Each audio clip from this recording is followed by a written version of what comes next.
Teofimo has to do is take care of Kambosos, and we're available. All he has to do, and it's so simple. No, it's the only so fight simple. relevant to me is them two. Just them two, no. It's so simple. Like, I don't want to hear nothing from Ryan Garcia. I don't want to hear nothing from him. I have no respect for him. He's good at at all. double end bag. That's it. I have no respect for him at all. You get what I'm saying? Like, you did that to get out of a fight with Javier Fortuna. You're doing everything you can to go backwards. Ask any Why? fighter, they all suffer anxiety before a fight. Any fighter who suffers with that. Every fighter, everybody suffers from some type of anxiety. But you pulled out 3 months before the fight. Like, his fight wasn't until July. Mm-hmm. What are we talking about here? Now you're fighting Rolly Ramirez. Yeah. Like, Rolly's just as sorry as you are. So you're doing everything you can to go backwards. Why? I don't think he wants to be a champion. I don't think he really cares about the sport. It's just something that he was good at. And that, I put that in air quotes. Y'all can't see me. I just think that was something that he was good at. And he just went with it. Now he's got 7 or 8 million 16 to 20-year-old girls following him on Instagram. And all of a sudden he's this big star when nobody came to his last fight. Even with COVID restrictions, even with the COVID restrictions being lifted in Texas, nobody came to his fight. So, like, were these Instagram followers translating to your fight? But anyway, you capped on the Tank fight. You made it known that you don't want to fight Devin Haney. You made it. I mean, you're doing everything you can to go backwards. And if you keep stalling out at 135, eventually Shakur Stevenson's gonna come up and see your ass. If you keep, I don't know if you call yourself waiting out Teo and Devin and Tank, but eventually Shakur Stevenson's gonna come up, and you're gonna have to deal with him. Stevenson is the business, right? But again, you could look at it like Teofimo's trying to call out Josh Taylor. Josh Taylor told him, "Don't speak my name." Like he's trying to jump weight class to dodge Haney. Some people could look at that, couldn't they?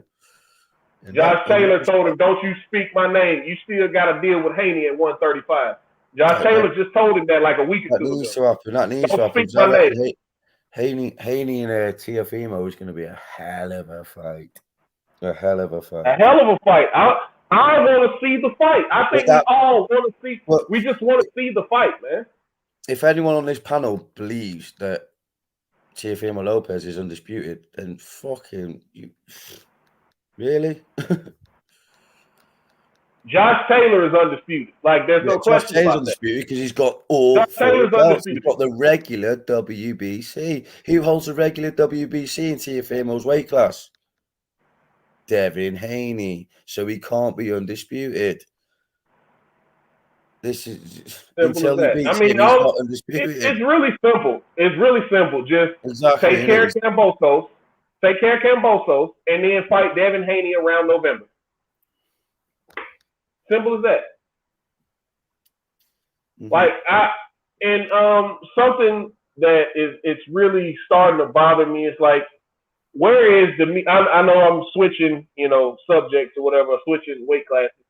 But it's really starting to bother me, and it's really starting to look like Demetrius Andrade is not going to get a big fight before his career is over with, because he's 33, he's 30-0, he's a fantastic boxer, but it just seems like those big fights have eluded him. And why do y'all think that is, other than Cinnamon ducking out on him 2 times?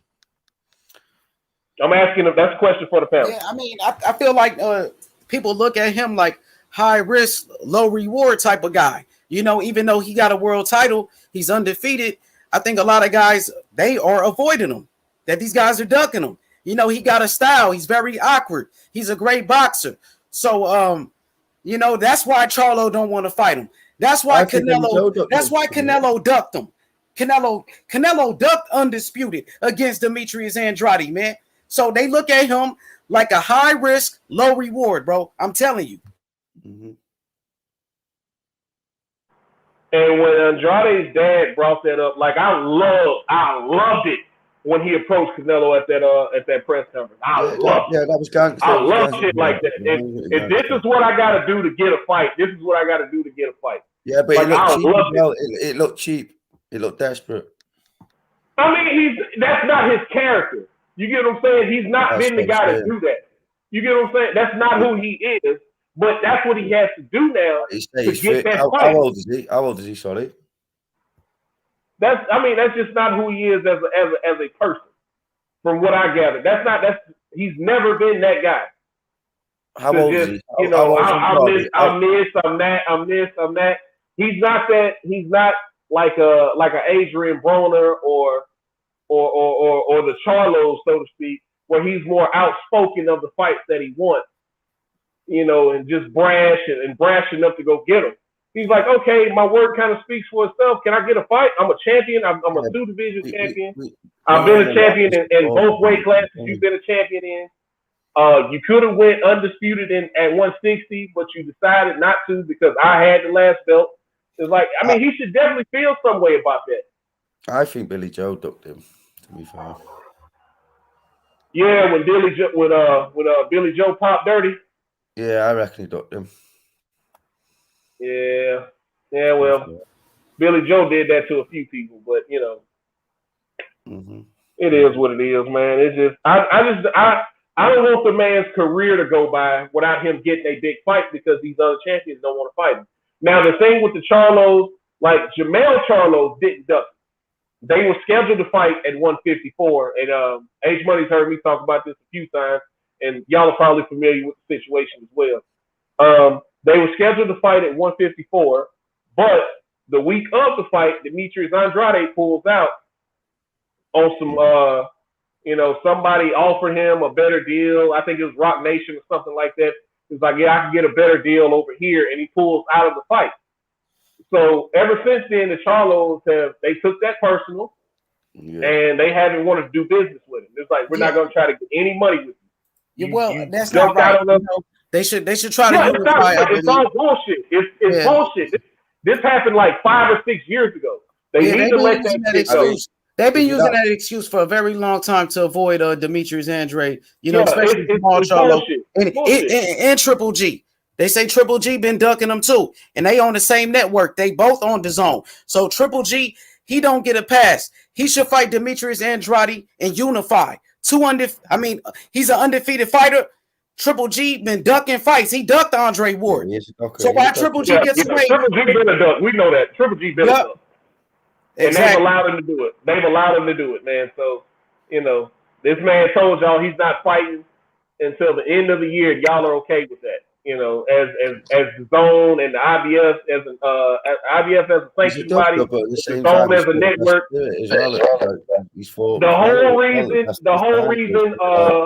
The whole reason Andrade went to the zone was to get a Canelo and Triple G fight because they were both in his weight class.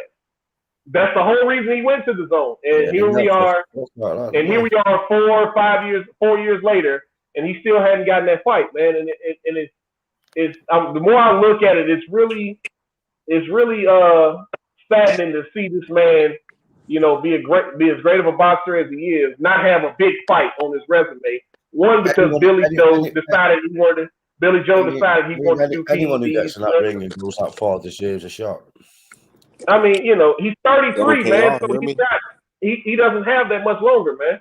So I think his best option is to either fight the regular champion and the WBA regular champion, which I think is Erslandi Lara right now at 160, or move up to 168. Those are his two options, and activate his WBO mandatory, moving up to 168. I think those are his only two options because Jamal Charlo has made it clear he's not going to fight him. And what other evidence do you need from Triple G to see that he's not going to fight you? Can y'all hear me? Yeah, I can hear you. Okay, my bad. Go ahead. Yeah, I think those are his two options. Either fight the WBA regular champion, who I think at this time is Lara, somebody correct me on that, or move up to 168 and activate his WBO mandatory and try to get that Canelo fight. I heard he might fight against what's his name, Chris Eubanks Jr. They wasted time with that, man. Come on. Well, Charlo was talking about fighting them too, though. So that he might as well take that fight away from Charlo. I think. Bro, Eubank is fucking trash, bro. He needs to fight. Garbage. Like, both of them need to move up to 168, in my opinion. I think it's time for both of them to move up to 168 and get in that Shark Tank. Like, David Benavidez. He's also going to be Canelo's mandatory. Might as well go up there and get in the sweepstakes.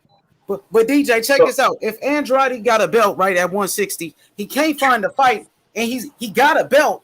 Now, if he go to 168 and he don't even have a belt, it's really gonna be hard for him to find a fight.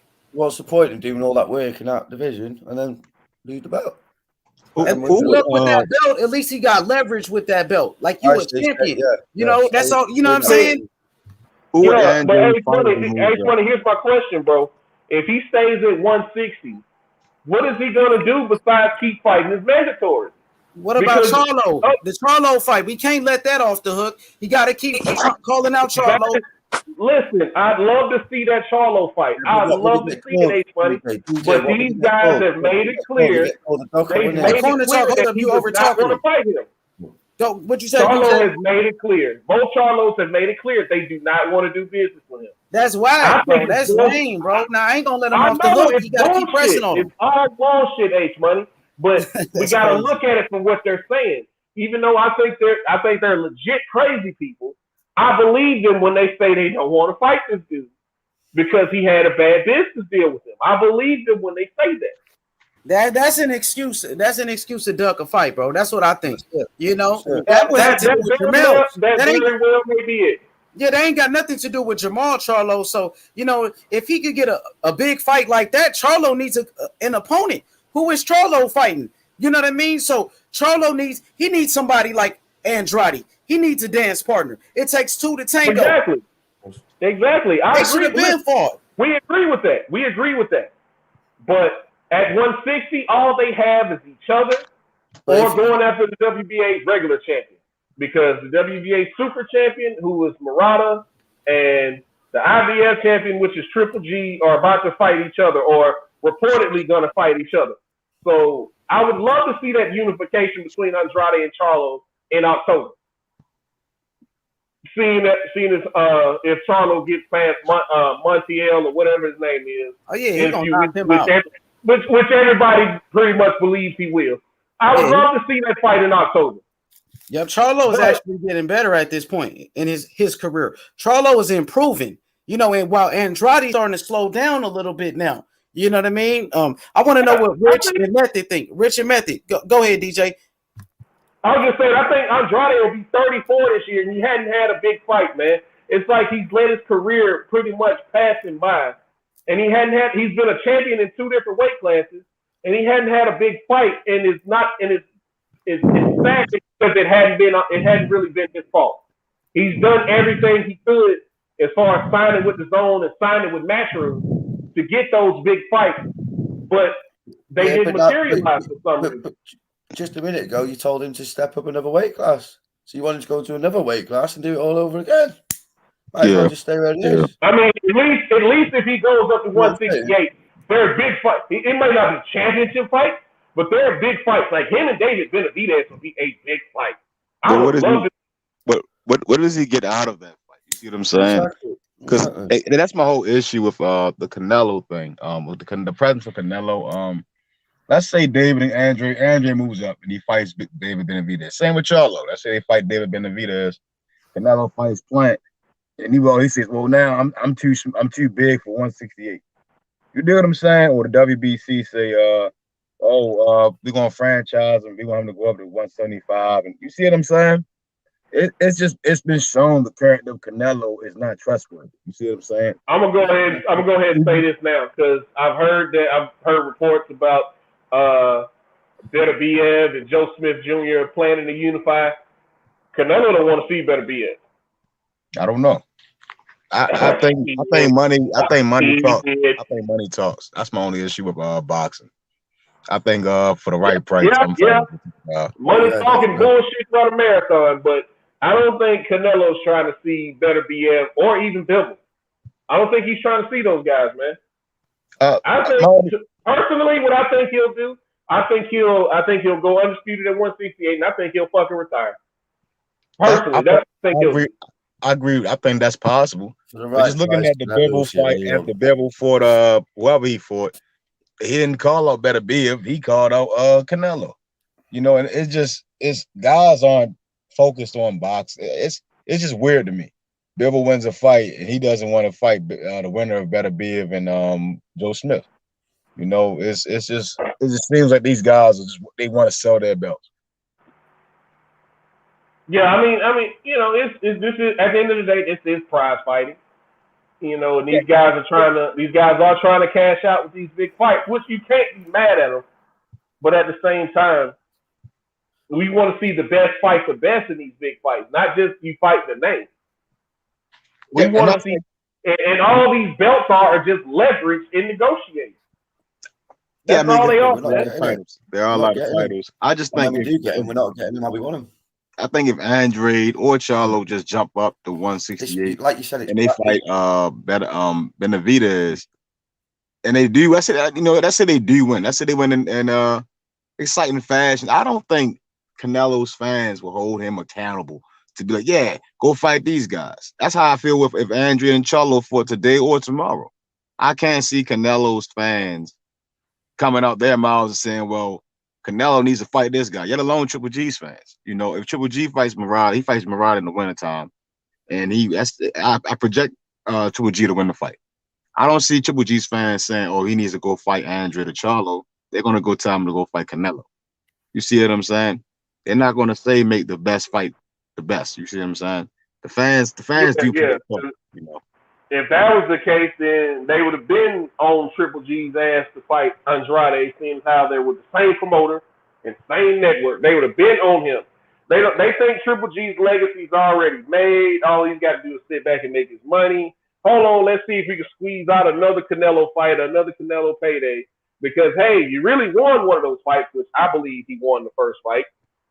But, his fans aren't going to hold him accountable. Canelo's fans, every time Andrade's name is brought up, well, who has he fought? The same people Rocky Fields and Abner Yildirim, his sparring partner, fought. You get what I'm saying? So, let's not do that. This man is a champion. He's been a champion in the same weight class as you've been a champion in. Let's not do that to him. Give him a shot just like you gave Julio Cesar Chavez Jr. fight, but all of a sudden you don't fight Mexicans because you see David Benavidez breathing down your neck. I'm going to quote this Carlos Resendez in the chat, right? He says this: Jacob stayed humble and then talked shit and got blessed with Canelo fight. Quote, I'm touching millions. That's the problem with boxing. Stuff like that, in my opinion, is a problem with boxing. You can't talk shit. They don't. It's like it's in my opinion, it's just feminine energy. It's not masculine. It's not a gentleman's sport no more. It's like a lot of these fans kicking out this feminine energy. It's not man. It's not manly. A man, if I get paid to fight, it should be cool when a man talks shit. That should make your favorite fighter want to get in the ring. Not no, I'm sitting back kissing ass. That's not boxing. That's not what men do. That's not a man's nature. Especially when you saying that you're proclaimed the best. So when Andre calls out Canelo and he's saying I want to fight, that's in my opinion, that's macho. That's macho. That's what men do. Not no, I'm sitting back. I'm just gonna wait on my hands, sitting on my hands and shit, kissing ass. And then when you get in the fight with him, it ain't even like you trying to hurt the guy.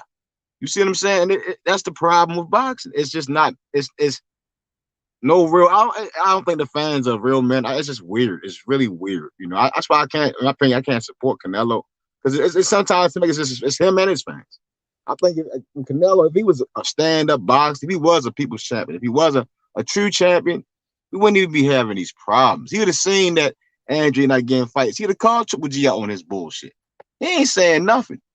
Dude just right over there playing with chickens and cows like Earl, for real, in my opinion. You call out bullshit when you're a man. You see what I'm saying? And that's the problem.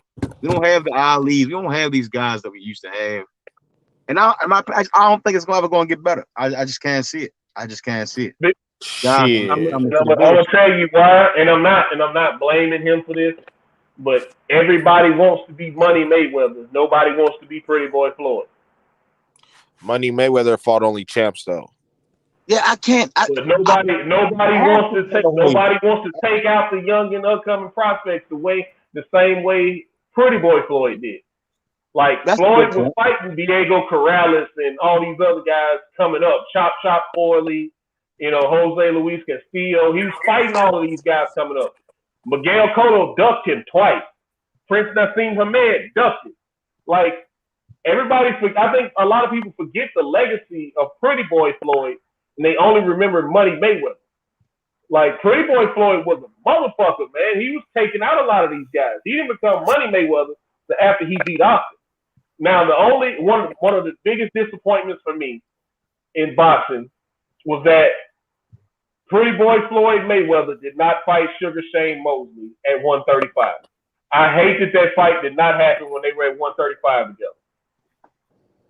That was supposed to be an epic fight, but Shane Mosley did not want that fight then.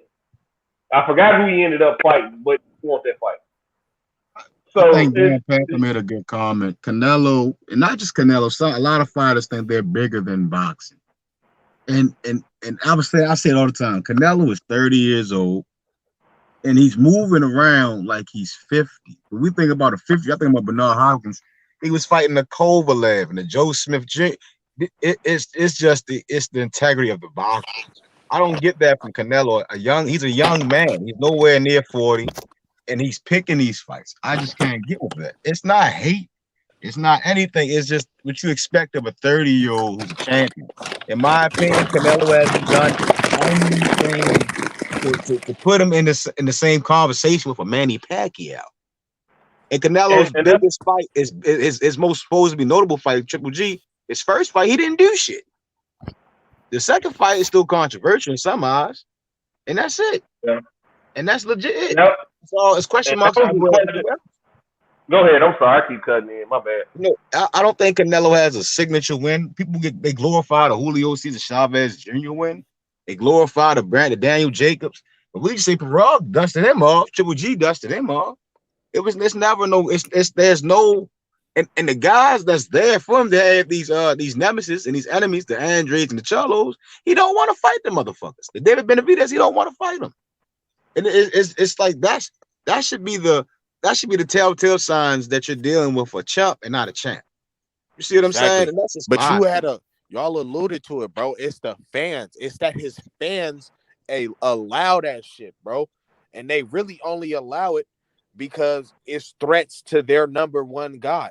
They don't want to see true gladiator shit. Like, we're behind Canelo and he's our number one, but the fact that they can see that either he don't want to fight him or they don't like the matchup, they'll say weird shit like, "Who has he fought?" Not even realizing like that this women. nigga... That's some women shit. They say some shit sound like women.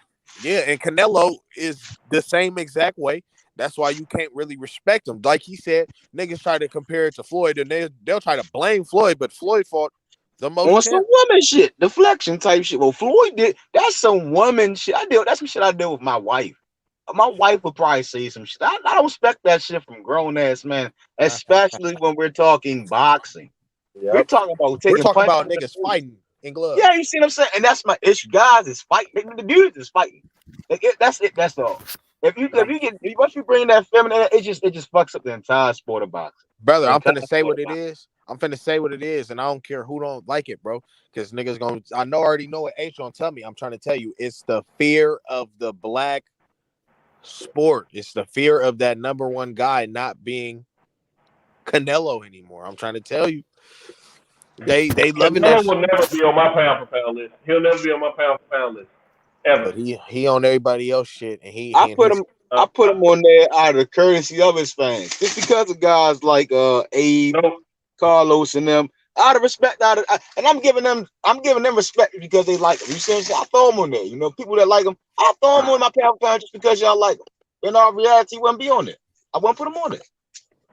The man popped dirty twice, and they still letting him take the shit.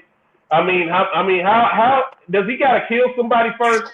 I mean, y'all just elevated the levels and let him keep doing what he's doing, and just saying, "Oh, it's the meet in Mexico. Oh, fine, that's cool." He blew Callum Smith's bicep off the bone. He cracked Billy Joe Saunders' face.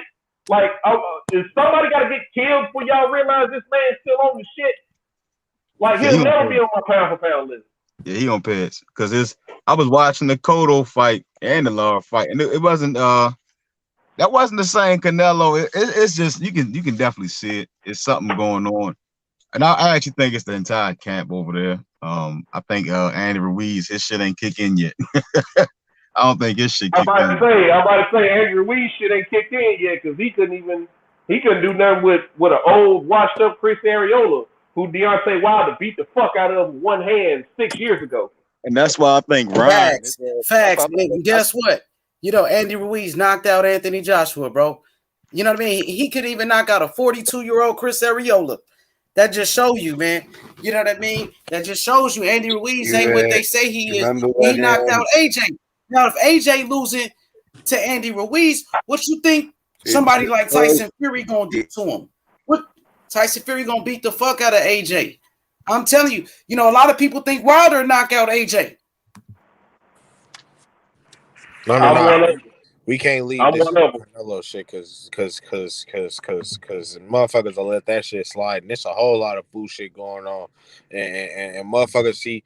I hate when motherfuckers say don't talk about race and this shit, bro. And that's the exact shit a racist motherfucker would say, bro. They don't want you exposing. Because behind closed doors, they talking about that shit, and that's why I don't really fuck with people say that. The sport they talk about that shit. As soon as you go somewhere else, they talking about that shit. It's a tactic. Bro, I'm trying to tell you, bro. The sport is tribal, bro, and everybody is rooting for people that look like them. That's why Bill Haney told IOTBA that he sound half Mexican. Because I think AJ will knock out Wilder and Fury on the same night. I think. All right. Wait, let's debate that. Go ahead. Wait. What did he say? Hey, money. Set it off. Let's go. I'm not doing it. What did he say? I'm not doing it. I'm not doing it. Set it off, DJ. Go ahead. No, but what did he say? What did he say? I didn't hear. He said AJ knocks Fury and Wilder out in the same night.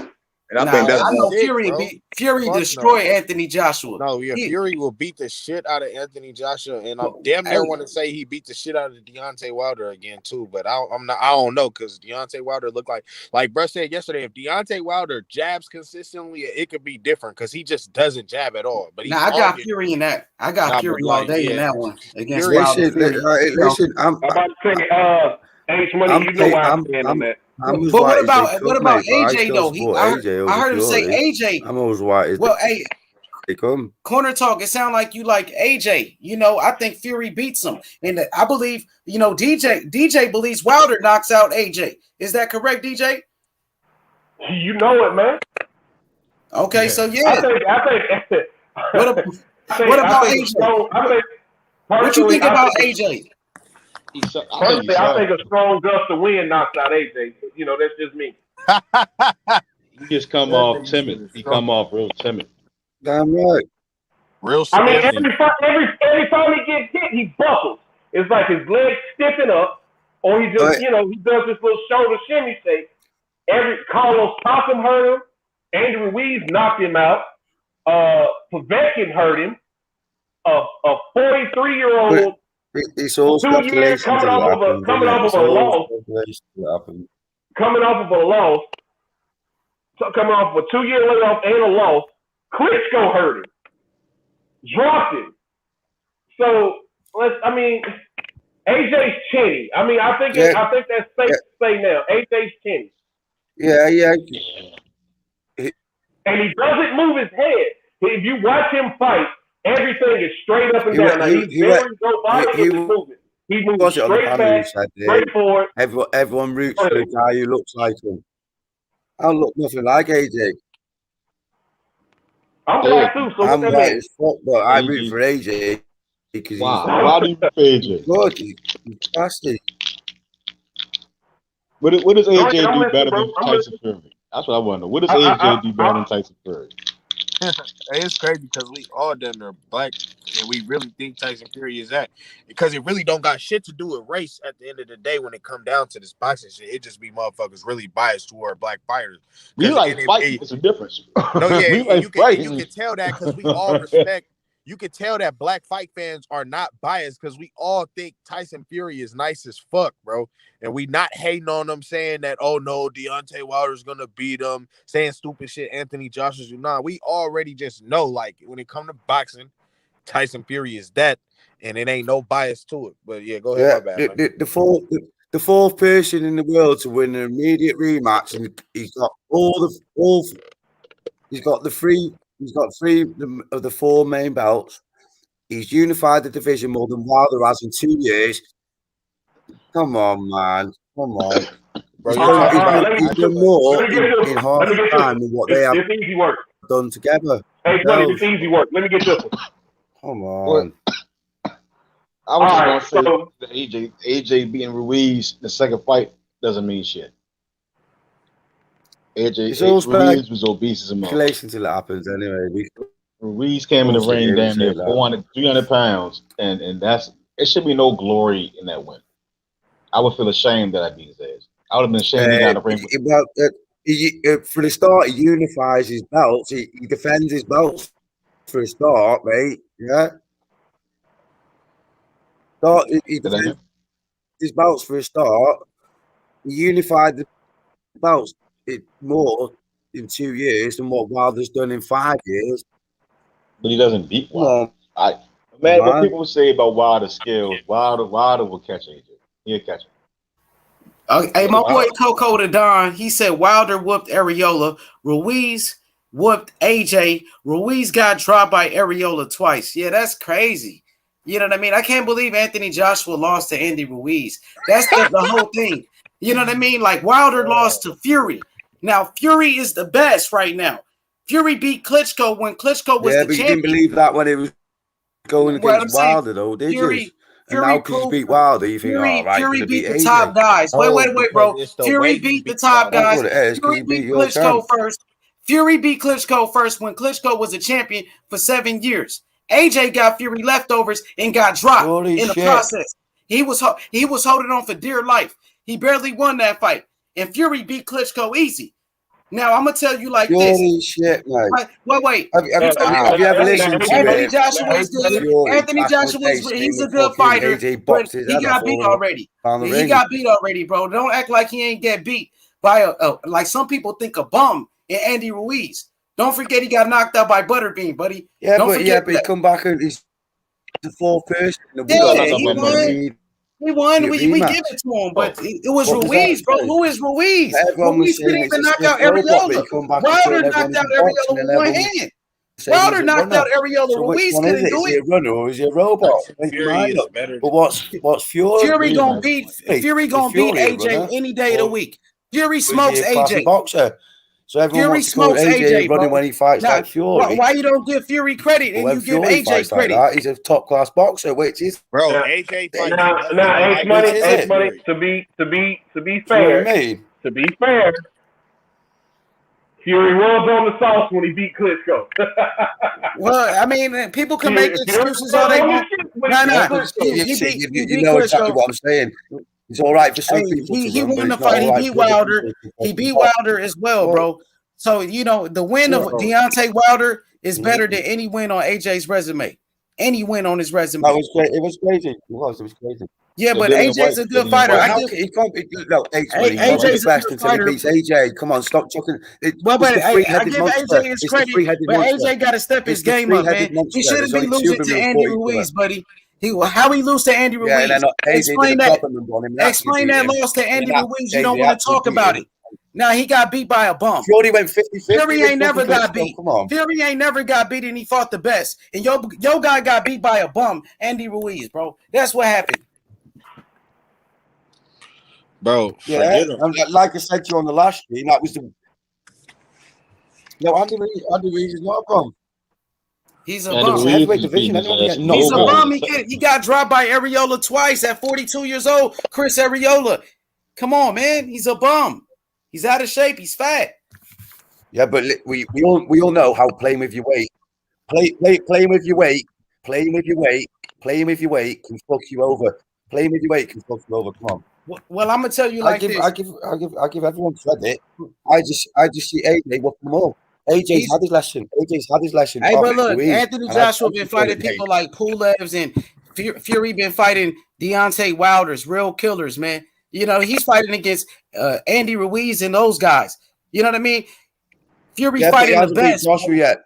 Fury's fighting the best. Fury fought the best and beat the best. Not the best. Fury fought the best fighters and he beat the best fighters. He holds three of the best fighters. He be the best when AJ holds three. All AJ fight is his countryman. Yeah, but he holds three of the belt. He's the one offering fights to everyone. None of them want to. He either fights his countryman or he fights own land record. That's all he fought. That's all he fights. Either Like, country Chili Dave Price beat him in the amateurs. Chili Dave Price beat him in the amateurs, mate. That's the amateurs, bro. The professional game is different. Fury beat the best fighters. That's what I'm telling you. He fought the best and he beat the best. Chili Dave Price beat him in the amateurs. Oh, hey, time out. Hey, money. What's You good? ain't gonna keep saying that. Hey, you ain't gonna keep saying that shit either, man. We But know I'm we just- won the second fight, dog. You ain't gonna keep saying that shit, though. But look, check this out, DJ. Let me tell you something. Let me tell you something. Tyson Fury, he fought Deontay Wilder. Deontay Wilder was the #1 heavyweight in the world. Deontay Wilder had 10 title defenses. Yeah, but just what Wait. Well, that's Nah, cool. That's but cool. Anthony Joshua lost, bro. Let me finish, bro. Let me finish. That's Wait, you can't mandatory. overtalk me. Let me He finish. fights his mandatory. Let me finish, bro. You know yourself, Deontay H-Money. Wilder had 10 title defenses. He don't want to give Wilder his credit. Unification. He can. Wait, What more let do me you want him to talk, do? bro. Let me fucking talk, man. Calm your ass down. Let me fucking talk. I'm telling you like this. Fury Hey, is shut never your ass up. unified. Let me Wilder talk, bro. is never Let me fucking unified. talk. Listen. Joshua is unified. Deontay Wilder had 10 title defenses. He was undefeated. Anthony Joshua lost to Andy Ruiz. Okay then. Wilder was undefeated. He had the most title defenses. Fury beat him when he was the =1 heavyweight. Fury beat Klitschko when Klitschko was the =1 heavyweight. Name one #1 heavyweight Anthony Joshua beat. He got his belt from he got his belt from Charles Martin, a vacant champion. He beat Charles Martin for the belt. Exactly, bro. Go on. He losing fights. Go on. Ooh. Stop hyping this dude up all the way, man. You overhyping him now, bro. You starting to overhype him. Go ahead, bro. AJ is Luke Campbell, man. That's all. No, he's good. He's not Luke Campbell. He's a good fighter, bro. He's a very good fighter. Campbell in the heavyweight division. I'm telling you, it's coming. It's Yo, coming. He better hope he fight. H. He better hope he fight Wilder and not Fury. Yo, He got a hey. better chance. What you trying to say? He has Fury, a better chance. Wilder gonna knock him out like one shot. Fury gonna beat the fuck out of him. And then he went Okay. See what I'm saying? Wilder's gonna be swoop. It's over. Fury going down. Right. Going down for a couple of rounds. He ain't That's gonna how I let that see shit. it too. I don't know. I think Fury was gonna play with AJ like fool. Yeah. His whole speed, Like his food, whole yeah. speed of belts, mate. And no Like, one like wants to cat fight. and mouse. It's a way worse ass. The only people, like, can I speak now? Can I speak? And bro, you're Can over I here speak now? arguing. Yeah, go ahead. Wilder's already admitted that he Go fucking ahead. took it. Go ahead. You can go ahead. Go ahead, bro. Go ahead. In half the time that Wilder's done it in, unified, multiple times.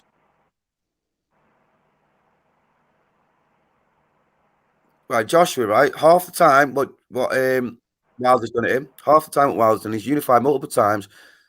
He's done actual mandatories, you know, like what Wilder doesn't know what are until Brazil come in, a fake mandatory, even though there was Wilder.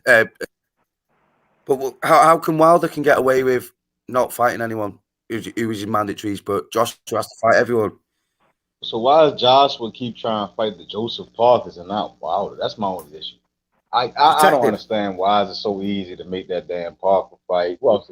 Because Joseph Parker had the belt. Wilder has the belt. Wilder's a way better belt. fighter than fucking Joseph Parker. He's going out. You've seen Joseph Parker for his last couple fights. He looks like shit. I wouldn't say that. I thought he looked good against Chisora. I think he looks good. I don't know, man. Chisora, Nah, he didn't look good against Chisora won White. that fucking fight, man. Yeah, Hell Chisora no. won that fight. Chisora won that fight, bro. Hey, what's up, H Money? Shout out to H Money. Shout out to Method, DJ Rich, Corner Talk. What's up, man? Hey, I want to chip in on this debate. You know, I'm not Team AJ. I'm not Team Fury. I'm not Team Wilder. I'm Team Hergovich. But to be honest with you, I feel like AJ is the #1 heavyweight on the planet. I feel like he's earned that. He's beat the most world champions at heavyweight. But who like Charles Martin? Charles Martin? Come on, Charles man. Martin. Yeah, come on, bro. That's nothing special. That's nothing special, bro. Charles Martin's not a. That's not an impressive fight, Charles Martin. Hold on. Let him finish. Hey, I know, man. I'm just saying. I'm just saying, bro. He beat the most world champions. Is that a fact? Come on, Joseph Parker. Joseph Parker ain't shit, bro. Y'all let him finish. Bro, like, look, before we do that, I'm gonna go through the stats. He beat the most world champions. He beat the most top 10 contenders. And he look, he's Pulev, 40-year-old Pulev, man, you got to do better than that, bro. Okay, what about that's a mandatory? You got to do more than that, bro. Okay, What about these guys? And like a Povetkin, you talking about Povetkin, the guy that was 40? Povetkin tested positive when he was supposed to fight Deontay Wilder, I believe. So let's just keep it real. Povetkin got beat already, man. You hyping up all these guys on his resume. He fighting all these old fighters, bro. You guys hyping up wins like Charles Martin. You're gonna hype up wins like Charles Martin, Joseph Parker. You can't do that. Who is Tyson Fury for? And yeah, they hype up an Andy Ruiz win too now. That shit is crazy. who is Tyson Fury for? Exactly. He fought #1 heavyweights like Deontay Wilder, who was undefeated. Bro, come on, Deontay Wilder, a bum with a belt. A bum who keeps K. Jones around him. Hey, y'all, everybody know. I'm gonna let you finish, but I'm finna get it. Go ahead. Yeah, Wilder is a bum, and we all saw what happened when he finally stepped up. He got destroyed by Tyson Fury. Ruined. Bro, what is boxing? Like all I want to know. What is Andy Ruiz? This is my move. Let me get it. Okay, go ahead.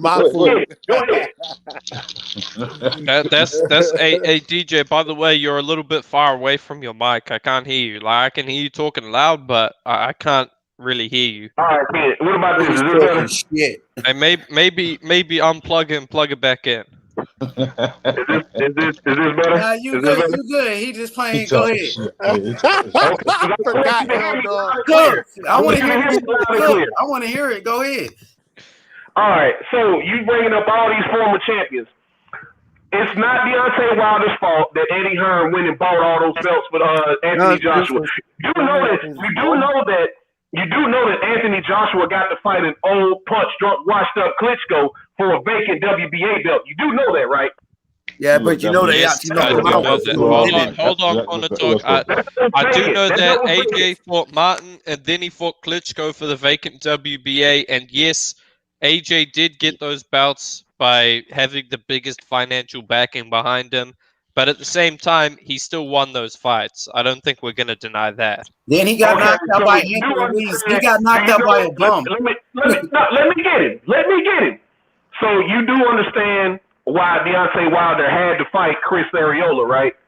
Because the fighter that he was supposed to fight in Birmingham over here that night was Povetkin, and Povetkin popped dirty. So boom, there goes Povetkin. Wilder was supposed to fight Povetkin, who you was about to hype up. That same Povetkin who you was about to hype up on AJ's resume was also supposed to be another scout on Deontay Wilder's wall.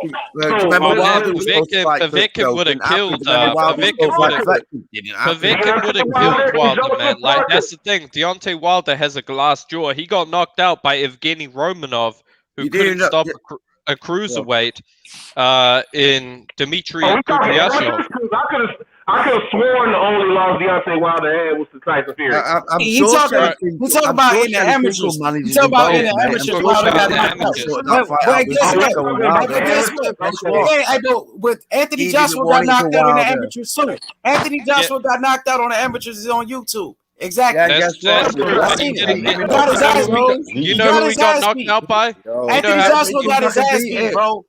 Yeah, he got knocked out by Mihai Nista, who was a good fighter. Exactly, he got knocked out by. I never heard of that dude. The dude got knocked out by Andy Ruiz. He got knocked out by a fat boy, Andy Ruiz, the butterbean, knocked his ass out. Wilder's gonna lose in the media.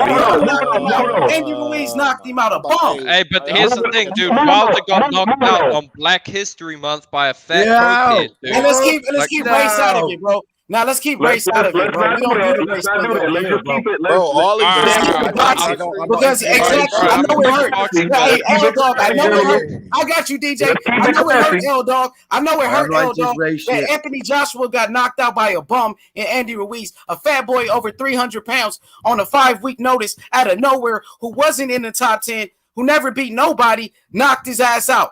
And he got knocked out in the amateurs too. Since you want to say Wilder got knocked out, Fury never been knocked out, buddy. Fury never been knocked out. L-Dog, Fury's number one. Hey, let me get him.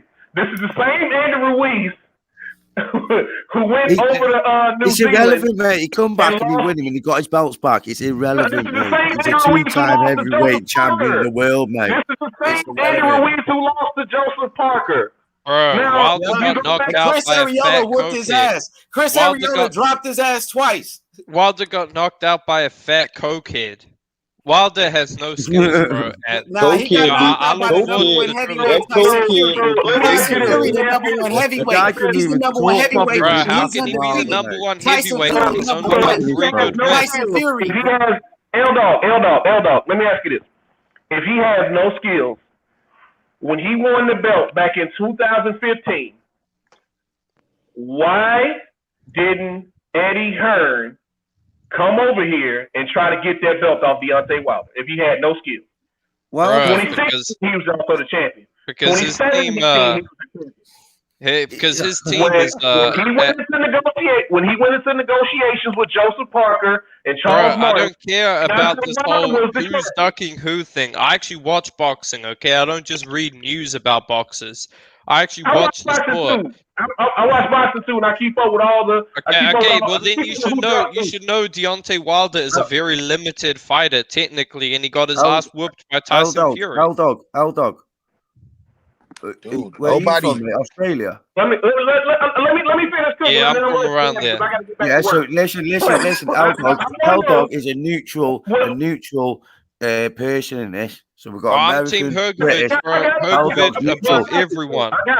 Yeah, I got him. I just want to know if Deontay Wilder was so limited, if he's such a bum, why wasn't he at the top of the list? Why wasn't he at the top of the list? Did you see him on the back foot, mate? If Deontay Wilder was such a bum, my daughter fights better on the back foot, top of the list for Eddie Hearn to get that belt off Deontay Wilder? That's facts, Big Dog Willie. I am one of the biggest Wilder haters. Fuck Deontay Wilder. Fuck his team.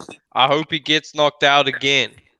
Hey, I swear to God, I love L-Dog, bro. You gotta love L-Dog. He's the funniest dude here. Yeah, I get it. I'm not a hater on him, but I'm not one of these guys. I'm not one of these guys who's gonna be like, I'm not a hater of Wilder. You know, I just think he's trash. I think he's ducking this guy. Squad squad. Nah, I'm gonna just tell you how it is. I don't like Deontay Wilder. I'm a hater. I'm a hater. I feel like you can, you know, I feel like you having fun with that, but I just want to know why, if he's such a bum and he don't have skills. Bro, he fought weak opposition to get a bout. He fought weak opposition? Yeah, he did fight weak opposition, but Main Stavern is not very good. Well, Anthony Joshua fought. I got you. Anthony Joshua fought Joseph. No, Anthony Joshua fought against Charles Martin, who's also a bum. But you don't say nothing about that. He got his first belt like that too. Because that's not his best win. That's not his best win. Exactly. Charles Martin is a bum. Carlos Tapper. I'm talking about Carlos Tapper. When Eddie Hearn bought that belt from Charles Martin, that was his first title. The IBF was his first title. Charles Martin is better than exactly. Guess what? But Bermain Stavern knocked out Chris Arreola, and Andy Ruiz went 12 rounds with Chris Arreola and got dropped twice. Triangle theory. Triangle theory. Bro, just keep what about that Carlos Tapper? Carlos Tapper. L-Dog. Yeah, no. What about Pulev? Pulev is a killer. Pulev is a killer. Pulev ain't good, bro. Pulev is trash. But those aren't even those aren't even Joshua's best wins, dude. His But- best wins, I would say, bro, Joseph Parker. those are one of the top 10 opponents that you bragging about that he beat. Was Pulev. Nah. You guys keep People are bragging talking about about his AJ weak- beating top 10 opponents like Pulev. Hey, let me ask you this, man. And then I gotta go. I can't stay too much longer. I gotta get back to work, bro. So, who is Anthony Joshua's best win? Man, Who was his best win? Klitschko. it's tough to say, but I'm gonna say it's between Klitschko, Povetkin, Parker, Ruiz. He's got a hell of a and lot Dillian more White. fighters to fucking Pick pick from one. fucking more than what Fury has. Yeah, and more than what Wilder that's has, the hasn't he? thing. When it comes to Take your pick, AJ's mate. He's got a hell resume, of a lot I more can than pick them a to put number together. of wins, and Just you can one. interpret them how you Klitschko. want. When it comes to Yeah. Tyson Fury, he beat Klitschko in a, that was a great win. And that's it. He That's beat that's Chisora. all anyone can say. That was a good win, and he beat Wilder, who that's what he was supposed to do. So I don't really give him much credit for that. Gatekeeper, mate. He was the underdog in the fight, but you don't give him credit. That don't make sense. Bro, he was the underdog Exactly. because people were drunk off of Wilder's No, power. that's not true, bro.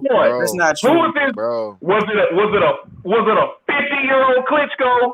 Was it an average Charles Martin? Was it an above average Joseph Parker?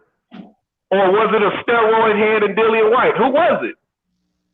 Hey, but how are you Who going to was take best credit win? away from someone by calling their opponent a steroid head? Doesn't that mean they get more credit because their opponent is that literally just shows- enhanced? That just Make you shows wonder they're something fucking else. in denial, mate. They can't face the fact that they got beaten by a better fighter, so they go to the What's bed. up with the AJ weight loss, man? That's I what need to know people about do. him. But how AJ lose all that weight? Hey, that's a good question, Bro, man. he's a You know, I bodybuilder, wasn't bro. gonna bring that up. I wasn't gonna bring He's a up the bodybuilder. steroid allegations. You with know what AJ. I'm saying. I wasn't gonna bring up the steroid 25, allegations 8, with AJ. You know I what wasn't gonna 25, bring that 8. up. AJ was like 260. Well, how big was he at first? He died, 25, man. That ain't that. Shout out to Mr. Popo, man. How small is it, Fred? Yo, my question to L Dog would have to be, so L Dog, bro, when you watch Deontay Wilder, but really what I want to ask is about the Tyson Fury, because I think the Deontay Wilder and AJ fight is pretty much arguable because of skill level. But when you when you watch Anthony Joshua fight, and then you watch Tyson Fury fight, really throw hands. Like, what makes you think that Anthony Joshua is better at boxing than Tyson Fury? Like, when you really look at it, like, what makes you say that, yeah, like Anthony Joshua, when he goes up against that guy, he's going to be victorious? Like, what makes you think that? What is... He's Bro, asking me. I like He's AJ's asking me. skill He's asking set. me.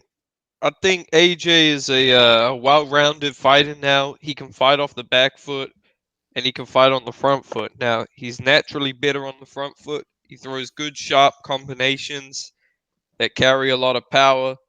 He can move around laterally like he showed against Ruiz and Pulev. Now, you can criticize the Ruiz thing because, yeah, he was fat. He was out of shape. But Pulev That's his is own someone problem, who though. That's has... not AJ's fault. That's not AJ's problem. Yeah, That's his but hold on. problem. But Yeah, I'm with Pulev you. has good lateral movement, good footwork, and a good jab. So he was able to outbox him. Pulev's weakness is his durability and his power, but he is a good boxer. So AJ being able to outbox him, he gets credit for that. And look what he did to Vladimir Klitschko in a legendary fight. Klitschko, a very skilled and experienced fighter. He should have never got dropped by Klitschko, who was way past his prime. He went life and death with Klitschko. He was losing the fight. He needed a knockout to win, and he won by knockout. Congratulations to him. If Klitschko went in there with Wilder, Klitschko would knock Wilder the fuck out, mate. Man, he would have killed Wilder. He would have. Yeah. He would have. Yeah. Yo, listen, the only reason why anybody criticizes Wilder, period, Listen, is because come on, mate. because Shelley Finkel somebody stopped that fight. Shelley Finkel saved Wilder's ass, mate, from fucking Klitschko. Okay. Yeah, that is true. Y'all tripping. Okay, They're okay, both that's same fine, promoters, bro. mate. Why didn't that fight happen? Ask yourselves that. That's fine, Ask bro. yourselves That's that. Klitschko would have fine, got bro. Klitschko would But have that's tried to in the put them past, arms man. up and That's got in the knocked. past. That's Like, fine, bro. That's perfectly fine. But like I was saying, bro, what was I about to say? The only reason why anybody talks shit about Wilder and why anybody can even think to do that today is because Tyson Fury, somebody who literally boxes good as shit, like boxes way better than Anthony Joshua. Like Yeah, Anthony but Joshua boxes like that, boxes he's running, isn't he? nowhere near as good as as good as Tyson Fury. Like period. Like on any level, it's Tyson. Like Anthony Joshua might be like he might have more like strength than Tyson Fury, but that's also debatable too. Like bro, like I don't think when you guys debate or when you think Anthony Joshua and Deontay Wilder, I don't think you should think anything about Tyson Fury because Tyson Fury Listen, is just a Tyson whole. Fury went on this morning, a British morning show, and said, "I don't need to fight Anthony Joshua. I'm already undisputed." That's how much he doesn't want it with Joshua because he believes because he's got them 3 belts, what he used to have in his cabinet still, and now he's got a WBC. He went on this morning show and said, "I don't need to fight Joshua. I'm already undisputed." What does that tell you? He's gone and wrote an autobiography before beating the man with all the belts, and that tells me everything I need to know. AJ can't fuck with them boys, man. Y'all tripping. Why would you write an autobiography about being a man before beating the man? I've said this on the last no, one. I don't think Fury is scared of AJ. No, and I will say this: he doesn't want Deontay it, Wilder AJ. definitely Doesn't. has a chance against AJ just because AJ does not have the best chin. Okay, he Or is defense, athletic. or defense, He's got or defense. he's got power, but yeah, like you said, he lacks How anyone can defense. say that? I don't know. He's been on the canvas. And that's why, mate. and He that's didn't the get knocked only out. reason How why. has he got a fucking That's bad the chin? only reason why How's he got a Tyson bad Fury. chin when he's only been on the canvas once and he survived that and got up and won the fight? How has he got a bad chin? Punches Dude. terrible. The only reason why Tyson Fury didn't get touched up by Deontay Wilder is because he's sound defensively and he barely makes mistakes. That is not Anthony Joshua. That smells like a beating for Anthony That's Joshua. where I disagree. I don't think Tyson Fury is very sound defensively. You could just look at some of the things he does in the ring. Like against Wilder, he kept dipping underneath the right hand and slipping the jab to the And it inside. worked. It worked. No matter what you say, it worked. His technique better than AJ because AJ get it knocked out by Andy Ruiz, somebody who never beat nobody. So obviously Tyson Fury, Tyson Fury got the best defense in the heavyweight division. He went in there with the hardest puncher in boxing, Deontay Wilder, as the underdog. And knocked out Deontay Wilder. Tyson Fury beat the guy who come off the couch, mate. He cherry-picked. Tyson Fury beat Klitschko. He beat Klitschko when Klitschko was the #1 heavyweight when he was a champion. He was undefeated for 11 years. Tyson Fury beat him first, and he wasn't knocked down. Anthony Joshua got knocked down against Klitschko, who was out the ring for 2 years. For 2 years, he got knocked down. He almost got knocked out. So Tyson Fury is the #1 heavyweight. He's #1 right now in the heavyweight division because he's undefeated. He's a 2-time lineal champion, 2-time Ring Magazine heavyweight champion. He fought the best and he beat the best. It's the same. They gonna fight. They gonna fight, bro. They will fight.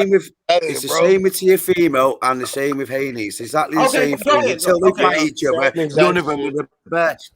But right now, Tyson Fury's ranked #1 by Ring Magazine, my brother. That's all I'm saying. Fuck the Ring Magazine. He shouldn't have the Ring Magazine belt because that should come after the Undisputed. The Ring Magazine's there for when it's undisputed. Well, what about lineal? What about lineal? The Ring Magazine is free to give their belt to whoever. No, that's not true, bro. You gotta earn it in the ring. Not in the old days, it wasn't. It's #1 versus #2. They're free to give it to anyone. The lineal belt, though. Tyson Fury is not the lineal champion. He is the lineal champion. You can only lose the lineal championship in the ring. And Tyson Fury, he's the lineal champion. Exactly, it's true. You guys can try to spin a narrative. AJ got beat already. He's still a great fighter. You know, like you said though, Corner Talk, they must fight, right? They got to unify, right? Make undisputed. I agree. I agree with that. AJ got Usyk problems coming. Yeah, I know Usyk. Yeah, I agree. That's a good Usyk fight. going to beat the shit out of AJ, right? You He's really gonna think beat that? Usyk over there working, man. He been quiet. He went A toe-to-toe quiet with Usyk is Floyd, man. Usyk is already a quiet guy. He over there working on something. He's gonna beat the shit out of AJ, yo. Yeah, I'm gonna laugh my fucking ass off if Usyk beats the shit out of AJ, man. These AJ fans are gonna have nothing to fall back on this time. Imagine that 2 pillow-fisted dudes knock out AJ. I see it coming. Usyk hasn't said enough. I see him post one. Yeah, it's like post they. one I picture don't know. and that was it. I don't know He if they gonna want to beat make that fight, man. Eddie Hearn said they may vacate the belt. You know, That's and what a lot I'm of saying. Like I hope he doesn't, because they he's going to start look like talking he's going to look like he's ducking. I hope that doesn't happen. But I can see why he's doing it, because he doesn't want to be holding on to them belts until everyone's ready to fight him. Oh, come on, dude. Don't make excuses like that. Like, I'm saying AJ, in my opinion, is number 1. But I'm also saying AJ is not the... I'm not thinking AJ is unbeatable. AJ is the I'm greatest not thinking ever. that, but all the other heavyweights are expecting him to hold on to them belts until they're ready to come and fight him. Okay, but Usyk is Fuck ready, so off, why mate. doesn't AJ just Keep fight your him? fucking Last time I stinking checked, belt, you little AJ cunt. doesn't have an opponent. Yeah. I wanted to fight Usyk, and I reckon he'd smash his head in. But I can understand why he vacated the belt, because everyone's depending on him. Everyone's, we'll fight you when we're ready. So you keep all them belts until we're ready. That's what it's like to me. That So means you- you'll just so be a you'd champion rather- the whole time. Yeah, that's what being a champion is, though. When you Yeah, hold but how those long belts. has he done it for? Wilder's not done that, has he? Who's he fucking Nah, for? because Wild only held 1 belt. That's the that's Yeah, but if you hold the belts, it comes at a cost, man. Yeah, but what the cost mandatories is is that he you for? got You to said it fight yourself before. mandatories. A plastic mandatory in Dominic Brazil. A plastic mandatory in Dominic Brazil he fought. That's it. What? Didn't AJ fight Dominic Brazil? Yeah, but that wasn't a mandatory. I'm saying I'm on about. So AJ Wilder's voluntarily mandatories. picked a What bum, whereas mandatories? Wilder was forced to fight a bum. Yeah, but what mandatories has Wilder Wow. fought? What Bro, he fought mandatories has Luis Wilder Ortiz.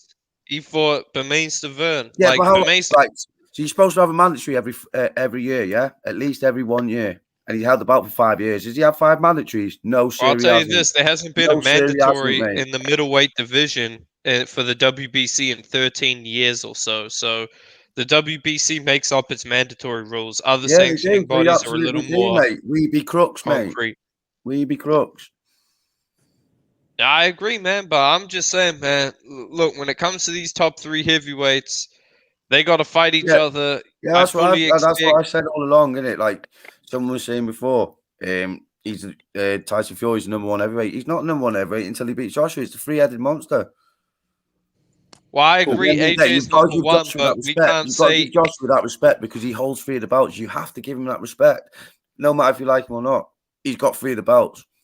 Okay, but guess what? He's got 3 belts that Fury never lost. Yeah, but like that's the thing. You can't really have a clear number 1 in a division. He did lose him because he lost the biggest battle. He lost the battle against himself, so he did fucking lose him. He didn't want to go back and have a rematch with fucking Glitchko, did he?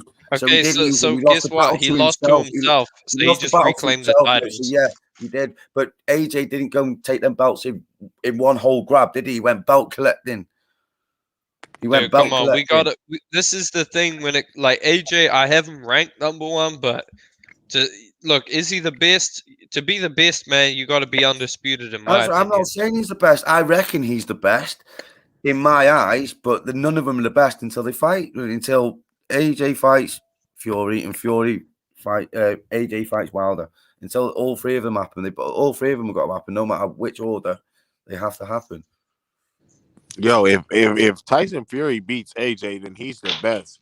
He's already proved and I agree with that. But if AJ beats Fury, then he's the best. You've got to agree with that. It's both ways. AJ has to get past Usyk first, man. What don't y'all understand? Mate, he went to war with his order, mate. He went to war with his order, mate. Come on. That's the gatekeeper. That's his second fight. That was the second fight. Hold on a second. Since you're saying he went the distance with Chisora, let's not forget Parker. He arguably lost to Chisora, but he gave AJ a pretty good fight. Styles Usyk make actually fights, yes, handled. I suppose, yeah. Styles Usyk make actually fights. handled AJ struggles with Chisora. smaller fighters. I understand, yeah, I understand. But Usyk actually handled Chisora better than a lot of people. He handled him better than Robert Helenius. He handled him better than Tyson Fury in the first fight. Actually, you can see it in he his handled. face. He was shook. He was shook. What do you mean? He outboxed him, dude. He Yeah, but you outboxed can him. see it in his face. He's Bro, like, oh, Chisora is a hard fight, bro, for just about everybody, bro. Yep. He's just a hard fight. I thought Usyk looked good for somebody who's small. I can see why a nigga like Anthony Joshua, all big, burly, slow feet, not good defense, wouldn't want to fight somebody who is a pure boxer who yeah, but you're moves talking their the old feet. AJ. But when he went back in there and fought Ruiz for the second time, always running. But it's all right for Fury to fight like that, isn't it? But when AJ's doing always running, but he showed everyone that he's not a robot on that side. It's one thing when you run from a monstrous puncher, and another thing when you run from a fat man. Dude, not only that, What's Wilder's excuse from running from Fury then? Dude, not only that, bro. Joshua has literally never looked as good as Tyson Fury in the ring. Tyson Fury damn near looks well-oiled machine, bro. Right, Like, you can say that, but I was on. Yeah, he is. To be fair, he is. On the previous stream, he's like as well. a well-oiled machine, bro. I damn near, people don't put heavyweights on their top 10 pound for pound, and I got him on my shit. AJ's had his lesson. AJ's had his lesson thanks to Ruiz. Ruiz gave him his lesson what Fury wanted to give him. Fury ain't got that. Fury was banking on giving AJ his first loss. Fury got his lesson against Wilder in the first fight. Yeah. I can't see AJ. Call me a fanboy. Call me what you want. I can't see AJ losing again. I reckon he's too fundamental. He's too. Oh, give me a fucking break, dude. When you've got a weak chin like AJ has, you're gonna lose eventually in the heavyweight division. Which he has Someone's done. just gonna land a Which he punch. has done. And he's come back from it. And the fourth person in the world to win an Your immediate chin rematch. doesn't get better with time. No, the chin doesn't. Pulev and Andy Ruiz does not say anything about him. I don't know. You can call it what you want. Call it what you want. Man, we can call it. We can sit here. We debate about all we want, but until it happens, we're not going to know, are we? Well, Usyk beat his ass. Just know I told you first. Man, if Usyk beats him, Eddie Hearn is going to be on suicide watch, man. It's going to be Eddie Hearn ass in that ring. Oh, it would be a crazy thing. It would. Usyk is going to beat the Ferrari. I need to accept it. I can't that's why see the it. fight. That's why that fight's taking roll into me. You got to ask yourself, why don't they want that fight? Who? Team AJ. Like, it seems They like wanted- Team 'cause they AJ wanted is the very Fury hesitant. Because they wanted the Fury fight. Yeah, but that you're not doesn't getting make that sense, now. bro. That doesn't But make yeah, sense. but bro. now he's seen it. Yeah, he's pissed off now because he's gone through the wars with fucking Fury. Fury fucking making him believe that he's got the fight. And then just coming out saying, "Oh, you knew the arbitration was going on anyway, so why announce the fight then, Fury?" But then you'll go onto social media and sign the Wilder fight on social media, but you wouldn't do that with AJ, would you?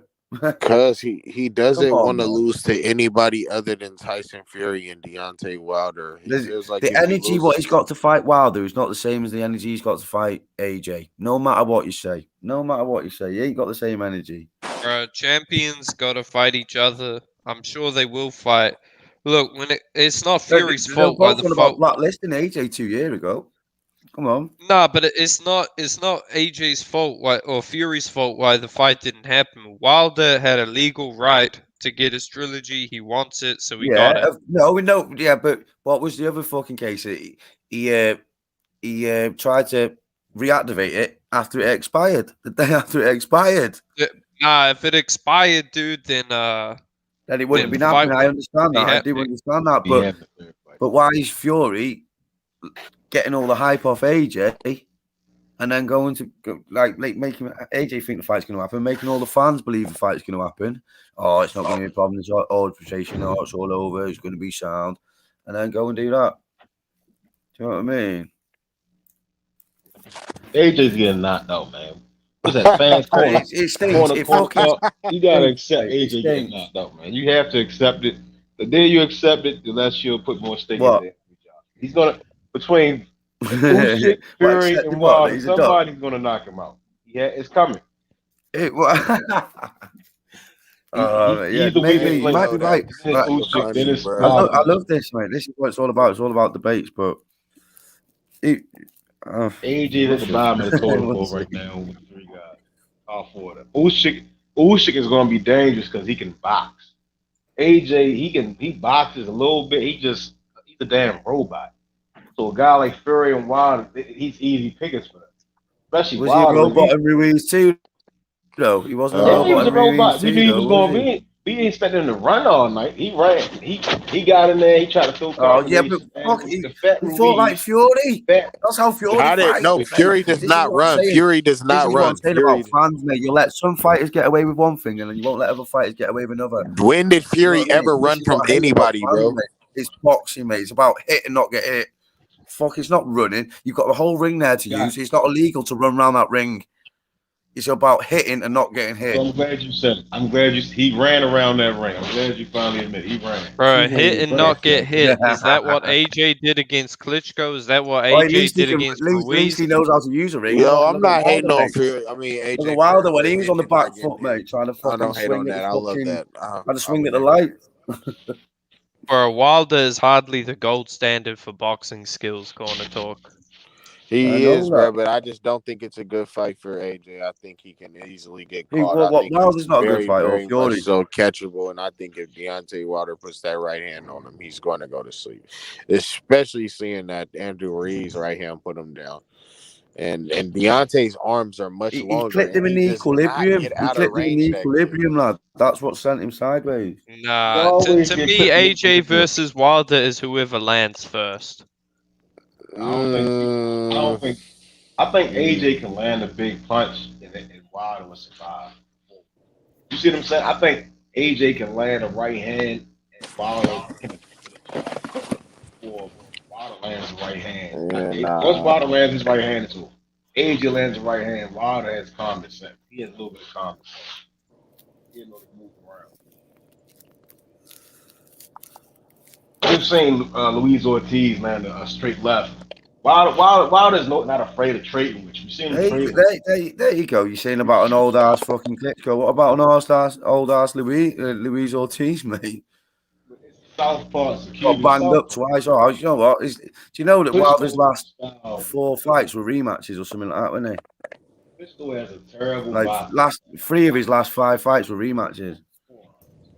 Klitschko uses his arms. Fucking ridiculous, mate. He puts his head and arms up in the air and just tries to block. That's terrible, man. That's terrible. There's something wrong with Klitschko. I don't know what that is. Yeah, I wouldn't put my money. I wouldn't bet money on Anthony Joshua against Keep Tyson denying Fury it. for Keep damn denying sure. it, boys. Fury would knock him out. Wilder knocks him out. I don't know who's gonna knock him out. But nah, look, y'all. I've been wanting to say this shit ever since ILTBA because y'all let this nigga leave without me really being able to get up on that, bro. That's kind of weird. I wasn't really feeling that because he had said something. Because I had literally just told him about something about how he was like, was Lomachenko wrong for going to Teofimo to fight Teofimo for the IBF championship and not instead of fighting his mandatory and Devin Haney. And then I had to tell him, like, bro, like Teofimo didn't become champion till like some months later. Like he had ducked Devin Haney before Teofimo became, you feel me, the champion in the IBF. So I was just like, and I was hot, man. I was letting y'all let him distract y'all with silly arguments like he's undisputed and shit like that, bro.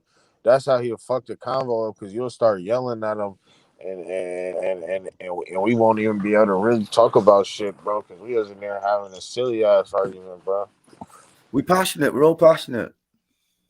Yeah, I blame we should be Suleiman. past this heavyweight conversation too. That's what I boxing blame is. the It's passionate sport. WBC. The WBC saw that Haney gets paid a lot. They saw that Loma gets paid a lot. They thought, fuck it, let's make some more money by throwing these bouts around. Yeah, That's what they did at middleweight, man. They're like, fuck it, Charlo's getting paid, Canelo's getting paid. Let's give them both bouts. We can get sanctioning fees off of both of them. I think it's It was money, man. originally put It's there for fucked up. Canelo, I thought. You think it's money? Yeah, I think money's the main motivator. I think, to be honest, Loma, Haney, Teo, they'll all fight each other, man. I don't know about Teo anymore, actually. Teo might be on his Keith Thurman. But the rest of these guys, like, I think they'll fight each other, man. I don't see why they wouldn't. I hope so. Well, why don't you think? Why don't you think Loma wanted to fight Devin Haney? Don't you think they would have fought if Loma wanted to fight him? Because Lomachenko, yeah. Don't you think they would have fought? Because Lomachenko was known for fighting his mandatory. At that time, I thought Teofimo was more dangerous than Haney, and I respect him to fight. No. But how did you think that? Because at that time, Teofimo hadn't had that win against Nakatani or Richard Comey yet. So how can somebody think that? Loma, look, man, he's exclusive with ESPN. Haney is exclusive with DAZN. There was a lot of political barriers with that fight. And when it comes to mandatories, look at the money that Teo got. Teo got 1.2 to fight Loma. Haney is getting a lot more than 1.2 million. Bob Arum is a cheap motherfucker. All that would have happened was Haney would have rejected the purses that Top Rank offered, and they would have gone to purse bids, and DAZN would have won that shit. So Top Rank, they didn't want to go to a purse bid, so they just they probably asked for the franchise and said, look, let us make this in-house fight. You can get your money with Haney, but you can also get your money with us. And that's when the WBC came in and thought, this is a great idea. Let's get as much money as possible. That's actually a great point. Yeah. I think these guys will fight each other, man. Like, I don't think anyone is scared of Haney, man. It's not like Haney is a big puncher. Like, he might give you a tough night when it comes to boxing, but it's not like he's a Beterbiev type of guy. Dude, you think somebody being a puncher is what keeps people not wanting to fight you? It plays a factor. Literally nobody. You say about Wilder, wouldn't you? Like everybody was ducking Floyd, and it's not because he was strong as shit. Bro, he was, though. Floyd could fucking punch and he could box. He could do both, dude. No. Floyd was not exclusively known. Actually, Floyd's best attribute was never his power. Like it was more prevalent when he was younger, but it was never his best attribute. Nobody would say he was the hard hitting Floyd Mayweather, the slick, fast, defensive, and that was Floyd Mayweather. I mean, he was strong though. I would say that earlier in his career. But like I said, if you can tell, like everybody's been in situations where they've either not wanted to fight or they seen somebody who didn't want to fight, and they seen the way that they talked about people who they did want to fight or they didn't want to fight. It's easy to see somebody's body language and the way that they looking around and the difference in how they talking if somebody just literally does or does not want to fight that person. And I've seen that from just about all of those guys, bro. I've seen different energy talked about with all of those guys, except for when they're talking about Devin Haney. It's a different energy. It's a whole different type of talk. They get to talking about, they'll talk about fighting skills with everybody else, but when it comes to Devin Haney, it's that he's not a draw. And then my thing is like, how is he not a draw if they're paying him like he's a draw? Nobody's willing to just keep taking losses on money. The zone overpays fighters. That's a well-known fact. You got Triple G earning 15 million. You think Triple G is that popular? He finessed them for money, just like the Haneys finessed the zone. How did the Haneys finesse anything? Bruh, the Haneys got themselves a very good deal with the zone. Way more than they deserve. How? Credit How to could them. you say it's way more than they deserve if he's a champion and he's got everybody else scared of him and he's already making more money than just about everybody, period? How Bro, see, that's the thing. Nobody's giving people money that they're not worth. People, that's not how business works. Nobody's just out here giving out money because it's just good. They wouldn't be trying to resign them. I guarantee you they try to re-sign them.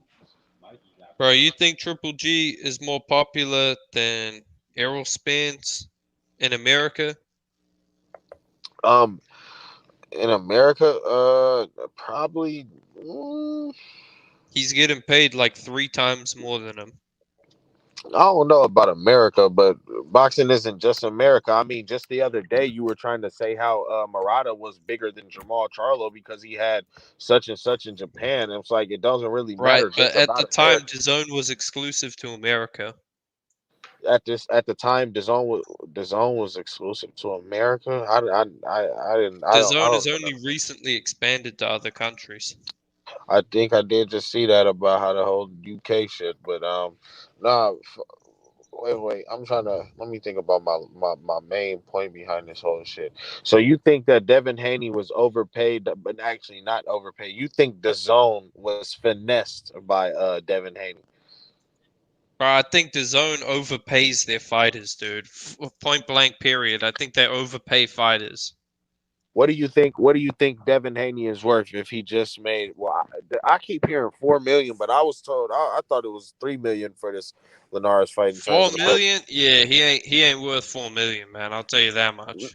what would you say he's worth in terms of a purse for a WBC champion who fights who will fight where whoever and who has you feel me? Let's just say the third most Instagram followers out of those guys.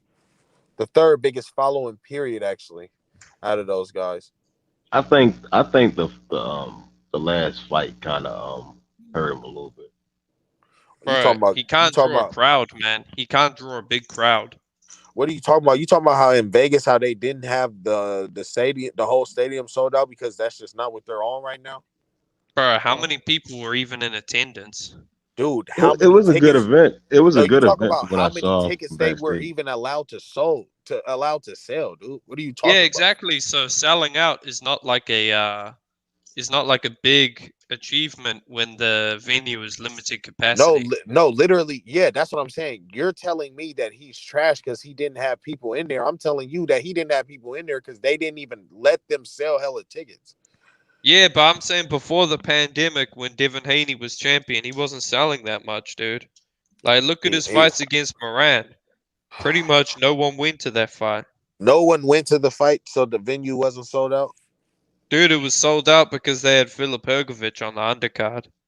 Filip Hrgović, but why are we look talking at the about crowd? it? It was full of people in Croatian jerseys. No, but I get what you're saying, but the crowd wasn't sold out regardless. Like, yeah, because of the undercard. Because of the undercard. Okay, yeah, that makes sense. I think Haney's a good prospect, but DAZN just be overpaying these dudes so much, man. Who's bigger than Haney at the lightweight division? Who do you think is a bigger name than Devin Haney? Lomachenko.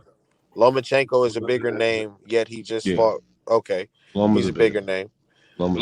Tank is a bigger name. Tank is the biggest name. Okay, see, that's a legitimate name that you could say is bigger, and it's arguable for surely. And I will say, I say Ryan Garcia. Oh yeah, Ryan Garcia. He can draw a crowd. I'll say that. In terms of fame, I would actually say, you know what? Haney is the least popular out of all those guys at 135. See, and that's where I have to say that you don't know what you're talking about. Again, I think that last fight hurt him. The crowd started booing, and they kind of cheered for him to get knocked the fuck out. Bro, that's why Tank can sell, bro. When you watch Tank, it's like not only is Tank connected with like, just popular culture and whatever, but the dude has an exciting style to watch. People want to see knockouts. People want to see a guy really with bad intentions. When Tank is piecing you up, it's like Mike Tyson, dude. Every punch is with bad intentions. I think what happened in the last fight, it can go two different ways.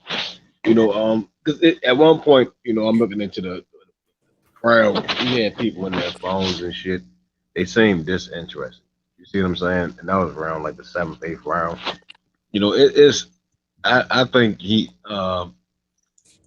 Devin's he brings people out, but he's not getting the response that he wants in a sense compared to a Tank or a Lomachenko. Exactly, dude. Like Loma, he can draw a crowd, man. You can say what you want to say, but So he why can is he? draw. Why did he not fight against Teofimo on pay-per-view? Bob don't do a lot. Drawing, yeah. Top Rank don't do a lot of pay-per-views. Period. I'm not sure what it is with their ESPN deal. Maybe ESPN doesn't like to do pay-per-views. Who knows? But That's not true. That's not true because Kell Brook and Terrence Crawford was on ESPN Plus. that was the only pay-per-view like they really did, except for Wilder Fury. No, yeah, that's what I'm saying. Lomachenko's not as big as you're wanting him to sound, bro. And I'm trying to tell you, you're Bro, telling me he that is. Devin, He sold 10,000 against no, actually he sold more. He sold 10,000 against Crawler, who no one knew. He sold around 13 to 15,000 against Linares, and he sold 20,000 against Luke Campbell. Where was the Luke Campbell fight? Where was it? Yeah, where was it? In the UK, but what about the other ones? What about the other ones? You said 10,000. Devin Haney just what did he just sell in the pandemic, or at the tail end of the pandemic? Because they're letting people in, but not really in Vegas. I know in Texas they're going crazy, but they see like Canelo just did 16,000, but that's just because they only let that many fans in there. I wouldn't even say that's a big number because he also just did 75. And like what are these numbers when Canelo Haney did just under 5,000.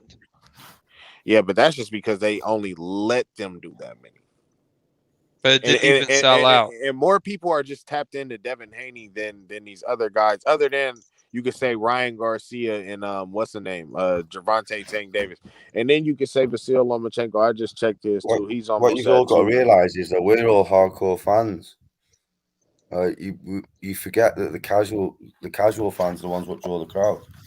No, yeah, that's what I'm saying. And what I would bet, Loma's nothing in the UK over here unless you're a proper boxing fan.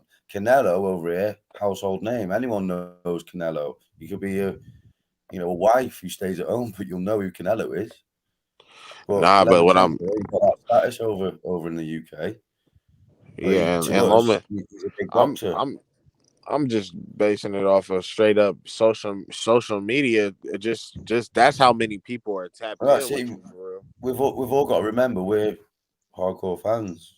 It's the ones that bring the crowds. The Big Dog, I'm still trying to figure out where the second O comes from because last time I checked is Lomachenko, not Lomachenko. But you seem like a hater, Big Dog Willie. That's all you sound like. You sound like a hater. Loma can't draw a crowd. Loma's overrated. No one's talking about where he's rated. We're talking about his ability to draw a crowd, and it's better than Devin Haney's. Loma sold the least pay-per-view buy since Brook versus JoJo Dan when he fought Campbell. What are these big draws that you guys are talking about? He sold more than Taylor versus Prograis, so I don't know how that's possible. Taylor versus Prograis, two guys who weren't it. So you're comparing Lomachenko, so-called pound for pound number 3, or in and around there, to Josh Taylor, who's just now being acknowledged as that, and it's arguable. No, but this was only in the UK, and Luke Campbell is not a big name in the UK. But literally, just the other day, you were claiming that Luke Campbell was huge in the in the UK because of his Olympic win, and you said that because in other countries. No. You said in other countries those gold medals hold a lot of weight, and I said over here in the US they don't. But you were like, well, in the UK they make you really famous. In these other countries they make you really famous. They do in a lot of countries, but guess what? Luke Campbell lost to Yvonne Mendy, lost a lot of momentum. Yeah, well, that's the thing. When it comes to Haney, the dude ain't an attraction, man. Not a lot of people want to see that type of style. That's just a sad reality. No. It's like what George Foreman said with boxing. It's like jazz. The better it is, the less people want to see it. Yeah, that's why all the best boxers have all had pretty much that type of style, a style that wasn't predicated off of what's the name, and it's gonna sell. Like we saw it sell in the past, and it's I don't gonna know keep about selling. that. Well, name all the other best sellers that weren't just pure boxers. Period. Other than Mike Tyson and pretty much that's it. Well, But I keep would going. argue Muhammad Ali because in his biggest fights, they were still not like pure boxing. He did have a lot of pure boxing, but Muhammad Ali would turn up in exciting fights. So would What about Evander. Mayweather? Mayweather was just boxing people. He wasn't knocking people out. Yeah, Mayweather. No, That's yeah, he Exactly. did both. He did both, but that's the whole Yeah, point. Like, even fighters like Tyson Fury, he's not just knocking everybody dude, out. He's boxing. You know, dude. no, even Lomachenko, he wasn't knocking people out like that. He was boxing. Right. He was knocking a lot of Say people out. people say like who he knocked out? He didn't knock out Luke Campbell. Jorge Did he knock Linares. out? That's one fighter. What about Luke Anthony Campbell? Crolla. Did he knock out a bum like Crolla? Come on, man. Bro, He didn't knock out Gary Russell. He couldn't even knock out little Gary Russell Jr. Dude, that's not Come even on, a man. style. That's not even a style that people won't pay to watch. Exactly. We already know that's cap, bro. That's not a style that people won't pay to watch. What it is a style that's easy to hate on, that a casual will easily hate on, that's easy for you to discredit somebody that's not that you're not rocking with. Oh yeah, he doesn't hit hard. He's not a power. He's not exciting.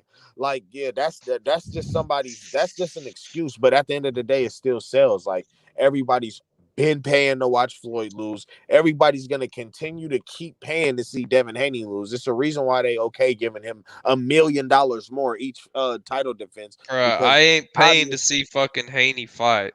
Dude, you're not, but obviously there's a lot of people that would. No. Obviously, you don't somebody, have to. Nobody. You know what I'm saying? Nobody really cares, bro. Like, some people will pay to watch his fights. A lot of people will. So it's all good. You don't have to, bro, if you don't like it. Like, mind you, this guy the other day was saying how he thinks it's a good fight. So you wouldn't pay to see Haney fight Teofimo Lopez just because you think his style is somewhat boring? Like, that's some silly shit, bro. Like, anybody who thinks I'm not paying to watch Haney fight Lopez because guess what? He fights on DAZN. I pay for DAZN. I don't pay for specific fighters on DAZN. I pay for the product. Oh, well, that's what I mean. Like, would you not pay for DAZN? Obviously, because that's what they're going by. They're only giving guys money if they're seeing how the public is reacting. Who's subscribing when these guys are fighting? When Canelo fight comes up, who's signing up for our app the day of the Canelo fight, and then who's deleting the app as soon as the Canelo fight is over? Who's doing the same when Devin Haney fights? Who's doing the same with what's the name, bro? Like, you feel me? Nobody's willing to just be taking these losses. You feel what I'm saying? Like, if Devin Haney wasn't beneficial in some way to DAZN and Matchroom boxing, then they just wouldn't be paying them the way that they are. And because nobody's taking losses in business. I know this because shit, I do business myself. Ain't nobody willing to take losses out here. You a grown man. No one took losses. No one would ever go bankrupt. No, I didn't say no one does take losses. I said nobody's just out here willing to. Is DAZN taking losses? Didn't they just give Eddie Hearn another X amount of dollars? Maybe. I don't know if they renewed his deal. No, like, I literally just seen it. They did. They just gave him another 9-figure contract. That's hundreds of millions of dollars. That's facts, brotherhood. He said, I deleted DAZN, not enough Hergovich and Cheeseman. Yeah, Cheeseman, bro. Cheeseman is exciting. That's the style people want to see. Yeah, bro. Like, I want to see somebody beat Devin Haney. I don't care about any exciting style shit. Come on. You don't want to see someone beat Devin Haney. No. I want to see somebody step up to I want to see Devin Haney fight all the top competition, and I don't want to hear his competition say how his style is boring, because that just sounds like you don't want to fight one of the top guys.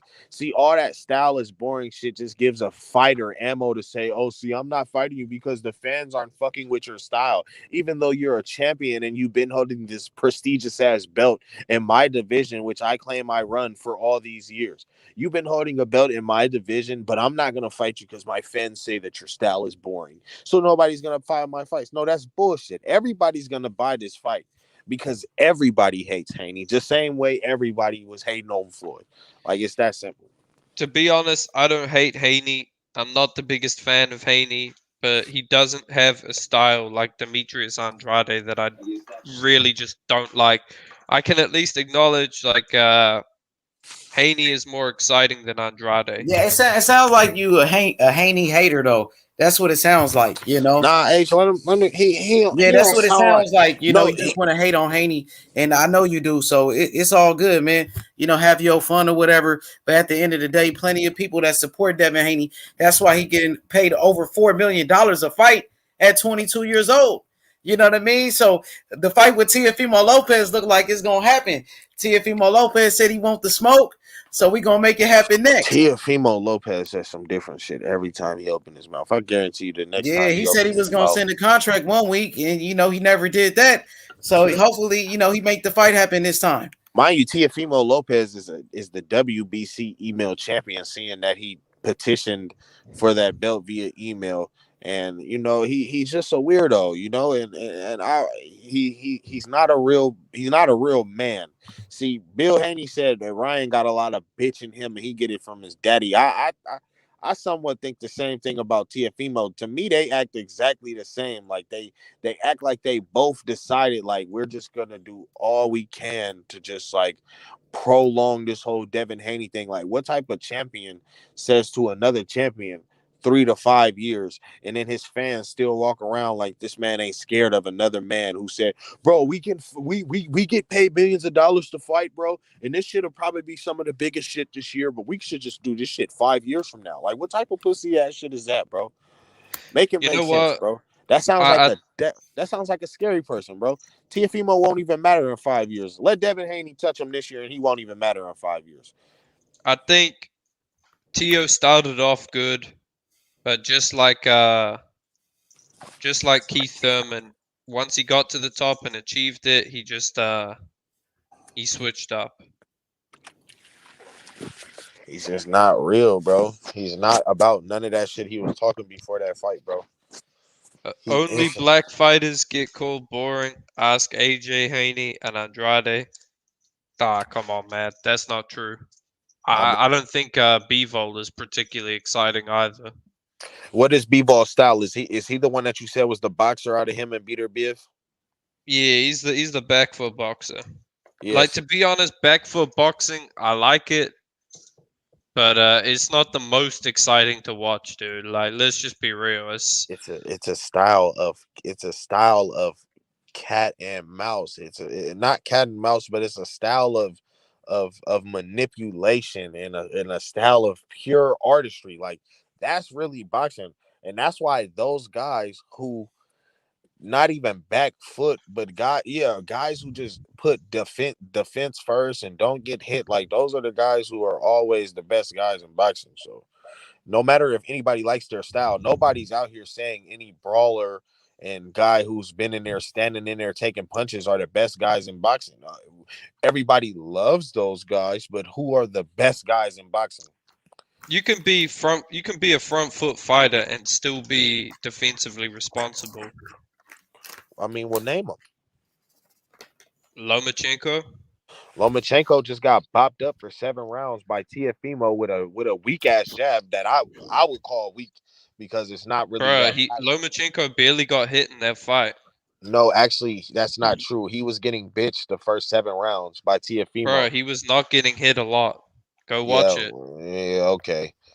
And I literally watched the fight and I was literally disappointed in Lomachenko. Chocolatito, bro. Chocolatito, that's another one. Chocolatito. I'm really not too familiar with him. I gotta go watch his fight. I gotta go watch another front foot fighter with good defense. Taylor. I watch a fight on mute and make your own decision. You said Josh Taylor. Is a lot of influence on fighters. You said Josh Taylor is a good front foot fighter who has good defense. Yeah. Yeah, yet he's always having a busted ass eye. Like, no good defensive fighter has an eye like that. Has ever had an eye like that. Like, I'm talking. Bro, that's not true. Yeah, no. See. You're talking about. See. I'm gonna bring up a boring guy, and you're gonna say he's boring. But no, that's what a good defensive fighter is. Somebody who doesn't take punishments in fights. And you That's guys not tell me true, that dude. these guys are no. Well, Well, guy, Floyd guy Mayweather run. was that. That's what I'm talking about. Floyd Mayweather Okay, was what great. do you think Irislandi Lara has good defense? He has pretty good defense, great defense, I would Okay, say. but guess what? He's had a busted up eye just like that.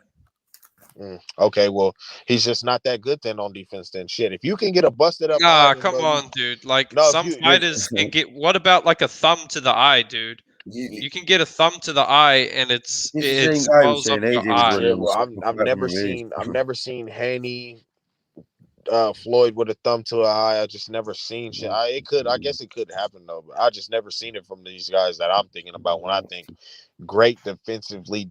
What's the word? Responsible defensive fighters. Like that's what I'm saying, and those are the guys that'll always come on top. And it's just proven. He's the same guy who said AJ was running on the second fucking Reeves fight. Oh no, I never really I mean Because AJ isn't that the doesn't same thing? Isn't that the same thing, bro? no AJ doesn't look nearly as good as any of these guys look Yeah, doing but it. listen, That's what I'm no, what I'm saying. saying is he was a hit and not get hit, and that's exactly what you just said. I'm not hating on them. So I don't really care too this is what much I'm saying about about that some whole fighters can get away with some things when with some certain fans, but other fans can't. This yeah, is what I dude. can't. I'm not my whole thing is not AJ's But style. Like my whole thing is that when I watch him box, he just no, your doesn't whole thing is that you just hate the guy, then, yeah. Hey, no, I join the don't hate panel, him. Lisa. See, this is what you don't know, bro, because this is the whole thing. I'm a black fight fan. So even though I wouldn't bet my money on AJ winning, I would totally root for But him you see what I'm against saying, though? Tyson Fury. You just stick it up for a guy for fucking not getting hit. Hey, that's what's up, Rich. I'm a white fight fan. And I feel you. I can respect that, bro. Boxing is tribal as fuck, No, bro. that's I'm what not I'm out here saying. trying to So you run from can't that. say one fight is running and one fight is fucking doing the fundamentals. It's one or the other, mate. But respect the Rich, because like a lot of people, like I don't get it, man. They're like, "Oh, you can't do that. You can't say that." But dude, Yeah, boxing but is I agree tribal, with man. both. People root for their I own. don't agree with Yes, running. bro. That's how it is, bro. Boxing is tribal. But what I will say, and L It's Dog, and called this will defending. tell me a lot about you. If you can acknowledge boxing is tribal, can you also acknowledge that black fighters get the most hate from everybody else in terms of bullshit analysis of their styles and bullshit analysis of their status, and all this is brought up when it's not brought up with other fighters. Hence, Jamal Charlo and Demetrius Andre not getting fights with Canelo and Triple G. No, fuck Triple G with Canelo, but he gives fights to guys like Anvi Yildirim and Rocky Fielding, and these guys aren't as accomplished yet. He tells those guys they haven't fought anybody. Shit like that. Do you think that you feel me? That there is I don't know if black fighters get more hate than white fighters, or Yeah, I let's think keep race out of it, man. I don't like let's to keep do the race race out of thing. it. Yeah, Let's keep race yeah, out of it. But yeah. bro, how Hey, can we what's up, keep Lisa? race What's out of good, something Lisa? that is racist? Nothing, chilling. What's Yes, good? How you Lisa. doing, Queen Lisa? I'm hanging in Lisa, there. I know Lisa's a big AJ fan, so Lisa, let us know She's why you like she's the AJ. right path. Well, I like the way he boxes and the way he carries himself. I first started hearing about him with the Dylan White thing, but I didn't really know him like that. But they was talking about it a lot here on YouTube. It was some type of big domestic rivalry or whatever between them. Dylan beat him in the amateurs or whatever. So I remember hearing about him then. That's when I first kind of heard about him. And then with the Klitschko fight, that was a big, so like that. But my thing is, like I don't have an issue. Everybody like who they like. My issue is it's like the guy's a unified champion, and any other unified champ get like the respect, and like he doesn't. So that's the issue that I have, and that's why the stance that I take is what I take. I don't have no problem. Like I said, everybody entitled to. We can all have our own opinions, but it's like people are not giving him. I'm listening to like a lot of hate towards him. Like it's like he doesn't have a chance against Fury or Wilder. So that's my only stance. So, you know, if it was any other fighter in any other division, so that needs to, like, I don't know what that's about. That's You all know what I I ask. mean? That's all I ask Hey, for. So can I Back answer to the that? guy. yeah. Yo, my see, because I can see why somebody would think it's hate, but nobody over here see, because I think everybody see, because your main argument about the whole Joshua being one of those guys is his status and the accolades that he has acquired. Everybody who I've heard said something about Anthony Joshua doesn't take away from any of the championships he's won or the fact that he's a unified champ. The fact that I think he might be younger than some of these guys or most of these guys, and he acts cool. Nobody cares about any of that. People. I mean, from what I've heard and from my feelings, I don't think he can box as good as Tyson Fury. Like, I think Tyson Fury will just outbox him. I don't think it's a good matchup on paper. I don't think Alexander Usyk, for the same reason of their boxing abilities, could be a big problem for him. Just me. That's just based off me watching those guys box and watching him box as well. And then I think I just think it's just style matchups that I just think can be bad for him. I don't, like I said, I think it's arguable with the whole Deontay Wilder and Alexander Usyk thing, but I don't think that it's really arguable just based off what I've seen with the eye test, based off just watching those two guys box, that it'll be like a close fight with him and Tyson Fury. And I don't think that's me hating. And I think everybody else who said the same thing, they didn't, I don't know if they said it for the exact same reasons as me, but they all pretty much were saying the same thing. Just them seeing the way that he fights and what he brings to the fights, not his accolades, because everybody respects his accolades. You can't disrespect the unified champ. He has most of the belts, but I think it's more of a us or me seeing them actually fight and me seeing the other guys fight and how I think the styles in the matchup would do with against each other. But I don't think anybody like I just told bro, I'm a black fight fan, so at the end of the day, I'm a root. I was going not to bring race or anything, but I was going to root for Anthony Joshua pretty much regardless, even though I wouldn't bet my money on him against Tyson Fury. Okay, well, here's the thing. Anthony Joshua should get respect because he has defended his titles more than enough times, as well as Wilder. You know what I'm saying? So, not saying that Fury, because Fury was gone for some years, but that's all I'm saying. Like, and stylistically, I really think he's been studying Fury for a lot of years. That's a fight that he wanted, and you know, so I don't think he's gonna go in there. I think he's gonna go in there and give it his all. He's gonna dig deep and make the best man win. But I think he has a chance. I see a lot of improvements with him, and I've been watching him training. So it's like, but it's just putting it all together. Plus, he's going through a style transition. So he had a different style before, but he had to be more it was like just come bang it out. But you got to move your head more. You got to work on your footwork more. You got to do different things. Work on angles more, move more laterally. So like I said, he started late too, but I think he's a quick learner. Considering, so I do put those things into. But as far as Fury is the natural boxer, I agree. He's the natural boxer. He's been doing it since a very young child, so he's natural. So it just looks like poetry in motion. It's like looking at very fluid. Moves well, the feints and all of that. So but I just think he has a chance just like anybody else, and it's just like people just kind of disrespect him. So you know so and I'm here to I'm not on his team or but I just try to come with a different perspective, you know what I mean? like I said in the chat, I made a comment. I said people always talking about people hating on Wilder, but what about all the people that hate on AJ? Because I heard nothing but hate here.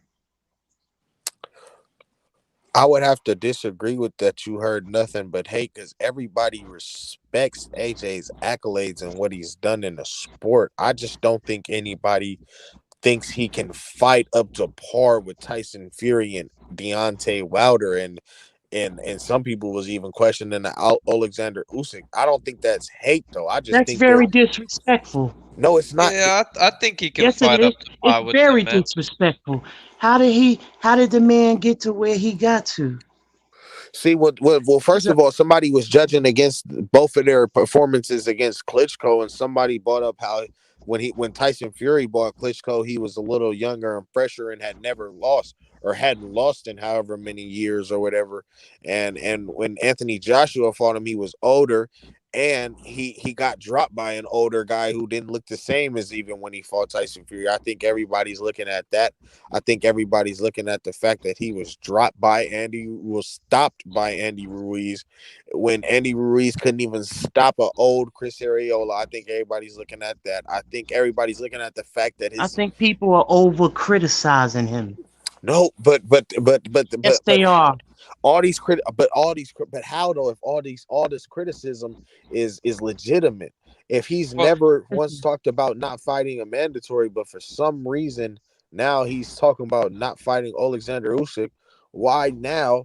Like it's just He questionable. didn't say that. Eddie Hearn said that. That's true though. Well, You guys are saying Eddie. You got to listen to what AJ saying, not Eddie. No, that's 100. That's 100. Yeah, let me say Okay? this. People, Let's keep it real. I'm keeping it a buck. I'm keeping straight a buck. People always talk about this, that, and the other. Look at the history of boxing. Okay? Look at the real history of boxing. Yes, the man went in there. He lost to Andy Ruiz. I get it. He lost. It happens. It's boxing. He came back 6 months later and he got his belts back. People complained about that. They didn't like how he did that. Okay. So then yes. Now the Klitschko that fought AJ was not the same Klitschko that fought Fury. The Klitschko that fought AJ was fighting on his toes. He had like 18 months off. That was the best I ever seen him look. So I don't know. I totally disagree with what you're saying. So this is what I'm saying by it's an agenda against AJ. And I'm calling that shit out. But how could that even be true if I'm telling you that I would fuck with AJ, that I literally just don't think he can box as good as him? Hey, can I say something real quick? Because a lot of He people. can't box better than Wilder. Man, No.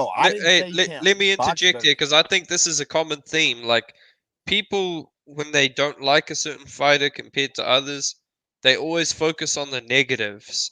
Like you could say AJ beat a fat guy and he lost to a fat guy in Ruiz, but he also avenged that loss in dominant fashion against the unified world champion, which is an impressive accomplishment.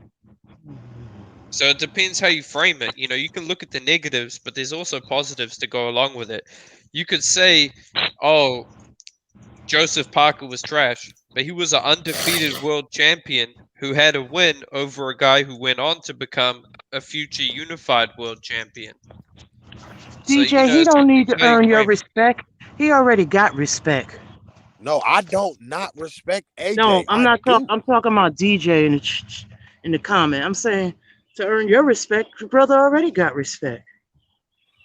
Yeah, nah, man. AJ doesn't really need to do anything to earn anybody's respect. Anybody spewing that he needs to do something to earn somebody's respect, that's bullshit. He doesn't need to do anything to earn. He doesn't want yours respect. He's not arse, mate. Yo, we got a super chat, my boy Matt. Matt, he said AJ has the best resume in the division. It isn't close. He has wins over Vlad, Dylan White, Parker, Povetkin, Ruiz.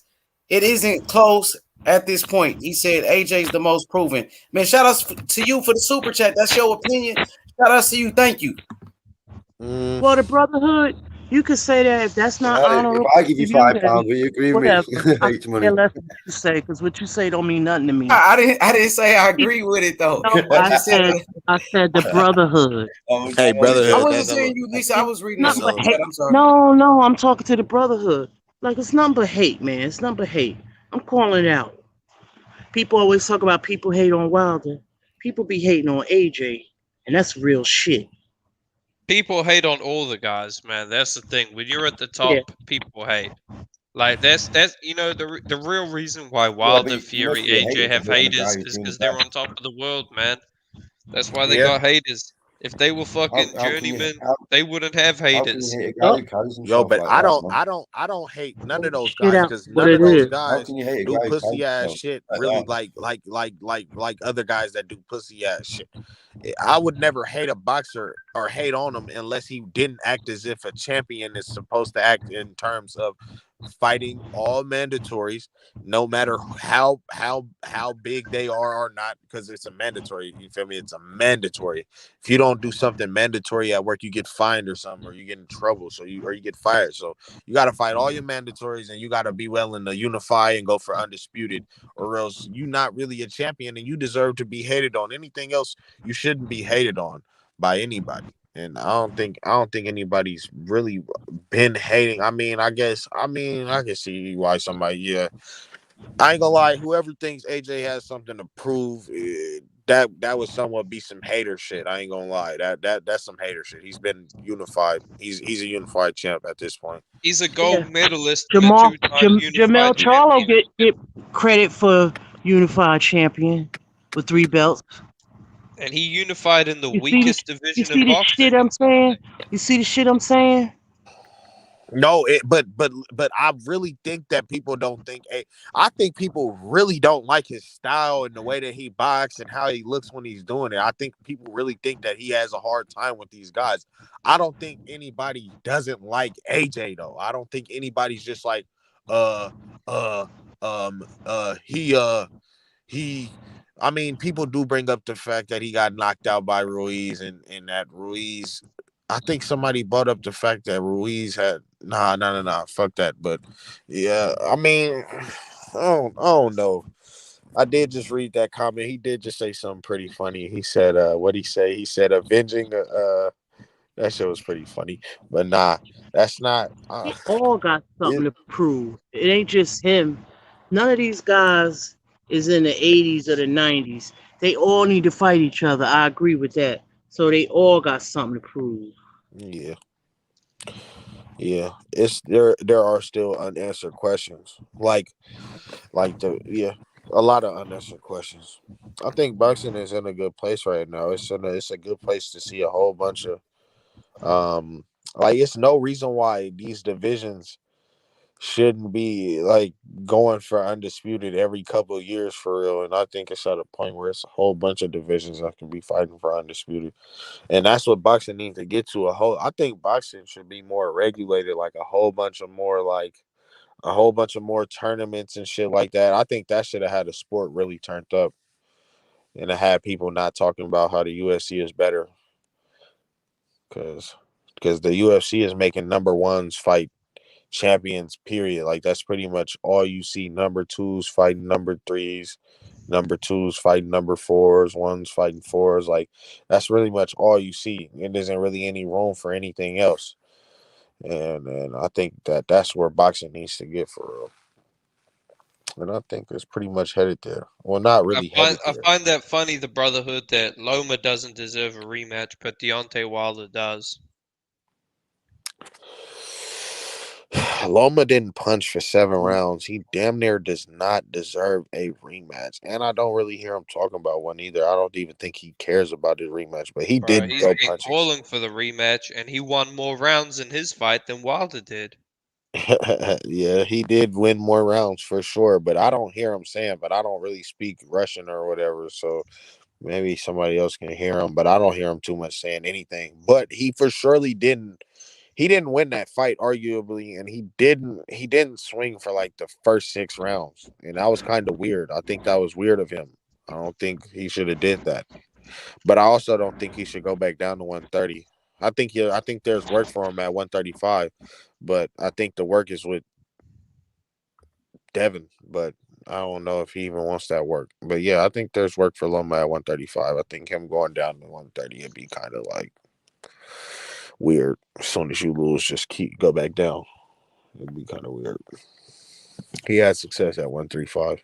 I think he's good. Bro, we're talking about their last fights.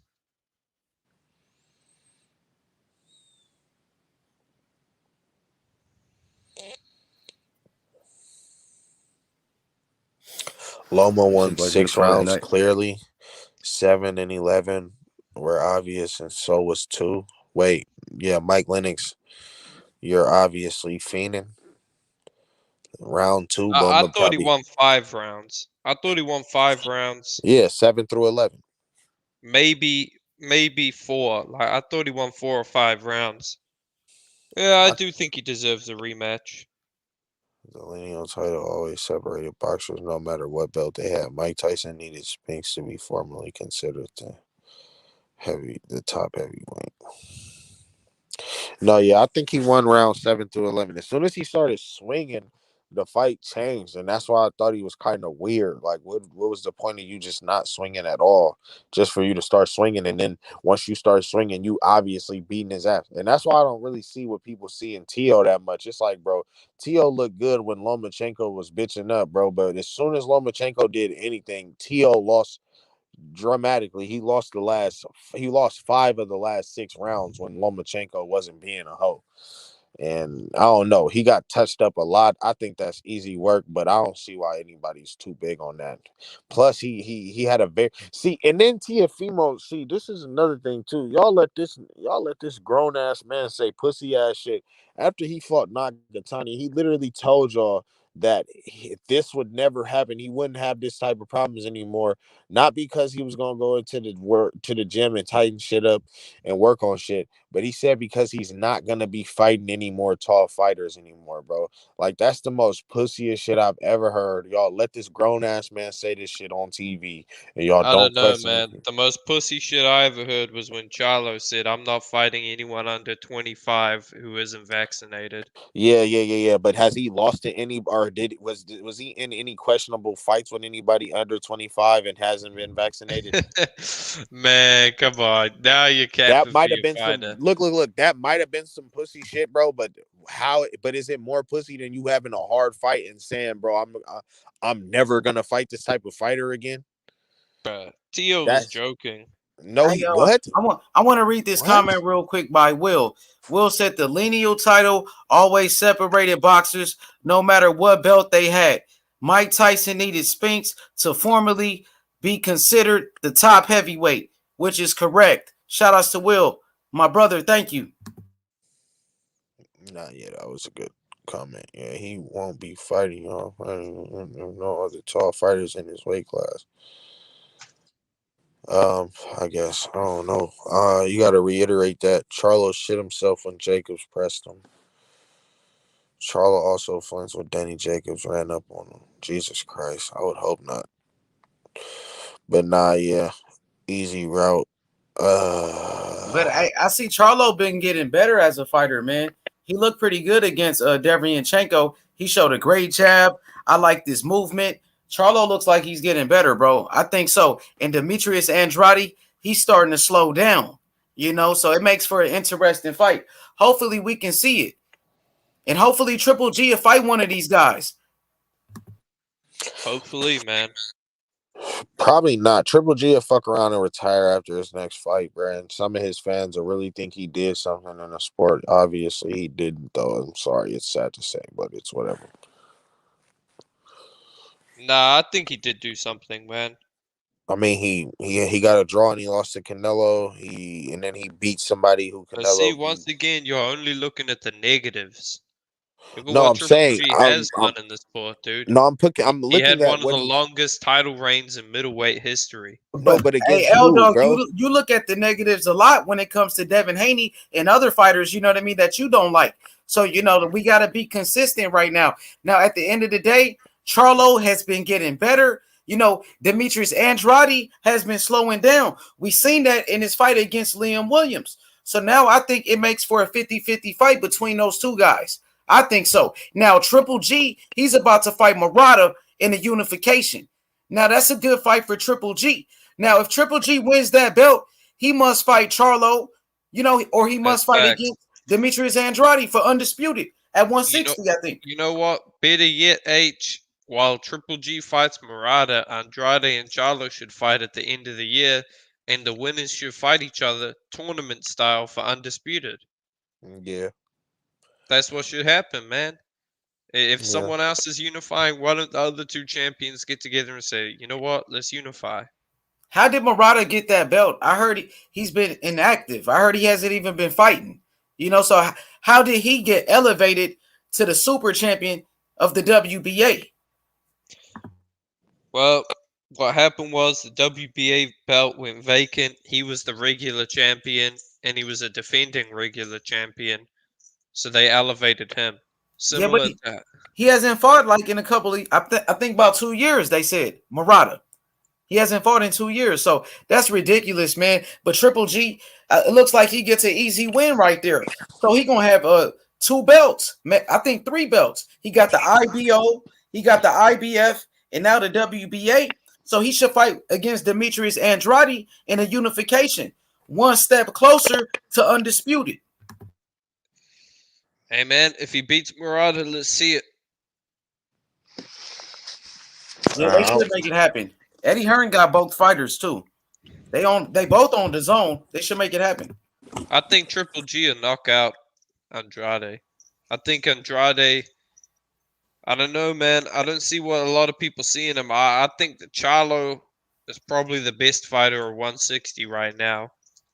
Well, Triple G been slowing down, and he's been fighting some bums, and he didn't look too good in his last fight. I think right now Andrade can beat him, but Triple G, he does have a puncher's chance, though. I got Andrade in that one. I think Triple G doesn't think he can beat Andrade. I think Triple G fights guys at this point that he thinks he can beat, and that's why I don't see him fighting Jamal Charlo and Andre. If he does, though, I'll respect him a whole hell of a lot more, because at this point he's 38 and he's had 3 big fights. That's not commemorable. That's just regular shit, and honestly, it's not even regular shit. That's just regular shit. Yeah, actually, it's just regular shit. Hey, man. To be fair, Andrade and whatever, Charlo, those guys are 30 and they haven't had any big fights. Well, Triple G is a good fight. They still have 8 years though. They have 8 years and they're still 2-weight champs. They'll be around. No. For 8 more well, years? I can say not only do they have 8 years, they're still 2-weight champs, so they're fine. And they Triple both G been should duck fight fighting. him. They both Triple G should fight Andrade next. They both with Eddie Hearn. Eddie Hearn needs to deliver. No excuses. Andrade beats him. Triple G is old. He's washed up at this point. Andrade smokes him. I thought Deverenchenko beat him. You know what I mean? So I think Andrade smokes him at this point. He might stop him. I think Triple G smokes Andrade. I want to see it. Let's do it. That's what I want to see. In an ideal world, what's going to happen is Triple G, he fights Murata, and then after Murata, he fights Andrade. And that's the end of his DAZN contract. That's a great fight right there, man. Eddie Hearn got a lot of fighters now, man. Yeah, Triple G got a tune-up coming again in the middle of this year to stay busy. He's then going to fight Murata. That's the deal. And he's got 1 fight left on his contract after that. He should fight H. He should fight. I was gonna say he should fight H Money. He should fight Andrade. Triple G has a resume full of tune-up fights. I don't think he has any more time for tune-up fights. He just had a tune-up fight. He might as well just fight. If Charlo and Andre can't fight, he should fight one of those two too. He's had enough fights, and his status has weighed up. His status is so high to where he needs as many big names as he can get. He can't really afford.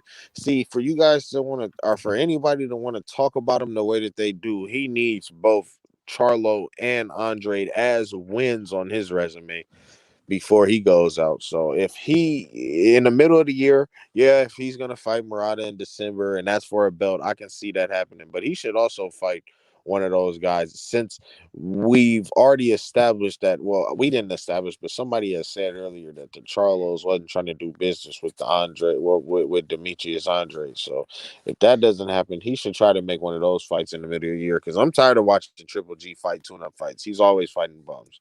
Like I said, I he's had agree, 3. man, and I'm tired of seeing Andrade and Charlo fight these guys, man. Yo, well, were you tired of Canelo not fighting him a couple years back? Because that's what I was also tired of. I Nah, was because tired. Canelo was fighting top level guys. He was fighting, a bunch of guys I want to see him fight. Truth be told, I'm not gonna just blame one fighter and say, "Oh, these guys aren't fighting. This guy isn't fighting anyone." Bro, the middleweight division has turned into one of the worst divisions in boxing, and politics is ruining that shit. Yeah, no, that's just not the case, bro. There are plenty of reputable names in the middleweight There and the are, dude, but supermate there's no reputable fights that are happening. dude, because people say bullshit like just a couple years ago, it wasn't a problem for Canelo to duck Charlo because he was taking bigger fights. Like who? Rocky Fielding? No, that's not a bigger I'm fight, calling my it guy. right now, It's boys. just not a bigger fight. Caleb Nah, Smith but is not a bigger what is fight. Charlo doing, man? Like, who is No, Charlo Charlo. fighting See, again? no, but what I'm saying is Charlo should have fought Canelo 2 years ago strictly because he was his mandatory. Just like Ambi Yildirim got the chance to fight Canelo because he was his mandatory, and he was coming off a loss in a 2-year layoff. Charlo should have got that chance, seeing that he was coming off a win and an interim champion, and he became the interim champ. You see what I'm saying? That's what I'm saying. That's straight bullshit. Just like Canelo's going for undisputed now because it's convenient for him at 168. He should have did the same thing at 160 when Demetrius Andre wanted to fight him. When Demetrius Andre was a 2-weight world champ. So is he? See, we're not hearing Canelo say anything about Caleb Plant not being worthy, and Caleb Plant is only a 1-weight champion. You feel what I'm saying? Demetrius Andre was a 2-weight world champion by the time he wanted Canelo. So Yo, what's good, brotherhood? I'm sorry, L Dog. What's good, brotherhood? What's up with it? What's good? What's good, man? I came here to cook Slim Jesus. Slim Jesus. Hey, what's good? What's good, man? Rocky Fielding was a 2-weight. Yildirim wasn't mandated, dummy. So, like, you just sound stupid, Pigeon Mike Tyson. Like, I can't even believe I just said your name. That shit just made me look as dumb as you. I'm fucking sick. Slim Jesus is the greatest rapper of all time, brotherhood. Yeah, we know. Right now it's Pooh Shiesty. Pooh Shiesty and Big Walk Dog. And Gucci Mane, the greatest rapper of all time.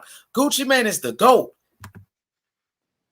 Are you on some L Dog shit, H, or was you serious? For real. Gucci Mane right now is the GOAT right here. And Pooh Shiesty the best nigga out. And you gotta listen to Big Walk Dog. Big Walk Dog. You feel me? I swear to remember. God, this nigga H is on his Memphis shit right now. Hey, Gucci Mane that nigga though. Gucci Mane the GOAT. 10-17, man. Gucci Mane. Hey, this is for real. I remember the end of 2019 when AJ and Ruiz were fighting. H Money was like, Pooh Shiesty is next up. And at the time, he only had like 50,000 followers on IG. And what do you know? A couple years later, yeah, Pooh Shiesty's that guy. Okay. I mean, it's only been a year. It's only been a year. So he took over. Yeah, Pooh Shiesty, that's my dog. Yeah, Pooh Shiesty, that's my dog. But Pooh, you know I'm really shiesty. Yeah, that was hard. I ain't gonna lie. But yeah, but you gotta check out Big Walk Dog. Gucci Mane just signed a new artist by the name of Big Walk Dog. Man, he going hard, man. You gotta check him out. He's like the next Moneybag Yo. So check him out. Hey, Moneybag Yo, he brought Mayweather to the ring. So Moneybag Yo doing his thing for Memphis. Yeah, this nigga H Money is officially a Memphis nigga. Nah, I'm from LA, but you know I can't lie, man. You know what I'm saying? They got that hot shit right now. They dropping that real shit right now. Young Dolph, Yo Gotti. You know what I'm saying? Black youngster, Young Dolph for sure. Key Glock in them, Key Glock, Moneybag Yo. You know. They done gave H Money some barbecue, some gold teeth. He over with. Gave that nigga some barbecue. I'm rolling. That was a good one. They gave that nigga H Money some barbecue and some gold teeth. So he full-time Memphis now. Nah, I'm from LA, man. I'm from the West Coast, but I ain't gonna lie. Right now, Moneybag Yo, his album went #1, and so did Pooh Shiesty. Brother, you be fucking with the barbecue, huh? Nah, I don't fuck with the barbecue like that. That shit is fire though. That shit is fire. H Money, you Muslim, you can't fuck with that shit. Well, I eat beef though, like some beef ribs and shit, or some turkey ribs and shit like that.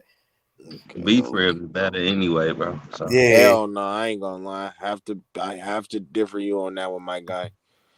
Them pork things be going crazy. I know it's the swine and all, but that shit just be a little different. Yeah, I hear you. That beef should be a little tough. Yo, so the Brotherhood, I want to ask you about this Devin Haney Teofimo Lopez fight. Now, Teofimo Lopez, during this weekend, he did an interview. He said he wants to fight Devin Haney next. He said he can mandate that fight. You know, what's your thoughts on that situation? You think he's serious? You think he's ready to make the fight? Niggas lie every day, B. Hey, speak on it. Let me hear what you think. Like, break it down for me. I mean, I can't really break it down. I told you, remember last time I told you about how I feel about anything T.O. says?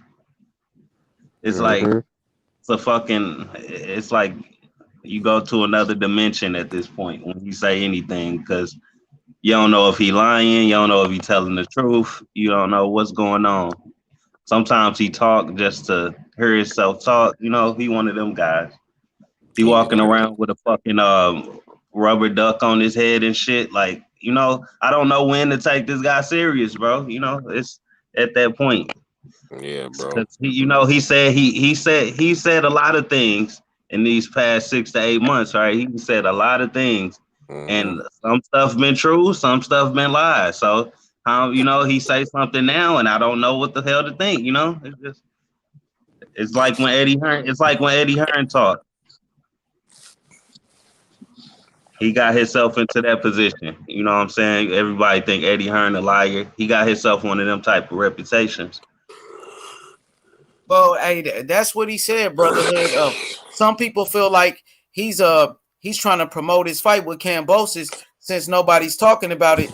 That's why he said he gonna fight Devin Haney next to promote his fight. That's crazy. Yeah, how are you talking about a Haney fight when you ain't even fought your fight yet? That is crazy. But I mean, all I can say is, on a positive note, I hope he's serious. You know what I'm saying? T.O. ran around for months telling us that the IBF was making him fight George Kambosos. They came out and said that he would have been able to fight Devin for the undisputed, and he has never been checked by old media about this shit. He just gets to walk around, lie to us, and motherfuckers really commend this man, and then he runs around and says he's undisputed when the records show he's not undisputed. So it's like, bro, you dealing with a different type of nigga, bro. He's straight up weird, and he really don't care about the truth. He only cares about what he can make it sound like while he's on camera. And I swear it's not good for boxing. It's a bad look. It's not good. See, you see what I'm saying, bro? He just this dude just off the wall with the shit. Like, he literally just say shit he don't mean, and he say it with a straight face though. So I don't like people like that, bro. When you lie that good, then I don't want nothing to do with you. Nah, he bad at lying though. I ain't gonna lie, because I know niggas is good at lying. Shit, I mean, I ain't gonna say that, but nah, I just don't. He not really that good at lying. I can tell when he lying, but like, cause it be sounding like bullshit. But nah, yeah, he's a lying motherfucker. Him and his pops, bro. They just do that shit. Like, that's just they shit, bro. But that's my point. He lies so much. He lies so much that I don't know what. Yeah. You don't know when the fuck you don't know when. That's why you just gotta stop listening to that nigga, bro. Because he'll say some shit that totally throw you off, bro. Like, I just don't think he's willing to fight Dev right now, bro. What makes you think he wants to fight him now after he just displayed what he displayed, bro? All we can do is hold him to it, man. He said he gonna fight him next. His dad said he gonna fight him next. We're gonna hold him to it. If Well, anything else happen, if he could fight somebody named Kevin Laney or some shit, I don't give a fuck, bro. If it ain't Devin Haney, you know what I'm saying? It's gonna be a problem. We're gonna hold He him said to that it. shit the last time when he beat Lomachenko, though. As soon as he was done with the fight, he was talking shit. That first day, he was talking shit. The next day, he was still talking shit, but he wasn't talking about fighting. And then the next day, it was, Devin isn't even, he's an email champ, and he's not even this. And then the next day, it's that, you know what, we want Devin. And then the next day, it's that 3 to 5 years, and then the next day is we need 10 million, and then the next day is Devin has never won anything in the amateurs, and where the hell was this guy when we were like, it's just hella bullshit that's bad for boxing, and it's showing that for some reason you just not trying to fight with him. That's what I pick from it. For you, for some reason other than what the hell you telling me, you just don't want to fight, bro. You could just tell us that and we'll understand. We'll put something together like Ryan did. Ryan told us he didn't want to fight Devin. I mean, he be saying all this other bullshit now, but he told us in plain sight he don't want to fight Devin, bro. I want to fight those other guys first. Like, I'm cool with Devin right now. If Tio just kept it 100 and was just like, I don't want to fight the other champ, it'd be a lot better than him saying, oh, Devin is scared of us and he overprices himself and all this other just bullshit, bro. He's got all the people. Hey, I want to say, you know how opponents, fighters don't really look past their opponents. Yeah. They usually say, I'm focused on this fight until I finish this fight. I ain't gonna say who I want to fight next and stuff like that. Yeah. Tio, I guess it ain't with Tio. He know he in a mismatch. You know what I'm saying? People didn't catch on to that shit. He talking about Haney right now when he got a fight. And when is his fight? Couple weeks. A couple weeks, yeah. He got a fight coming up, and he talking about his next fight. So you looking way past your opponent. I hope Kambosos clip him, man. I ain't gonna lie. Shit, Teofimo is not too defensively sound. He can for surely be hit. For sure he can be hit. I wouldn't be surprised if he won. I know he can beat him, but just for the point that this dude got all the belts. Well, not all the belts. 3 belts and the franchise belt. But he got all them belts. And he trying to like basically hold him hostage from Haney. Like, fuck that, bro. Let Kambosos clip him, and let's see Kambosos and Haney in Australia or some shit. Fuck it. We ain't about to. You think if Kambosos get them belts, he ain't gonna do the same shit? He gonna do the same exact shit. I'm saying I don't think he would do that. Because look at Jeff Horn. When Jeff Horn fought Pacquiao, he didn't hold that shit hostage, did he? You know what I'm saying? Like them dudes that don't got a huge name like that, they can't hold the belt hostage. They gotta fight somebody. You always see it like that. Like look at Ndongo. Ndongo didn't say he didn't get his 2 belts and say fuck that Crawford. You gonna have to fight somebody before you unify with me. He ain't do none of that A side shit. He went right to fight Crawford. When you a B side, bro, you can have however many belts you want, but you know you still got to come see the guy. Yeah, they ain't give Jeff Horn no choice. They ain't give him. They ain't let Jeff Horn get a voluntary defense or none of that. Hey, brotherhood, what do you think about this comment? Mike from Boston says Haney isn't that good. What do you have to say to that? He don't believe that. I bet if he got on this panel right now, he can't explain how Haney ain't good. He'll say some shit like he has no power.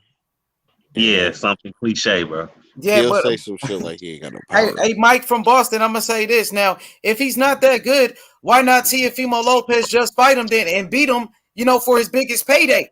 Because this gonna be his biggest payday. If he's not that good, why he just don't fight him then? And take that last belt.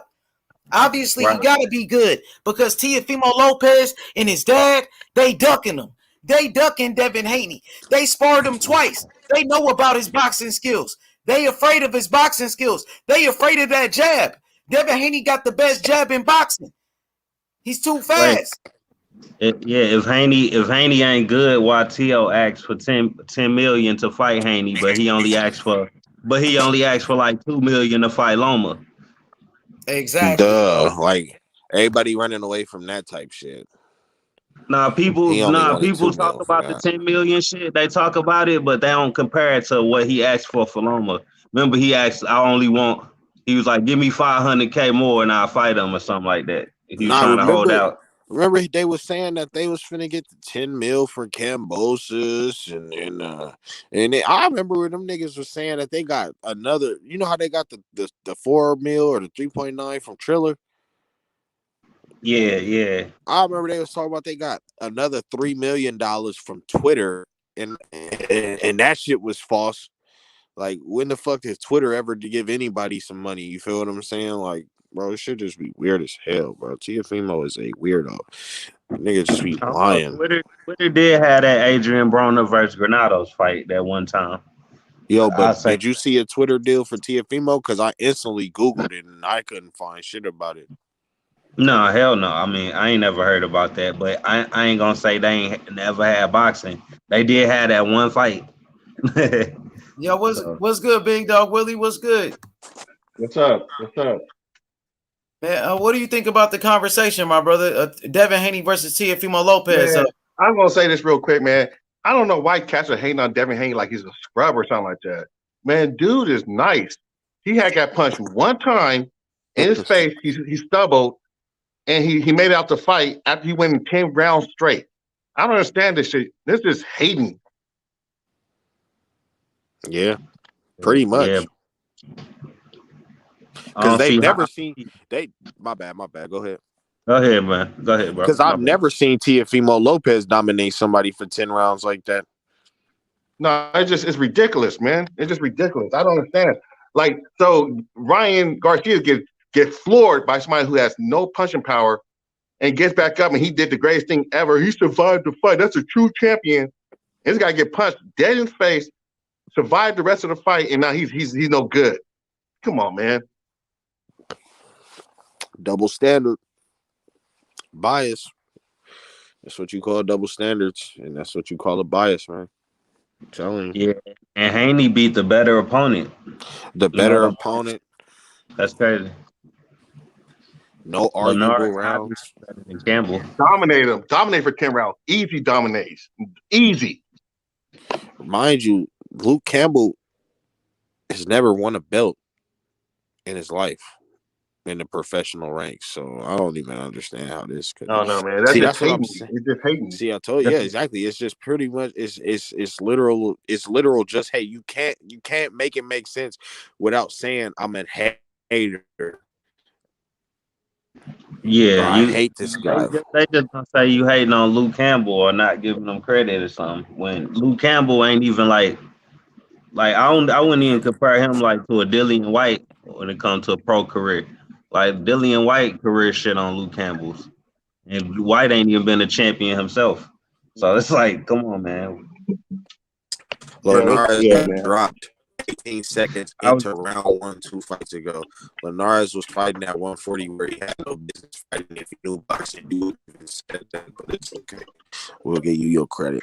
Linares also dropped Lomachenko, so it don't matter. Linares, look, Fury got dropped twice though, right? And when he got dropped twice, and fucking they say he won 10 rounds to 2, right? And they clown Wilder for that. But Haney got hurt once, and they say Haney really won 10 rounds to 2. In my eyes, he got hurt once, and they clowning Haney. you see how backwards the strip then got flipped and shit. Right, he got hurt. He didn't even fall down. He got hurt. He didn't fall down. Wilder. They ain't say Haney school. They ain't say Haney school fucking Linares. They just focused on him getting hurt.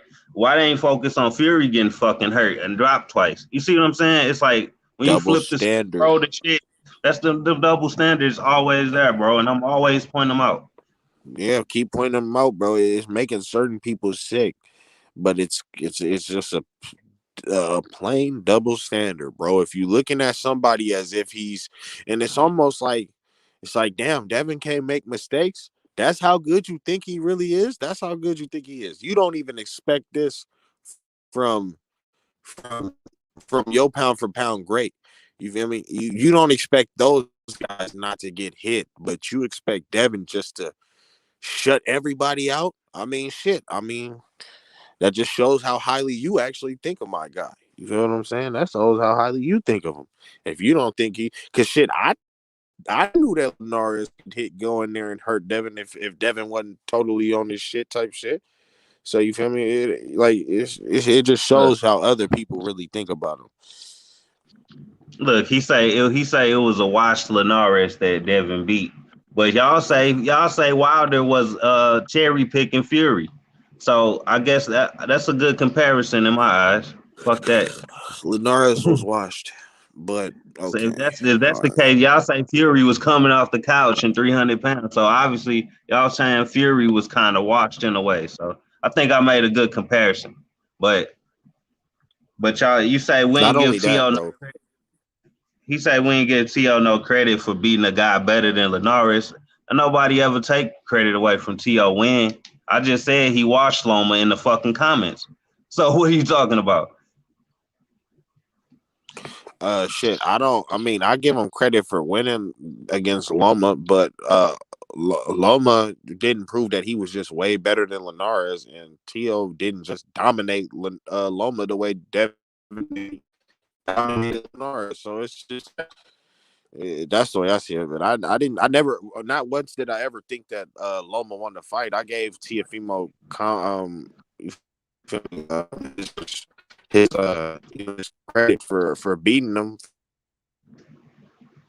You was breaking up a little bit. I hope that ain't what me. y'all be saying. I don't know what y'all saying. Like, niggas give people credit. It wouldn't hurt. I want Teofimo to have the Loma win on his back, because when Devin beat him, it's just only gonna be better. So I'm not really tripping about him having that dub. I need him to have that dub. Well, look, he think we taking credit away from the Loma win because we saying T.O. ain't undisputed. That makes no fuck. You see what I'm saying? It don't really make no sense. To do that, bro. It don't make no sense, bro. They just want to throw away everything that literally happened, bro. Hey, look, when Riddick Bowe dropped his WBC belt and Lennox Lewis became champion, it was no such thing as a franchise belt, bro. This whole franchise shit came about some years back on some weird shit, bro. And now they want us to respect a franchise belt, bro, that was literally created to make a champ you feel me, bypass his mandatory. Now they say Canelo used that franchise shit to move out of the division and get fights, but Lomachenko literally didn't even lead the division, meaning he didn't even have a reason not to fight his Mando. And then what they'll say is that, oh, Lomachenko did that to go fight Teofimo. That's also false. Teofimo didn't become champion until after all that whole shit, bro. So it's weird, bro. Like, they gonna always come with some weird shit, and a nigga like me who really know what the fuck you talking about is gonna always be able to kill any type of dumbass comment like that, bro, because that's just silly ass shit, bro. Period. Yeah, I hear you. Everybody know that franchise thing is bullshit, man, because they did and said like two or three different things regarding the belt. Like, at first they said you change the belt, you know what I'm saying? And first they said they made it for a certain reason. You know, they made it so certain big fights can be made, but somehow Canelo and Kovalev is a huge fight that needed to be made over Charlo versus Canelo, I guess. That was that. Yeah. Pretty much, yeah. They switched up the criteria about shit. Like, how you got rules for like, that's how you could tell it was always some bullshit, because they had a rule for it, and then they treated the rule like it was never a rule. As soon as somebody just asked for the belt, in terms of getting the belt, you feel me, and winning the belt, you feel what I'm saying? Like, they said you can't win the franchise belt from somebody who has it, and all it took was for somebody to ask for it. You feel what I'm saying? Like, can I get this if I win? They didn't say, oh no, this belt isn't one of those because the manual and the rule book says we can and can't do this and that, bro. Like, nah, like they just letting shit go by as planned. And somebody else said it earlier. I think that they realizing that they fucked up, and I'm hoping they did, and they just abolished the whole shit, because it's really a bad look for real. I can tell you what really happened, bro. Canelo, he called the cartel, bro. He told them, he said, put Suleiman on the phone. Put Suleiman on the phone. Put Suleiman on. They put him on the phone, bro. He said, you put this motherfucker Charlo #1. You made him my mandatory. What the fuck is wrong with you? And you know, Suleiman was like, "Wait, I can fix this, Canelo. I can fix this. I can fix this. Don't drop my belt again." He say, "Don't drop my belt again, please." He say, "I'll just give you a new belt, a franchise belt, and I'll make Charlo the regular champion." You know what I'm saying? The WBC regular champion. That's how the franchise champion was born. That's the origins. That nigga said he said, don't drop my belt again. Yeah, Yeah.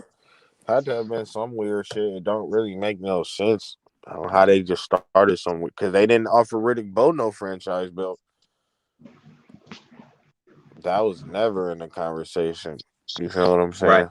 Right. They ain't give fucking Riddick Bowe no Black History Month belt or no shit like that either. Because no weird and all shit. kind of tailor made belts and shit. The belts with his middle name on. Belts with his middle name on the shit and just shit, but got well, it's supposed to be up for Billy Joe Saunders to fight for.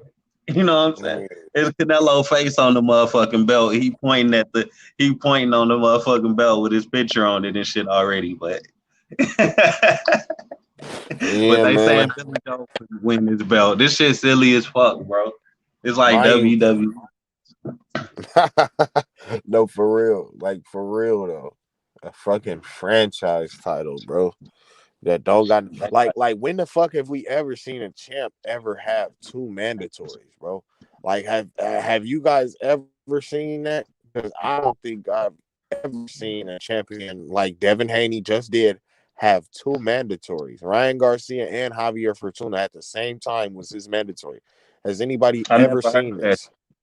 I never heard of that. You would never hear that shit. So instead of giving Teofimo one, oh my bad, go ahead. No, go ahead, because I wanted to hear that. I want to hear that. You said, how did they justify that? I was saying the way they justified it was saying when he was the champion in recess, he was supposed to have a mandatory, and then he got another one after he got the belt back.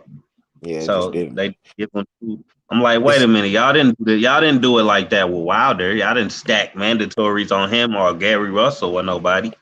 Come on, man.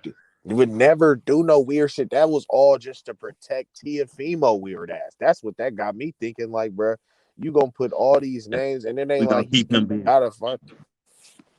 It's like that shit was weird. And then the 2 mandatory, and then somebody would be like, "Oh yeah, he ducked Fortuna." Like, nigga, his mandatory was over here trying to fight his other mandatory. So what the fuck are you talking about, bro? These niggas never made it known that they wanted to fight for that belt. So what y'all even talking about, bro? Like, I think it's weird. Yeah. And I think that shit might have been partly Ryan Garcia's fault too, because if Ryan Garcia like just took his mandatory spot and said I wanted the Haney fight immediately, then it wouldn't be no problems. You know what I'm saying? But maybe they had to give him 2 mandatories because they weren't sure Ryan was gonna, take his spot, but they ain't want to. Excuse me. I don't think they knew Ryan was gonna take his mandatory obligation or position or whatever you want to call it.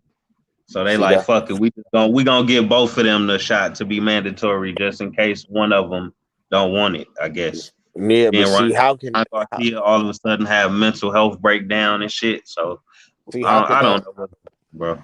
How could that even be the case? Like, how can we be like, oh, maybe we need to give this guy 2 mandatories just in case one of them is a bitch?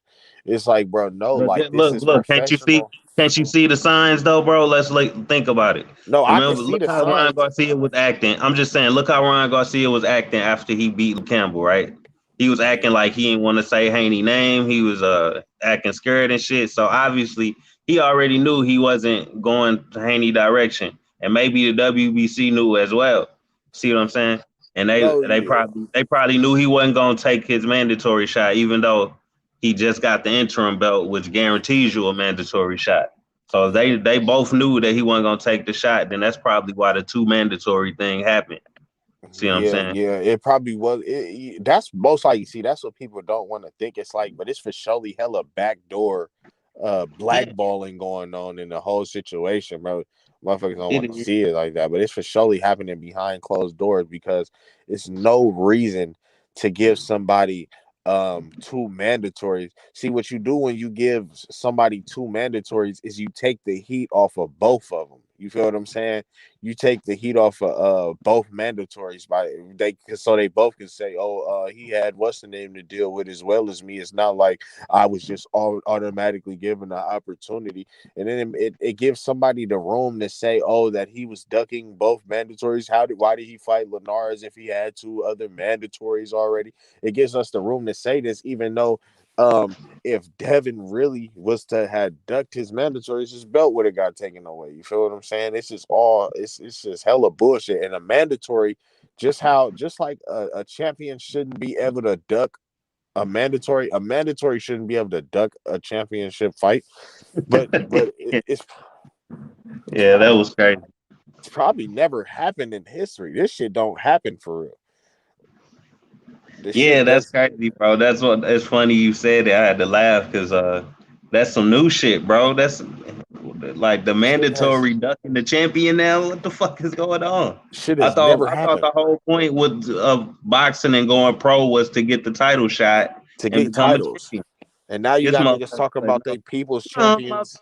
I just wanted the interim belt, and now I want to be depressed. So, mind you, bro, yeah, bro, like this nigga's weird, bro. Talking all this, like I couldn't believe Ryan Garcia opened his mouth about the Jorge Linares shit when he was literally not trying to fight Jorge Linares, and literally on paper ducked Devin Haney, and then literally on paper ducked Javier Fortuna and blamed it on anxiety. Like anxiety is a reason to not show up to work, bro. Like this nigga literally says anything, bro, and then he gets sympathy from motherfuckers, bro. Like, bro, I ain't gonna lie, bro. Real life sympathy, bro. Like real life sympathy, like motherfuckers was saying, I understand why he commented on the Haney fight. That's his job. Like, no, his fucking job was to go in there and fight for the belt, not to fucking duck, not to fight the other mandatory and then drop out of that fight and then be in talks with Rolly Ramirez, who just came off of two questionable ass wins. Like, come on, bro. This nigga Ryan is a clown, bro. He is a fucking clown. He shouldn't even. I could see him retiring, bro. Like I can he said literally he see gonna him. retire when he's 25 or something like that, bro. You ain't hear him? Or Yeah, like in bro. 3 years? He fucking around and never be a champion. The nigga already finna be 24. He'll never be a champ, bro. This nigga's weird. Like he's literally hella weird, bro. Like I No, shit. he'll Who do I? be a champ. He'll be a champ, bro. The WBC will make him some. They'll make him some type of belt. You He'll know. be an You know how interim that goes. champ. He might die the interim champ for real. They gonna put his face on that interim belt for real. They're Yeah, gonna like name a belt after Canelo. He gonna be the first champion or some shit like that. that Who nigga knows? Ryan is piss poor, bro. His etiquette in this whole sport is just kiddish as hell, bro. What do you mean you were the people's champ? You've never won a belt before. Well, man, he done been in talks with everybody though. First it was Tank, then it's Pacquiao, then they say he about to fight Fortuna, then they say he about to fight Rolly, right? Yeah. And then like I don't know, bro. He been talking to everybody, but Mind you, ain't he shit. only said that Tank shit so motherfuckers wouldn't be talking about him fighting who he was not even mandated fighting. So they wouldn't talk about him being the challenger for the belt, bro.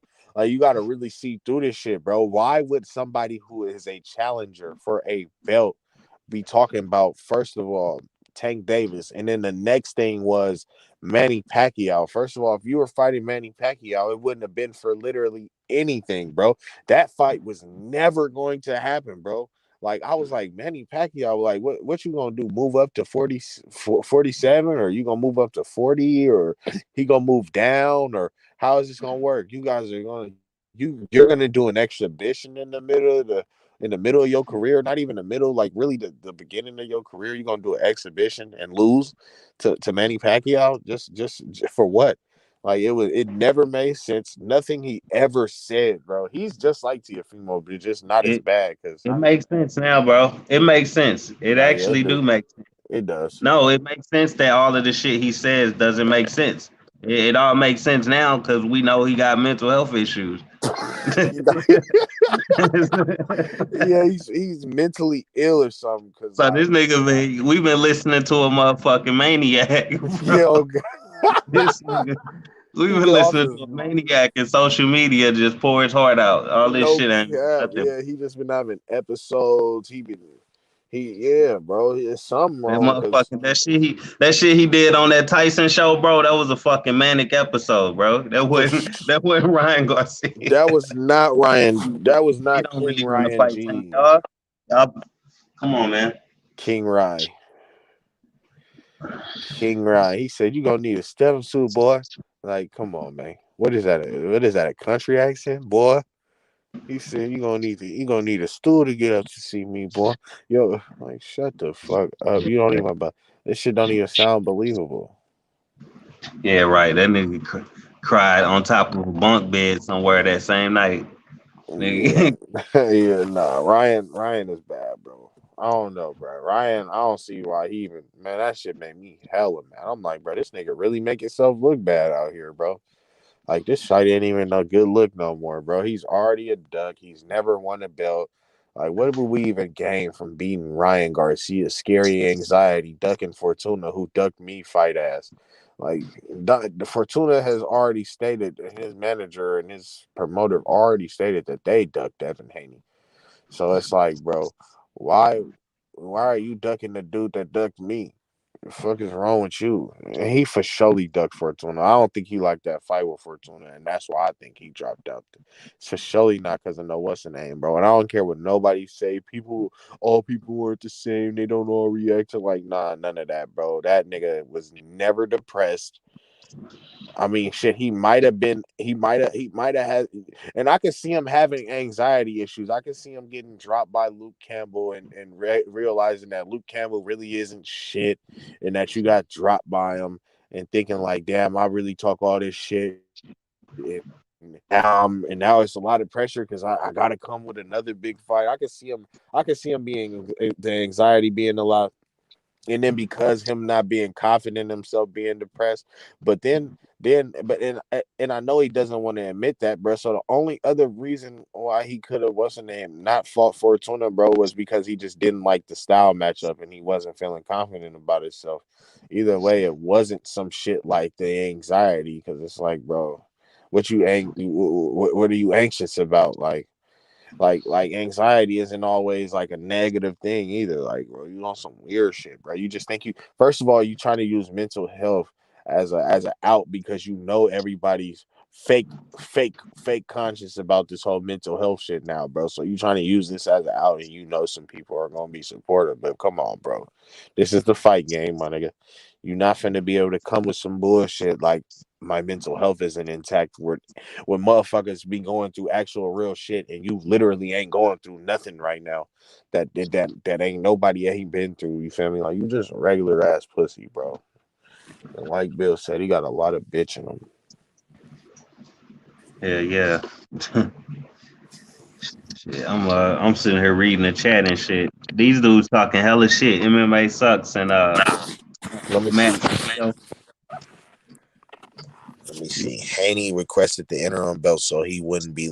Yeah, you literally weren't watching boxing back then, because if you were watching boxing back then, you just wouldn't have even typed that silly ass shit. Either that or somebody paid you to be retarded on these comments. But keep going. Ryan ducked Fortuna because Haney ducked Fortuna. Yeah, that makes sense too. Yeah, Fortuna fought his way up the rankings to duck the champ who got the belt via email. Yep, that sounds about right. Actually, you got that one right. I was being sarcastic about the other ones, but you got that one right. And you probably thought you was being sarcastic, but you were actually being serious without you knowing. You silly dumb fuck. Niggas be retarded. Yeah, that's exactly what he did. Even look, his own manager went on the boxing voice and said, "Okay, yeah, we were avoiding you back then, but we want to fight now." They admitted it, bro. Like people don't even watch. People don't even keep up with all this shit, man. And then never really wanted to fight, because if he wanted to fight, he would be champion right now. Devin Haney wouldn't have been able to just push him aside. Nobody does that. You can't do that. You feel me? Look at all the other champions that push away their mandatories aside, bro. And we can't say Javier wasn't his mandatory because they put it in paper that he was his mandatory. They made statements saying he was his mandatory. So if Tell me Javier, that. Oh, wait. We gotta cook this dude, man. which one? MMA sucks. He said Haney was never the interim. If Haney, who did Haney fight right before Loma fought Campbell? It was before he fought Campbell. It was Abdullayev, right? No. It was after Loma fought Campbell, but yeah, it was Abdullayev. That was Oh, for it the was like a interim. month after. Yeah, it was like a month after, right? Yeah, that was for the interim Yeah. champion. Yeah. It was Abdullayev. Yeah, it Bro, was why would like we? But August. listen, I think but Loma bro, fought in August, and then Haney fought in September. Yeah, so brotherhood, bro. they fought for the interim belt.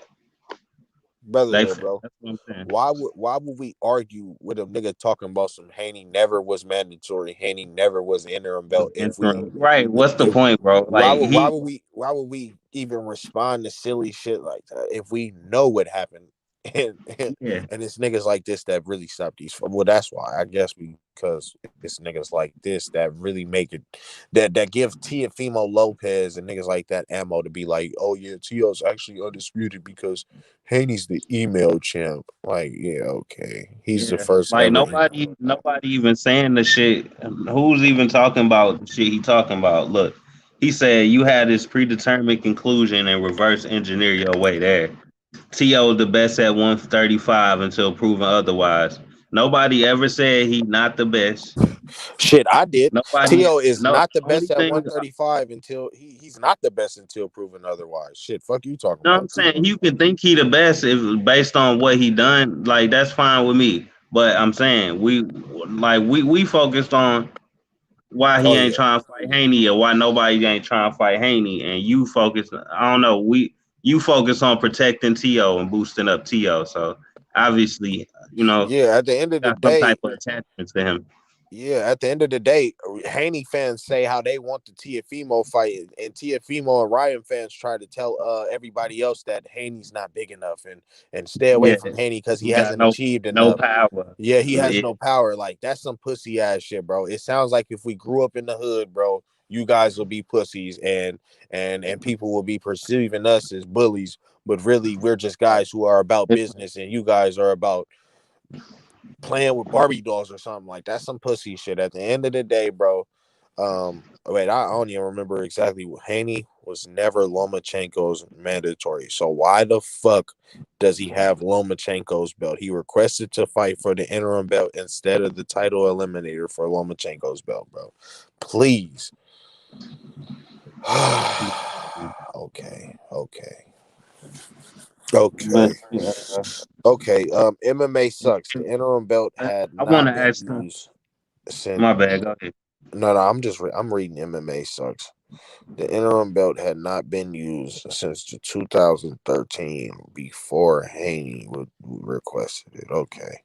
Well, MMA sucks. I wish I could argue with you about this still, but I've been proving this point ever since I've been getting on this live. I can't do it. Wait. What? Whoa. He said Haney requested the interim belt. Like literally, like bro, this I'm shit not don't even. I ain't even about to say like nothing, only bro. some, but they don't even really want to. So emotional, Richie. I know. I'm so emotional. Matt, you've been in the comments for hella long, bro. You might as well just bounce on the panel and we can really debate about this shit. I guarantee you can't prove to me anything that you talking about, bro. Because you're telling me that T.O. is the best, bro, but I literally watched T.O. tell me that he wasn't gonna fight tall guys anymore after he had a hard time fighting them. That doesn't sound like the best.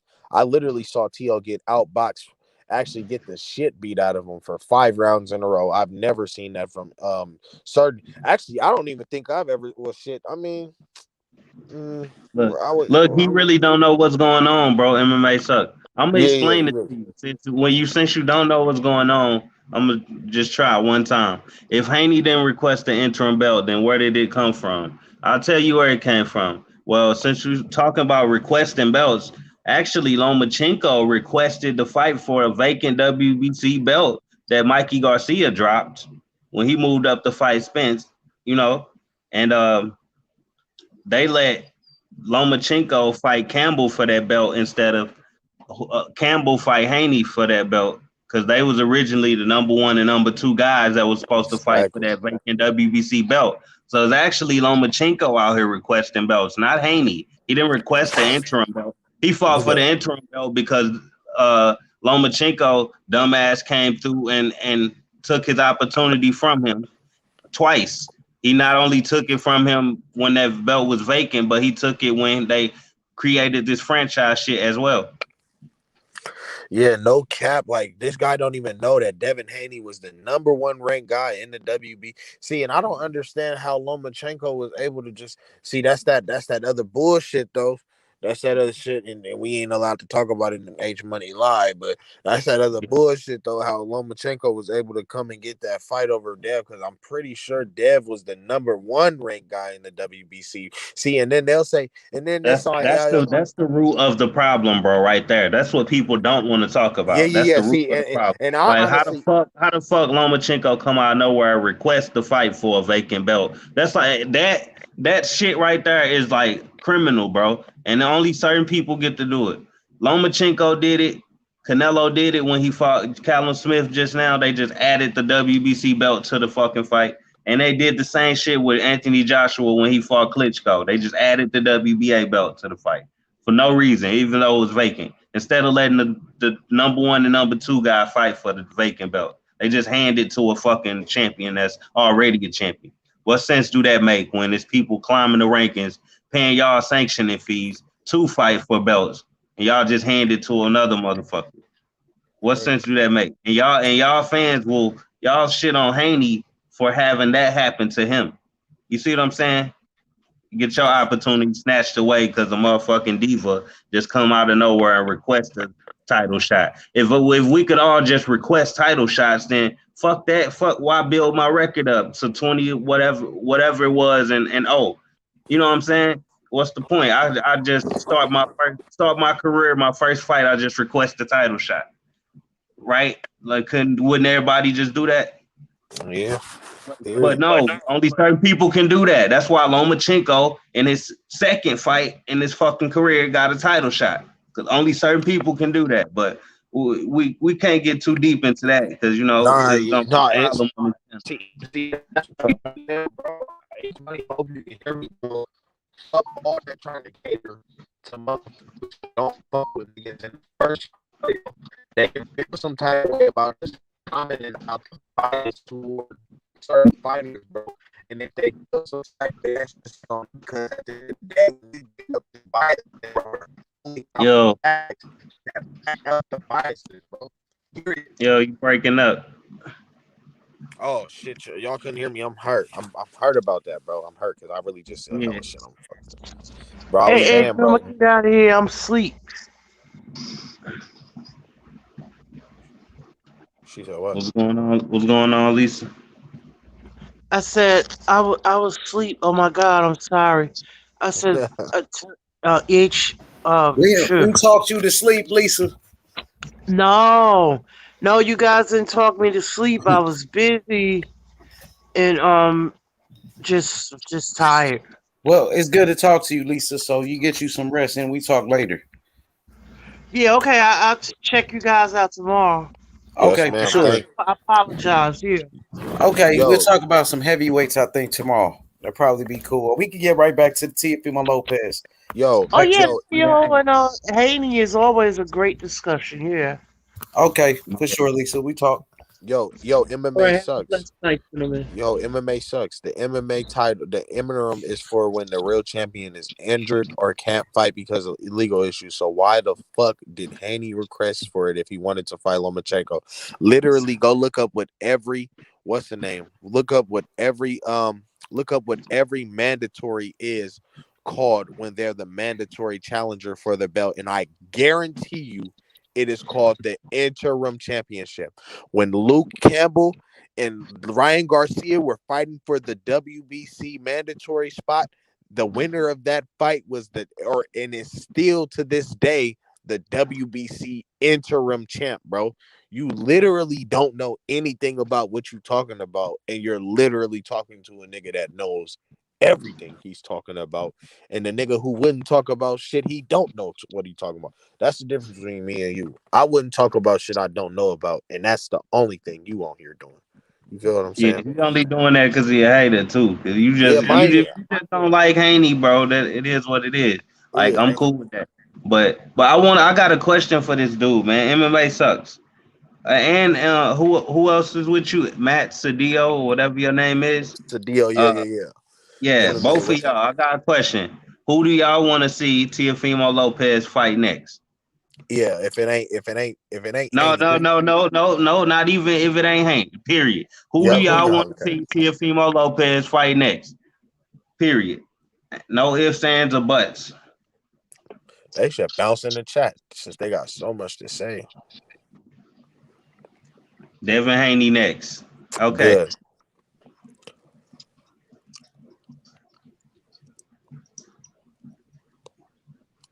Loma's rise was due to his amateur career. That was the first time I ever heard of that. Straight facts. You'll never hear about it again, probably. Y'all, you want to see Ryan Garcia versus who Lopez versus Ryan Garcia? Yeah, that was somebody else who. Yeah, that was somebody else. But You trying to see Garcia Cedillo and get body? MMA sucks. Both said Haney, and then Cedillo also said Taylor. Yeah, I see that comments, Okay. but he tripping with that Ryan Garcia shit. Yeah, this is Joe Strummer. He also said Mayweather. He's a whatever. Shit, that shit actually a reality if he fighting Jake Paul. Shit. Nah, yeah, T.O. versus Devin Logan next. Paul. Yeah, they agree. Yeah. I like that because just a couple months ago, I was seeing T.O. fans talking crazy about. That's what I'm saying, bro. I don't They mind go T.O. against their own logic, bro. Yeah. If that's who y'all want to see next, he obviously the best available. So why y'all sitting here talking shit about the guy? They No, don't I make no don't even. sense. Y'all can talk shit as long as y'all not saying that Devin Haney isn't worthy. That's the bullshit I don't like seeing. Because if Yeah, they anything, yeah, that's what I don't like. Y'all can think T.O. gonna beat his ass and all this knockout shit. Y'all can. I love all that shit. I love hearing that. That's what I like. As a matter of fact, I want the odds to be shitty so I can finally make some money off of Devin Haney bet. You feel what I'm saying? Like the odds are always in the other guy's favor in terms of winning some money. So it's like I want these bets to be in favor of T.O. winning the fight. You feel what I'm saying? I want to make some money. But all that Devin Haney isn't worthy. He has no power. So because he has no power, he shouldn't even get in the ring with him. Like all that shit is bullshit. You guys are making the sport watered down. And that's bullshit. That's the only thing I don't care to see. But all that T.O. gonna win shit, I like hearing that. That shit is sweet. I like it. Yeah, man. Like as long as y'all want to see the fight next, I ain't got a problem with what you I say, ain't got bro. no problem Like with it, bro. I thought they was two of them people that was trying to say Haney don't deserve it and all this bullshit. Cause Yeah. especially after the Linares win, these dudes ain't got no room for that extra shit they was talking about before. Cause you know they main talking point was Haney ain't fought nobody and Yeah. Haney ain't got no power. With Yep. two things that don't mean shit. That don't Like mean nothing at first, he all. just fought somebody. He just fought somebody, and that Beat power his shit never ass. meant nothing to me because he obviously had been knocking people out just recently. So before the pandemic. Like mind you, it ain't no you're not walking through that shit. We've never seen somebody just walk through Haney power. So it's like now, mind you, power doesn't matter. Like nobody cares to see two power punchers. We want to see the bull and the matador. So what is him having no power? But like they said, they want to see that fight next. So as long as they I'm just telling you two, because you two saying that y'all want to see the fight next. What I see from a lot of other T.O. fan and Haney haters is that Haney's not big enough. He doesn't deserve the fight, and he doesn't have power. And I think that's trash. But if y'all two, like bro said, if y'all two want to fight, I don't give a shit about nothing else y'all talking about. Honest to God, as long as No, y'all it's want to not a fight. serious problem. They also full of fucking shit, bro. It's plenty of boxers out here that ain't just knocking everybody out, and y'all ain't acting like it's the end of the fucking world, bro. But y'all, That this is does the matter. only thing y'all got to, try to use against Haney or whatever. So y'all trying to act like it's such a fucking problem. Haney is not the only person in boxing that ain't got a fucking 100% knockout ratio, and he won't be the last. Period. He Now said. look, He look at said. this. Look. This man, he got a fucking 52% knockout ratio or something. It's over 50%. This is not It's over something. This 55. not. This not Paulie Malignaggi we talking about with fucking 10% knockout ratio, bro. And they want to act like it is though. They want to act like he's pillow fisted. Haney not a knockout artist. No, he's not. But is he pillow fisted? Fuck no. That's a reach, bro. That's a reach. That's the only. No, They not gotta only reach that. that hard just to hate on the man, bro. It's ridiculous. Yo, his lack of power is a serious problem. Okay, when has his lack of power ever proven to?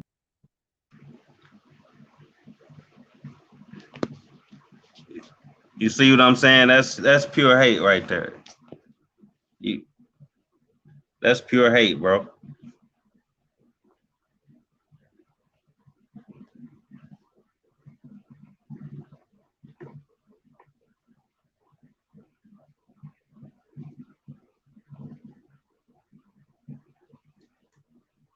Yo, H Money, you there? Yeah, I'm right here. I heard you say Okay, they hating. You said they was hating. You said that's pure that's hate. pure. That's pure hate, bro. He say Haney the next Paulie, bro. Yeah, they just be hating, Haney got man. more knockouts right now at age 22 than Paulie. He got double the knockouts Paulie got in his whole fucking career right now, and he just getting started. So to compare him to Paulie Malignaggi is pure fucking hate and a reach, and that's the only thing y'all Yeah, can come they up know with. that Devin Haney He's can so box. good. No, They he's know so good that they just making shit up at this point to where it don't exactly. even make sense.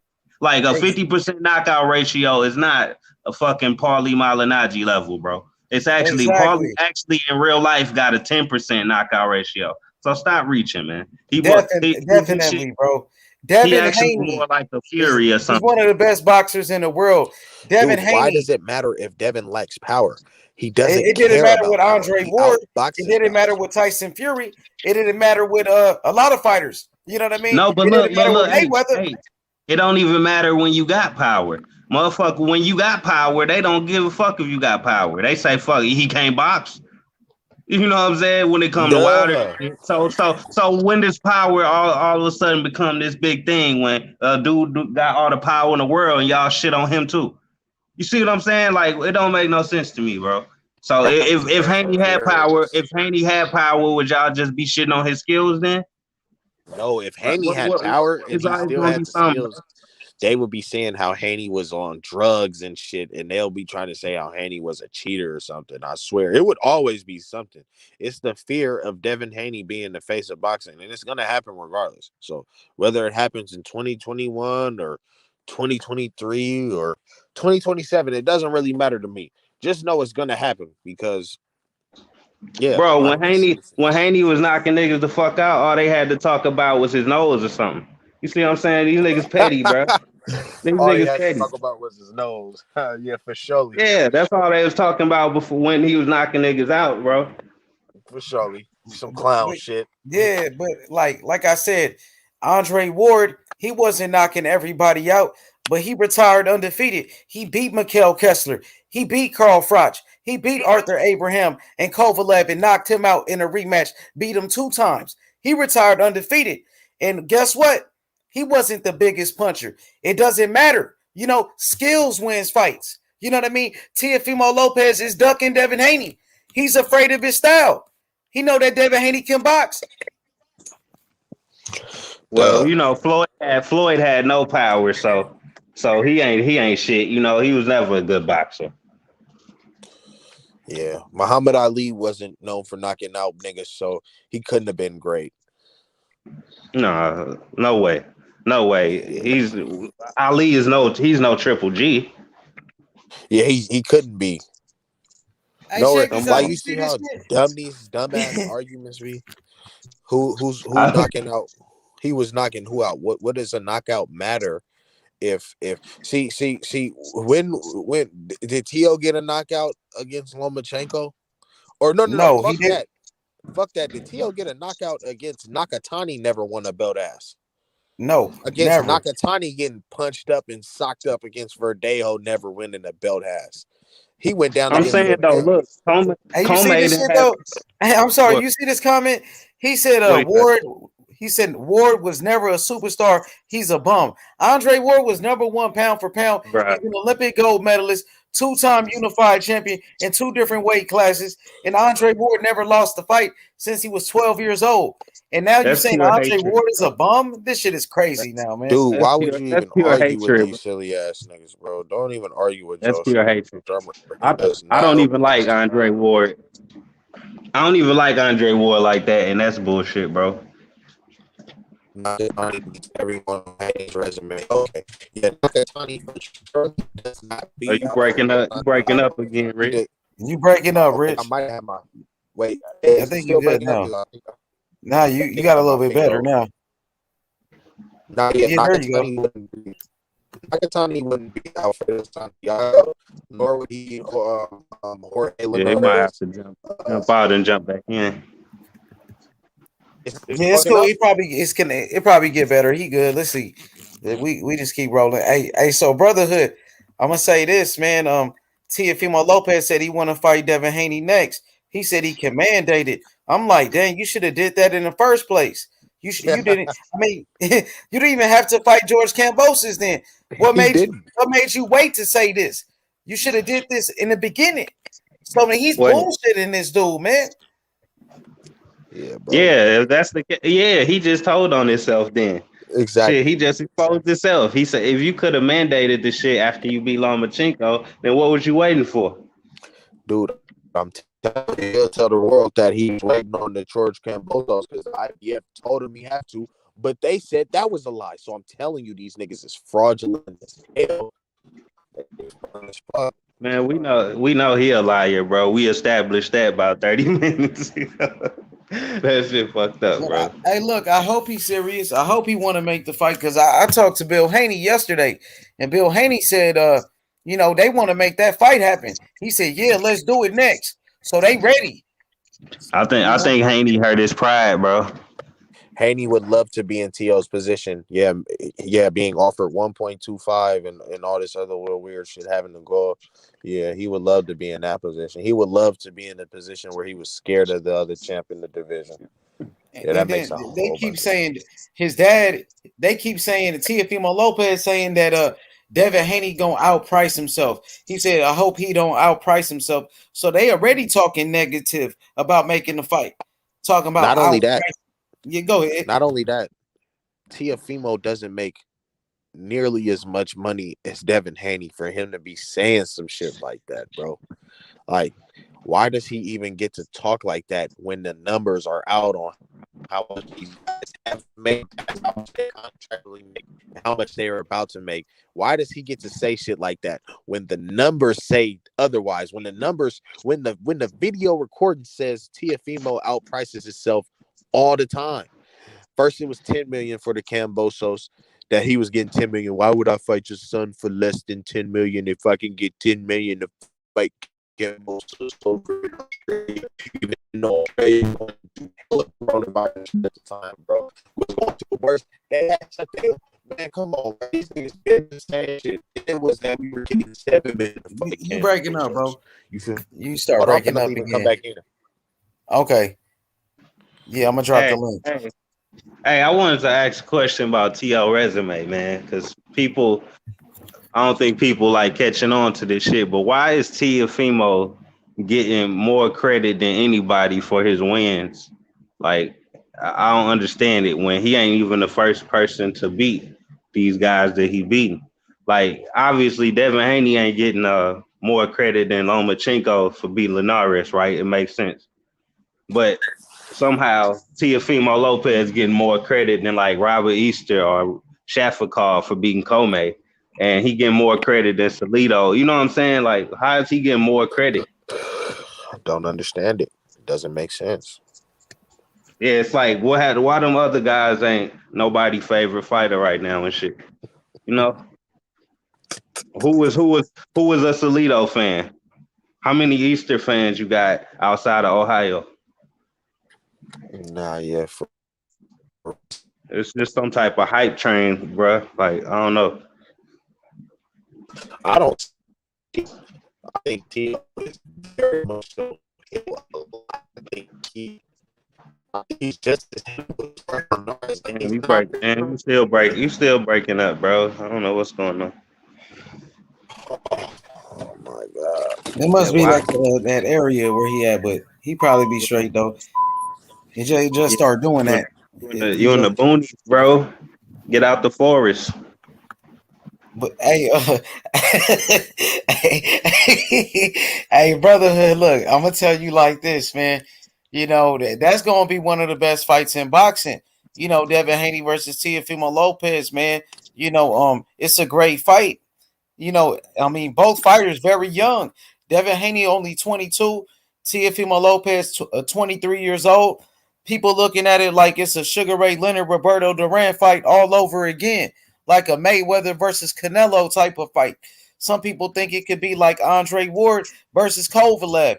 Some people feel like this fight could be like Thomas Hearns versus Sugar Ray Leonard type of fight. I mean, what about you? What you think about it? It could be good. It could be good to like just put it all on the line early in your career, so you got more time to whoever lose got more time to recover. You see what I'm saying? If we do this 3 to 5 year shit like Teofimo Lopez, dude, like then Haney will be beating his ass while he like what 20, 28, 29. You see what I'm saying? It's gonna be harder to recover from that shit. He want his beating as an older man. He should take it as a younger man. You see what I'm saying? I don't understand the logic behind taking it later. Yeah. Yo, this dude is crazy. He Take said it, just Ward is a bum. take your beating now. This dude Y'all is can hear me? crazy, man. Yeah. He want a nice season. He want the best Haney. He want a nice season to beating from Haney, bro. Look, He must want that shit. He want that shit to be on the highlight reel or so. I don't yo, get it. if he don't respect the champion like Andre Ward, you know what I mean? You don't respect anybody, man. So, man, I don't know what's up with you, bro. You know what I mean? Can't respect your opinion at this point. You know. Hey, Oh, you talking I about could that I Joe could see dude? that TO fight. I could see the fight being a close fight, but if it ain't close, it's a blowout by Devin Haney. That's the way I see it. I can see it going a whole bunch like the Jorge Linares fight. I can see TO landed one good punch and that being it, or I can see it being a close fight and you feel me, it being and it being a good fight. But other than that, if somebody's gonna get blew out, it's gonna be Teofimo. I see he got a good jab though. So, you know, me just Yeah. breaking down the fighter, you know, I like to, really keep it honest. He got a good jab, he got a good right hand, and he could counter punch. You know what I mean? So you got to watch out for all of that. You know what I mean? I think Devin Haney, of course, got the better speed. He got the better jab. Devin Haney's taller. You know, he got better skills. Devin Haney got the better skills. You know what I mean? So Teofimo Lopez, he gonna rely on his power. You know what I mean? So Devin Haney, Devin Haney can use that jab and beat him easy. You know what I mean? With that jab and his movement. So we gotta see how it play out. You know what I mean? Devin Haney, he got plenty of skills, man. I don't want to give up the game plan or nothing like that, but I know Devin gonna beat him. I ain't gonna say how he gonna beat him. You know what I mean? Because I don't want to give it up. Man, any game plan gonna work because Devin got the edge when it comes to like natural talent, and Devin Haney he got the edge when it comes to reflexes. I know that for sure, and he got the edge when it comes to defense.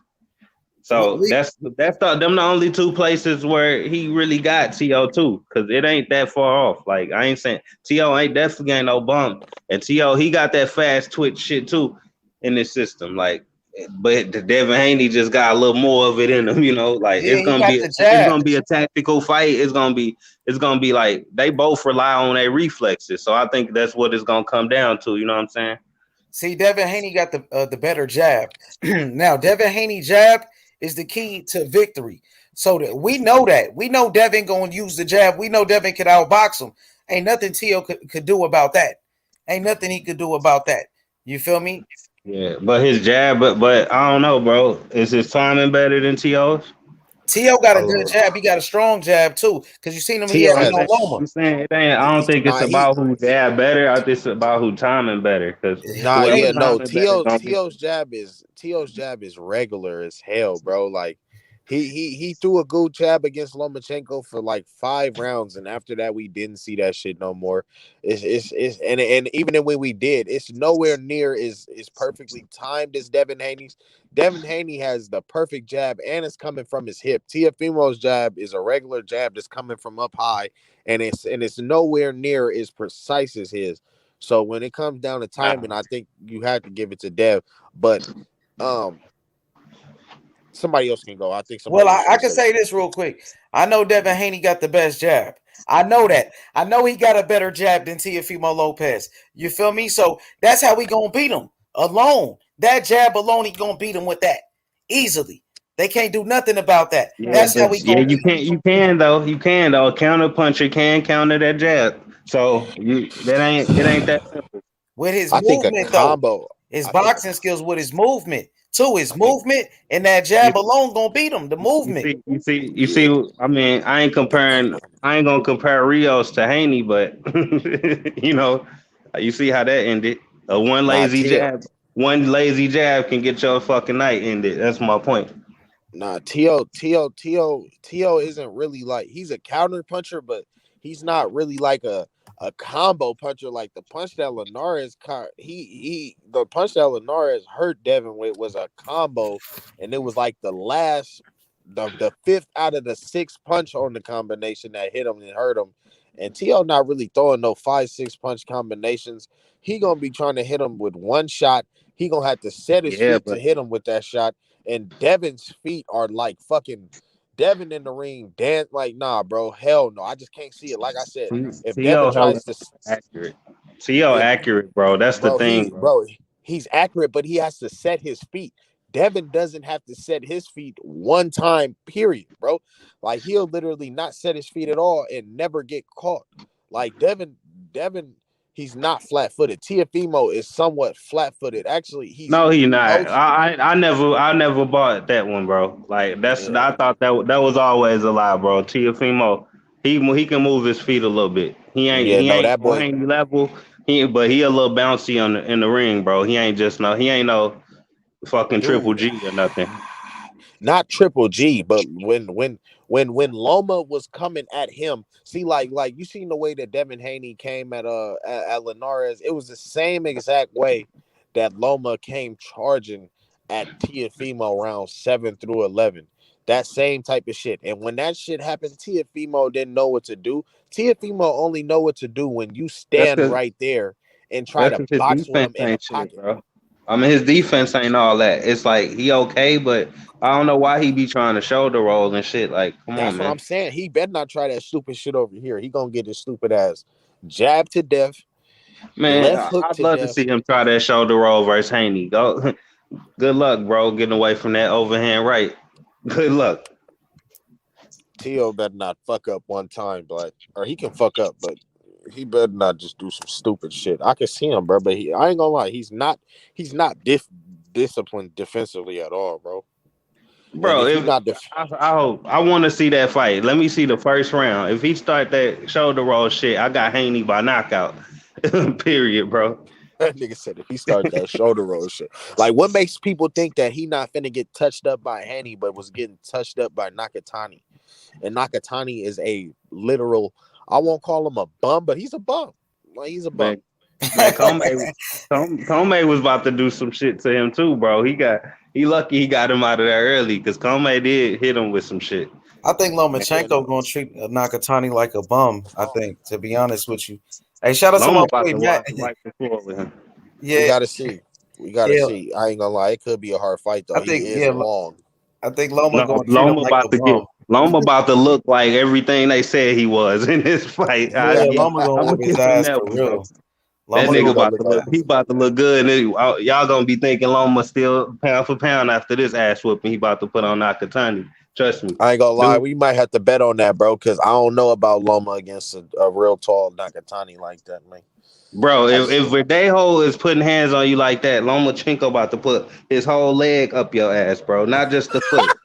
Not just the foot, bro. Loma, come, Fuck, bro. bro. I'm With not this even whole Loma. I'm not even Loma fan, and I can say this. So you got to know, bro. This about to be. yeah. I'm predicting this.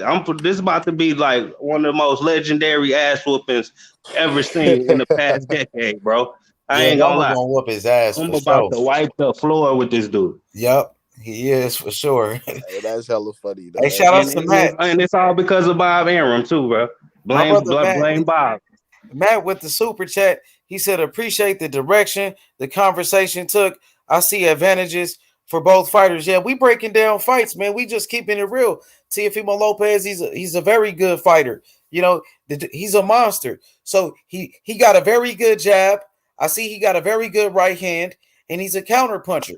You know what I mean? He's very athletic, very fast. You know what I mean? But I think Devin Haney is better. Now, like I said, Devin Haney, his jab is one of the best in boxing. And Devin Haney, he will beat Teofimo Lopez with his speed and his movement and his jab. Most importantly, Devin Haney's jab is the key to victory, bro. You know what I mean? That's what I got to say. What you think T.O. biggest weakness is? His Both of y'all. biggest weakness is the I ain't gonna fact. say Oh, go much. ahead. I want to give it up, man, because I'm really, you know what I mean, game planning. You know, so I'm gonna let Rich. I'm gonna let Nah, Rich. yeah, I've really been I watched T.O. a couple of times. I think T.O.'s well, first things first. Now I think T.O.'s biggest problem is that I don't think he's confident in himself against Haney. That's something he's gonna have to really overcome because nobody who's confident against who's confident, like if it was his promoter who was stopping the fights, like motherfuckers be trying to make it seem, T.O. wouldn't talk the way he does. I don't think he's too confident. Another thing, just in his fight game, like I said, I think that T.O. is flat-footed and he needs you to stand in front of him in order for him to put. And if you do stand in front of T.O., you are liable to get hit. Like he's fast, like you said. He doesn't throw combos, but he throws nice, crisp punches if you standing right in front of him. But as soon as Lomachenko, and I mean as soon as he started doing anything other than standing in front of him, T.O. looked like he was gonna get stopped. I was like, "Fuck, bro!" I was because once he won the first 6 rounds, I was happy for him, and I didn't think that a fight can quite turn the way that it did. As soon as it did turn on him, you feel me? 7-11 was a totally different fight than 1-6, but like. Yeah, I just don't think his defense is that nice. I think he has to be squared up and his feet need to be set in order for him to let go of any work. And yeah, that's pretty much it. That's the defense. He's pretty much flat-footed. Oh, you just started breaking up a little bit. You there? Can you hear me now? Yeah, you good now. No, I was just saying. I said, really, just his defense and that he seems flat-footed to me. That you need to be right in front of him in order for him to beat you up. So with that being said, that's a good point. Do you see this fight? Would be a good comparison to say this fight would kind of look like Lara versus Canelo. Lara versus Canelo? Nah. If anything, You I don't think think it it could play out like that? Nah, because no, I think it'd be more like a Mayweather Canelo, or like a Billy Joe Saunders Canelo minus any defensive fuck ups from Devin Haney because he's way more disciplined. Like I just see a total outboxing clinic, or not even Billy Joe versus Lemieux. I didn't ever watch that fight. Damn, go look at that fight and see if you think.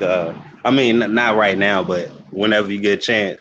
But see if you think like Haney versus Lopez will end up looking like that.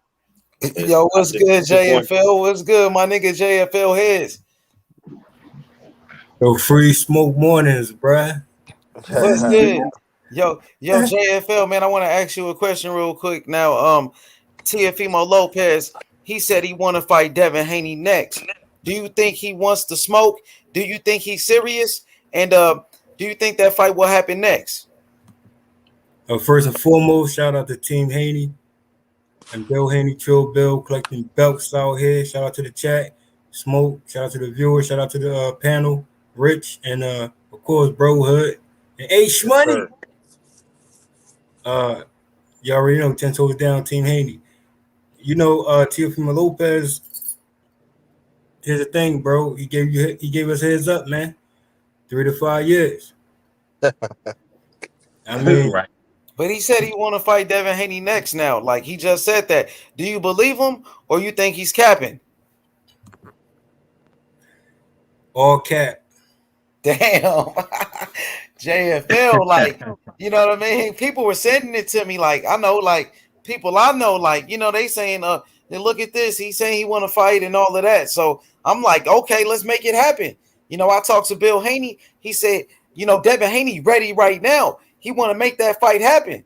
So you know, you think it's gonna happen next? That's what I want to know. Like, you know, you think we gonna get it? I would say you said Camboso would be the reason, right? So he got to show and prove once he get in the ring with a Camboso. But Camboso is not backing down. So that's gonna be an interesting matchup there. And you know, we see Teofimo Lopez, he has some, you know, tricks and performance up his sleeve, vice versa. You say the same thing with Camboso. And if he does get past Camboso, he'll get back on his you know, his retract, say one thing to say another type situation. You know, track record shows that already. So 3 to 5 years, bruh. 3 Official to duck, 5 years, bro. ducks, and Teofimo Lopez own up to his duck. So the next opponent, I would still say recommend, you know, highly recommend would be Tago. Who? Emmanuel Tago. That's my matchup there. He's a former champion, I believe, Tago. So No, I know Tago. What you think about him? He I only seen one of his fights, so I can't say much. But he seemed like a decent contender. That's all I can say. Yeah, nah. I think if we can't get that Teofimo fight, bro, I think if we can't get Teofimo, we've already been proven that Gervonta Tank Davis don't want to fight us. We've already been proven that Ryan Garcia. Hold on. Say what again, bro? I said we've been bro? proven. We've been proven that Tank Davis does not want smoke with Devin the Dream Haney. This has been proven. You know here's the thing though. You got to know the time frames when it comes to a Tank Davis and the Devin the Dream Haney. Free smoke and all is free smoke. And I say, you know,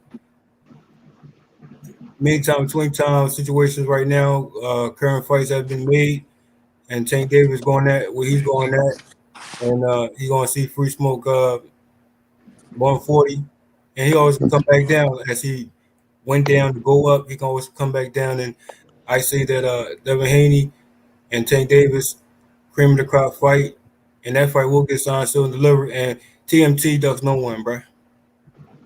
Yo, I'm gonna keep it a band, bro. The Mayweather team when Mayweather was fighting wasn't ducking nobody, but Tank Davis has already, like I said, he's proven that he doesn't want Devin Haney smoke. Tank Davis turns into a complete promoter, and that's not what he is. He's not a promoter. Devin Haney's a promoter, but Tank Davis isn't a promoter. He turns into a promoter when he starts talking about Devin Haney. And that's facts. And with Lomachenko as well. He ducked that fight. But No, JFL now, I know. Hey JFL, Lomachenko I want to talk situation about the too, bro. Teofimo Lopez Devin Haney debate though. You know this. Yeah, of You know, course, yeah. I mean, this the fight that people want to see for undisputed. You know, Teofimo Lopez been talking a lot of trash, so we want to fight Teofimo Lopez. You know that's where the smoke at. That's where it's at right there. JFL Haney versus Lopez. What you think about that fight? Who you think gonna win that fight? Break it down for me. How does that fight play out? I'm trying to get Teofimo some type of he has a unique skill set. I can't front on that. I see what Teofimo can do in the ring. I see some good qualities in the skill set, but at the same time, I still see what he still need to work on. And if he worked on since his Lomo fight and improved there in those areas, once he get in a ring with a Camboso, or Camboso can expose what Lomachenko already done did. So we'll see. But with Devin Haney, we know the skill set of a Devin Haney, multi various of a skill set, and protege of Floyd, which he definitely displayed with Linares, and Haney just getting started, man. You know what I mean? So it's be an interesting toe-to-toe matchup, but Teofimo Lopez, he'll have to bring more of a Teofimo Lopez when it comes to a Lomachenko fight and a Camboso fight combined, bro, to see Haney. So once he gets there, I see that fight being explosive. But you know what I mean, if he get past a Camboso, but skill set, you know, for me, I got Team Haney. Man, should we be talking about a fight that's actually gonna happen, like in less than 3 to 5 years, though? Well, the way he was talking, This all I'm saying. Like, he told us two different things, bro. So like, it don't get me excited. He told us the fight can happen in 3 to 5 years, and then he tell us it can happen next. So he told us two different things. We supposed to believe them both. Like, Okay. which Theo told one? us Which one is 50 which one is the fucking truth, bro? How do we find out? Here's the thing, though. What I'm struggling with. You seen his Twitter, you know what I mean? And he said food, and so we have to say Teofimo Lopez, if your word is bond. So, that what we saying? We saying he changed his mind. Don't waste your food. Is that what he said? That's what we saying, bro? If we saying Teofimo changed his mind, then now I can rock with that. But you can't tell me two different things and then just expect me to believe them both, and they contradict each other. So if this nigga changed his mind, now you ain't ducking no more, and I hope that's the news. That's what he need to be saying. Like, I ain't ducking no more. But we still can say, gotta recall time frame of things too, that Ryan Garcia also might be in a situation too, as Teofimo also mentioned, maybe a possible Ryan Garcia or what's that? Come on, bro. And Leave him out of this, bro. Leave him out of this. Just saying though, that's what he say though. Bro, he say a lot. That's my point. He gonna say, if he say he fighting Anthony Joshua tomorrow, y'all gonna believe that too? Yeah, Tio says a whole bunch of shit. He shouldn't be believed by anybody. Anybody out here. Here's my thing though. Is Teofimo Lopez is gonna, you know, chill YouTube, chill YouTube, chill. I'm just saying though. We on H Money Boxing, free smoke. It's Teofimo Lopez might use a AJ card. You hear me? Man, he is AJ, ain't he? Yeah. You see what I'm going with? You see what I'm saying? He the Latin, he the Hispanic AJ. Come on, man, that's crazy. We saying 3 to 5 years. 3 belts and you duck in the WBC, just like AJ. AJ gave him the blueprint. Follow suit. 3 to 5 years. See, right? Man, that's why we can't support these fighters when they be ducking and shit like that, bro. Because the next fighter gonna come along and do the same shit. You know what I'm saying? Nigga give the next fighter the blueprint. Y'all think they ain't gonna use this shit? What y'all see what fucking Canelo doing, bro? Y'all think he ain't learned that shit from Floyd? Like, and that's the first thing that the Canelo fan first excuse. Look, wait. A Canelo fan first excuse for the bullshit Canelo do be like, they be like, well, Floyd did it. Y'all wonder why I hate niggas supporting this shit. Don't kill this shit before it reach the next generation, bro. Nah, Floyd didn't do nothing wrong in boxing. Floyd called out everybody and bullshit. Come on, you doing it. You doing it right now, bro. Don't do it. You're doing it right now. Wait, me? Yeah, you're doing it right now. You're one of them fans that's saying this nigga can do no wrong. That's exactly what I'm talking about. No, Rich was saying. Go repeat what are you talking about? I'm saying, You said nigga, I don't Floyd. think Floyd did nothing wrong. Come on, bro. Nigga, he didn't, bro. You Let just said Floyd you do didn't it. do nothing wrong, Truth, man. I can't. Here's the thing, though. Here's the thing, though. You know, That nigga the truth, man. He the best. I ain't gonna lie. Floyd probably the best I've ever seen, man.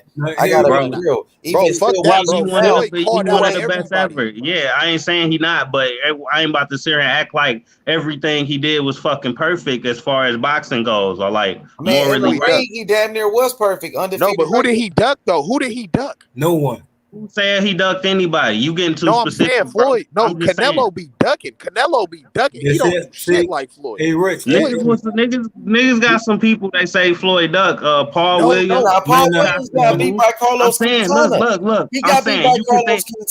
Quintana. Listen. Y'all can have everybody gonna have their opinion, but I'm just saying it don't matter if it's the opinion or not. I'm just saying, brother. Paul Williams got beat up by Carlos Quintana, who was a nobody at the time. Whooped his ass. Bro, I know, but you don't gotta explain all of that. It's Everybody facts, gonna bro. have their It's opinion. facts. Like Floyd ain't I don't Paul want y'all to go down that. I don't want y'all. Don't go down that road, It's bro. just I'm not facts, trying to bro. get into He this couldn't whole even shit, beat bro. Carlos Quintana. That's all I'm saying. Bro, I'm hear you. I'm Okay. not trying to argue about that shit. I'm just saying. Here's the thing, I'm though. just saying. It don't matter what you think. Everybody gonna have their opinion, and a lot of people' opinion is his career wasn't perfect.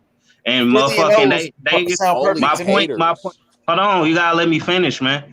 This nigga Canelo, what he doing is being compared to Floyd. Period. That's the point here. It ain't about all that other shit y'all talking about. The point is, once one nigga set the blueprint, the next nigga always pick it up and take it. Where the last guy left off. If y'all don't want Sugar Ray Leonard did it before Floyd, though. Sugar Ray Leonard started that.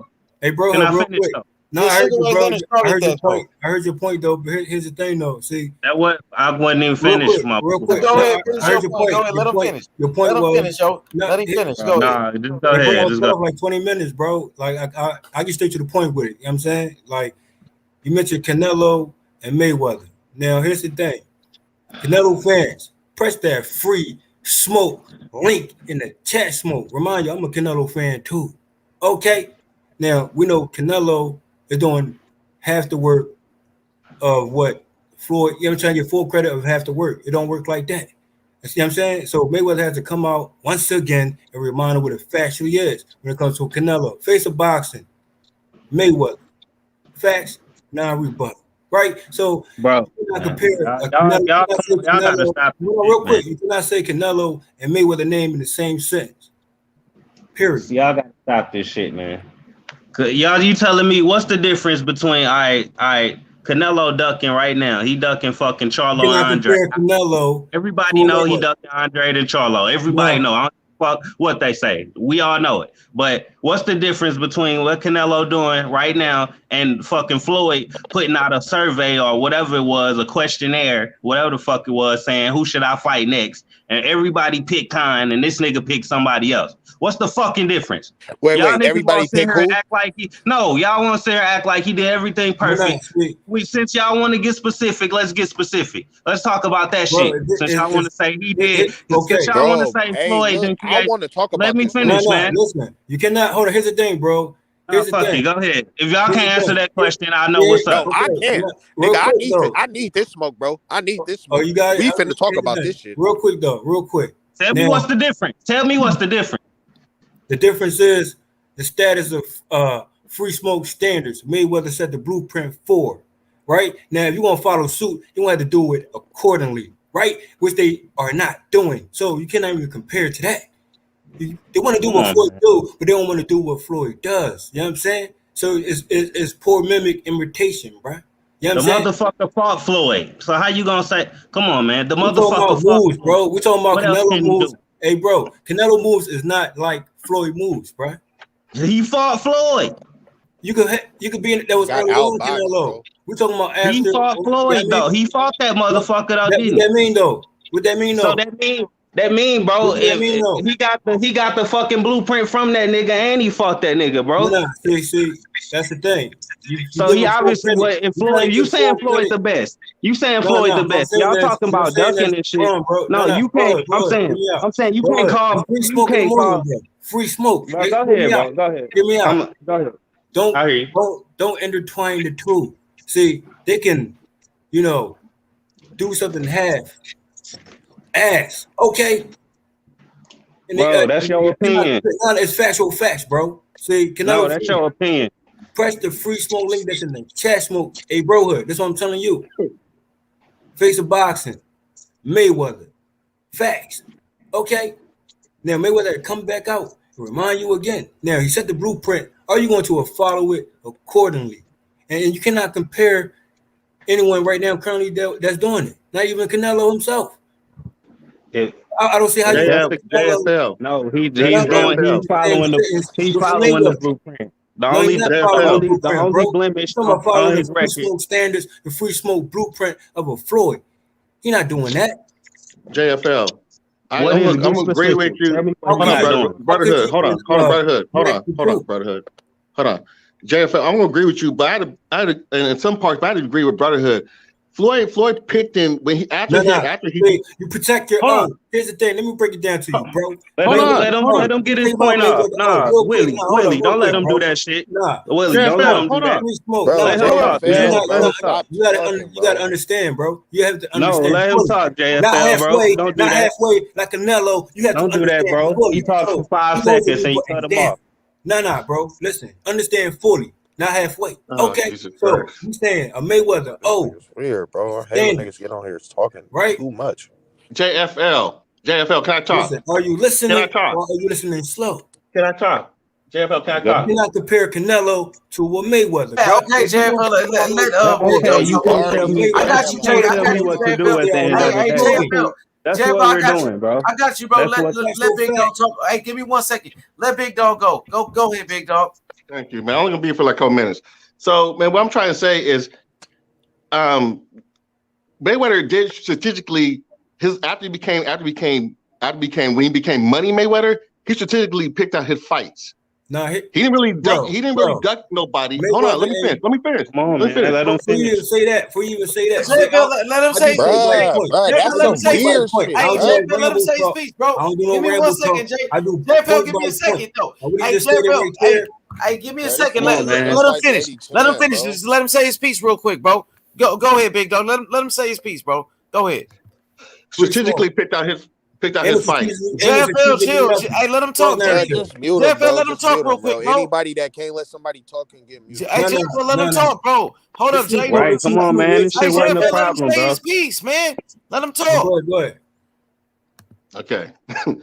So he strategically got his fights, picked out his fights. So you have to remember, after he became That's Money, opinion, not a fact. Hey, JFL, you gotta let the man say his. You don't even know what he's saying. Hey, let him talk. I don't even know what he's trying to say. Just let him talk for it. Well, what he just said right there. Bro, hold on. Let him finish. Let him finish, bro. Go ahead. Okay. So after I said strategically picked out his fights, I mean, he had to remember that he could have fought. Everybody said Paul Williams. That wasn't his mandatory, but he could have fought him. But he didn't want to fight him. He wanted to fight somebody else to make more money. To make more money. Hold on. To make more money. Hold on. Wait, JFL, let him talk, bro.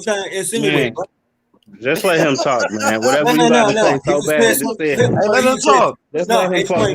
You said something too. Bruh, I ain't gonna lie, bruh. This should be real kid statements. I got it, bro. Hey, JFL. Hey, but look, I disagree. Let me say something real quick, Jay. Let me say something. I disagree with Big Dog. Like I said, Paul Williams got beat by Carlos Quintana. Paul Williams got beat by somebody that wasn't even that good. You said, so Mayweather didn't duck no Paul Williams. Hey, Big Dog Willie. You just he ain't duck no Paul Williams. That's the fact. He got beat. Hey, bro, I've never heard of Paul Williams in my life. Are you going to let me talk, man? Let him talk, JFL. Let him talk, Jay. Hey, JFL, let him talk, bro. Let him talk, my nigga. Hey, JFL, you ain't letting nobody else talk. Hey, JFL, you gotta let other people talk, bro. Go ahead. What more can he say? He'll body niggas literally on your side, why you know that nigga come on here being disrespectful on purpose? Talk to him, brotherhood. Hey, brotherhood, talk to him. Tell him. Hey, let him talk, JFL, man. Come on, man. That shit ain't cool. Does not mean nobody doing that. That shit disrespectful, bro. That's why I'm. Hey, JFL, chill out, bro. Let the man talk, man. Reach again. Go ahead. Hey, come on, man. Let the man talk, man. Come on. Fuck it. Just let JFL talk, bro. If it's that important. Hey, JFL, you can't cut him off. Let him talk. Let him finish. Go ahead, Big Dog Willie. So I didn't say that he was ducking Paul Williams. I say he chose a different route. He could have fought Paul Williams, but he decided to fight somebody who made more money, and that's what I'm saying. And so I think when I said strategically, he picked his fights not in a ducking mode, but he could have fought other fighters that were more elite than the people he did fight. Who?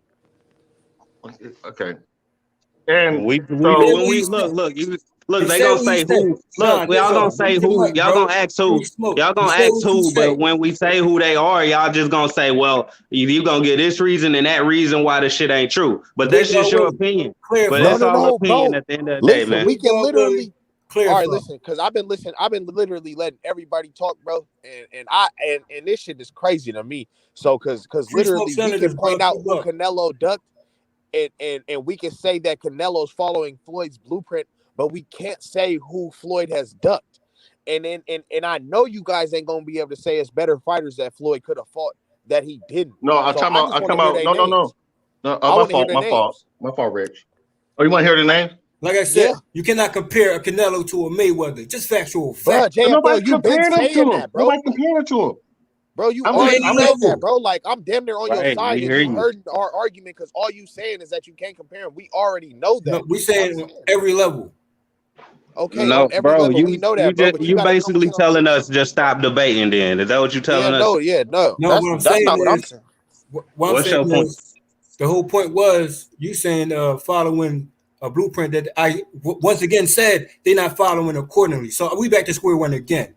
Ain't that right? Bro, you don't have to think Canelo doing a great job at following the blueprint, but he's doing it. He's following the fucking blueprint. He might not be doing it. He might not be doing it 100% like just like Floyd, but that's the fucking basic. Like it's I'll be back, man. Here's the difference. Now, when I say AJ, right?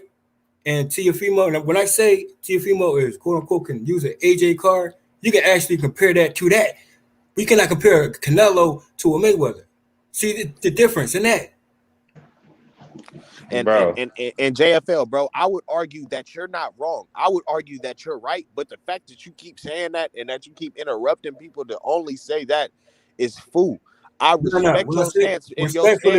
Respectfully, Rich, what I said when I came on the panel, you cannot intertwine something that can't be connected to. You know what I'm saying? That's all I said. Bro, you can feel that way, but guess what? We're debating about it. Ain't no feel, bro. It's factual fact. I don't do opinions, telling us we can't feel a certain way, my nigga. What's your point? Like you telling you could tell us that, but we still gonna debate it, bro. Yo. Look, you cannot debate. You cannot rebuttal brotherhood, bro. This is what he's saying, though. He's saying that, bro. Mayweather did so much shit to be like he had already fought 37 fights with hella world champs, had already caught. You know how Devin Haney calling everybody out right now, and we already see that niggas is ducking them like in his plain to see. Mayweather had went through that shit for like 12 years before he became Money Mayweather and started picking out fights for making the most money. And even when we was making the most money, the biggest money fights, bro, the biggest money fights were always the biggest name guys, bro. I don't remember like this whole Paul Williams guy. I'm finna go look him up, but I don't know who the fuck he is. Like I've never heard of him ever in my life. And he couldn't be important because I don't know who he is today. Like I didn't know about him back then, and I don't know who he is today. But Mayweather, you can't say somebody who's fought the most world champs is a duck. You feel what I'm saying? And the least amount of fights. He's had hella little amount of fights, and he's fought the most world champs. Canelo is doing nothing like Mayweather. Canelo is out here not fighting the biggest names. Like we can see the reason why me and you can complain y'all about so hung up on that shit. Who I ain't sat here and said that fucking anything Canelo doing it matched what Floyd doing when it comes to like. You saying no, I didn't say that. No, I didn't say that. No, y'all know, bro. No, you can't sit here and tell me what, bro. How you gonna sit here and tell me what I'm saying? No, that's not the point I'm making. What the fuck? Literally said that's not the point I'm making. Footsteps. No, that's what I'm trying to say something different than what you think I'm saying. That's my point. What y'all explaining to me ain't got shit to do with what I'm saying. I ain't saying fuking Canelo. I've just sat here and said that he's not doing it. I said he ain't doing it on the level of Floyd. I ain't saying that he doing it exactly like Floyd. I've said that fucking 3 times already. And Yeah, y'all but still here's the sitting thing, here, though. y'all still sitting here acting like I'm comparing it fight for fight, like Canelo has accomplished exactly what Floyd had. His No, career see, not even finished yet, so that's here's not the thing, even a though. fucking conversation. No, So here's with the that, thing, that's not though. even a conversation I'm interested in having until his career is over. So that's y'all hung up on the wrong point. That's the No, point. it's The on point point, I'm bro. making. I'm hung No, up no, on the no. fact. Let me finish, man. That's Let my him last finish real point. quick. 5 seconds. Give me Go 10, ahead, 5 bro, because 10 seconds. I didn't even get 5 to to 10 finish, bro. seconds, But you please. go ahead and 5 finish, to 10 bro. seconds. Just let me finish, Let's because keep it I'm all the about way to real. forget what I was about to say. My original point was fucking bringing up how Floyd did strategically pick certain fights just like Canelo did. Y'all taking it to a whole different You area, comparing, bro. We ain't even hold on. talking about the same thing no more. See, now you're saying But pick and Y'all hung up choose. on the Canelo shit, bro, You and can't no, Floyd what say being I'm in the hung Mayweather up pick same on and is choose. sentence. how Y'all did hung See, up that's on the how that. thing. Let's talk no about. I You can said never let's say be Mayweather specific. pick and choose you, bro. Y'all, let's talk about the American shit. And I asked y'all a specific question. I said, how was that not the same as him ducking Charlo and Andre? And y'all still ain't answered my question. Y'all going everywhere else with it. you said Amir Khan? Bro. You said Floyd ducked Amir Khan? See, that's my point. I asked a simple question. Y'all took it so far that y'all False forgot what the fuck narrative, I bro. back. Ain't what Cause My narrative. nigga, I didn't hear you. y'all know I'm That's right, false but y'all narrative, take bro. is that what y'all got to do Brother, I'm to not win the gonna lie, debate? bro. No, I'm saying You just kill the compared reasons, what bro. Canelo's ducking ass did to Floyd's never ducked Exactly. anybody who's been. I compare ducks. I ain't compare shit about their career when it comes to accomplishments. Yeah, That's my but whole Floyd point. never ducked Y'all anybody. took it to accomplishments and shit. And No, like no. he ain't in the same sentence and all that. I'm talking And the simply blueprint, about strategically picking fights, because that's the blueprint I'm talking about. I ain't Who talking did about no Floyd other duck shit. though? Who did Floyd I duck? said, who did I say he ducked? No, because see, that's what I'm saying. Listen, I'll be in the middle of talking, and then you'll interrupt me, and then you'll be talking, and then when I interrupt you, you'll be like, "Let me finish." And I was in the middle of saying, when you put words in my mouth, it's a different thing, bro. I ain't no, bro, look. because you literally bro, you literally said Canelo is following in Floyd's footsteps, and this is why I said I agree with bro. Because no, Canelo, he couldn't be following in Floyd's footsteps because Floyd wasn't doing anything that Canelo is doing right now. Canelo is turning. No, listen. I'm gonna prove it to you. Listen, Chris. Oh my Listen. God. Can I finish? That's what I'm saying. Go ahead, bro. Canelo is turning down bigger fights for smaller name guys, smaller draw guys, and blaming it on bullshit. Floyd, if he was ever strategically picking a fight, he strategically picked a bigger money fight. And even if it wasn't a bigger money fight, even if it wasn't a bigger money, even though it was a bigger money fight, who was Paul Williams bigger than that Mayweather fought, you feel me, instead of fighting Paul Williams? You just agree with me and y'all don't even want to admit. See, that's what I'm saying. Y'all agree with me and y'all want to take it to a certain. Y'all want to take it like so far over the point. Look, come on. Wait, come on. Are we letting each other finish, right? Just let me respond to you. Let me respond to him, man. Let me get my closing. Let me respond, because it's the end of it. This the end of it, bro. This the end of it. I'll get my closing after you. Yeah, all right, but this the end of it, because you just agreed that Floyd. If Floyd, you conflicting the go two, ahead, so bro. that's on you. That's on you. I can't hear My myself. closing is this. Like I came in, my end closing is this. You cannot compare. Hold on, bro. You cannot compare a Canelo any situation or any shape of form. Now, listen. If you want to reach for something that's you talking about strategic, miss me with that. Okay. In any other scenario you can mention, you can never compare Canelo to a Mayweather too. So, but that's if you decide to do that, then that's on you. Bro, who compare? Bro, I'm not comparing. I'm fucking telling you, it is what it is. You saying what you said about strategic fights. Comparing somebody's career and saying somebody doing the same thing. Give me 1 second. Hey, I'm sorry, y'all. Let me read this question real quick. I want to read this question. Give me 1 second. It don't work Exclusive. Like that, give me 1 second, JFL. Let me read this question. Exclusive said, why did Floyd never fight Barrera or Morales? Did he already move up at that point when they fought Manny? But I think, man.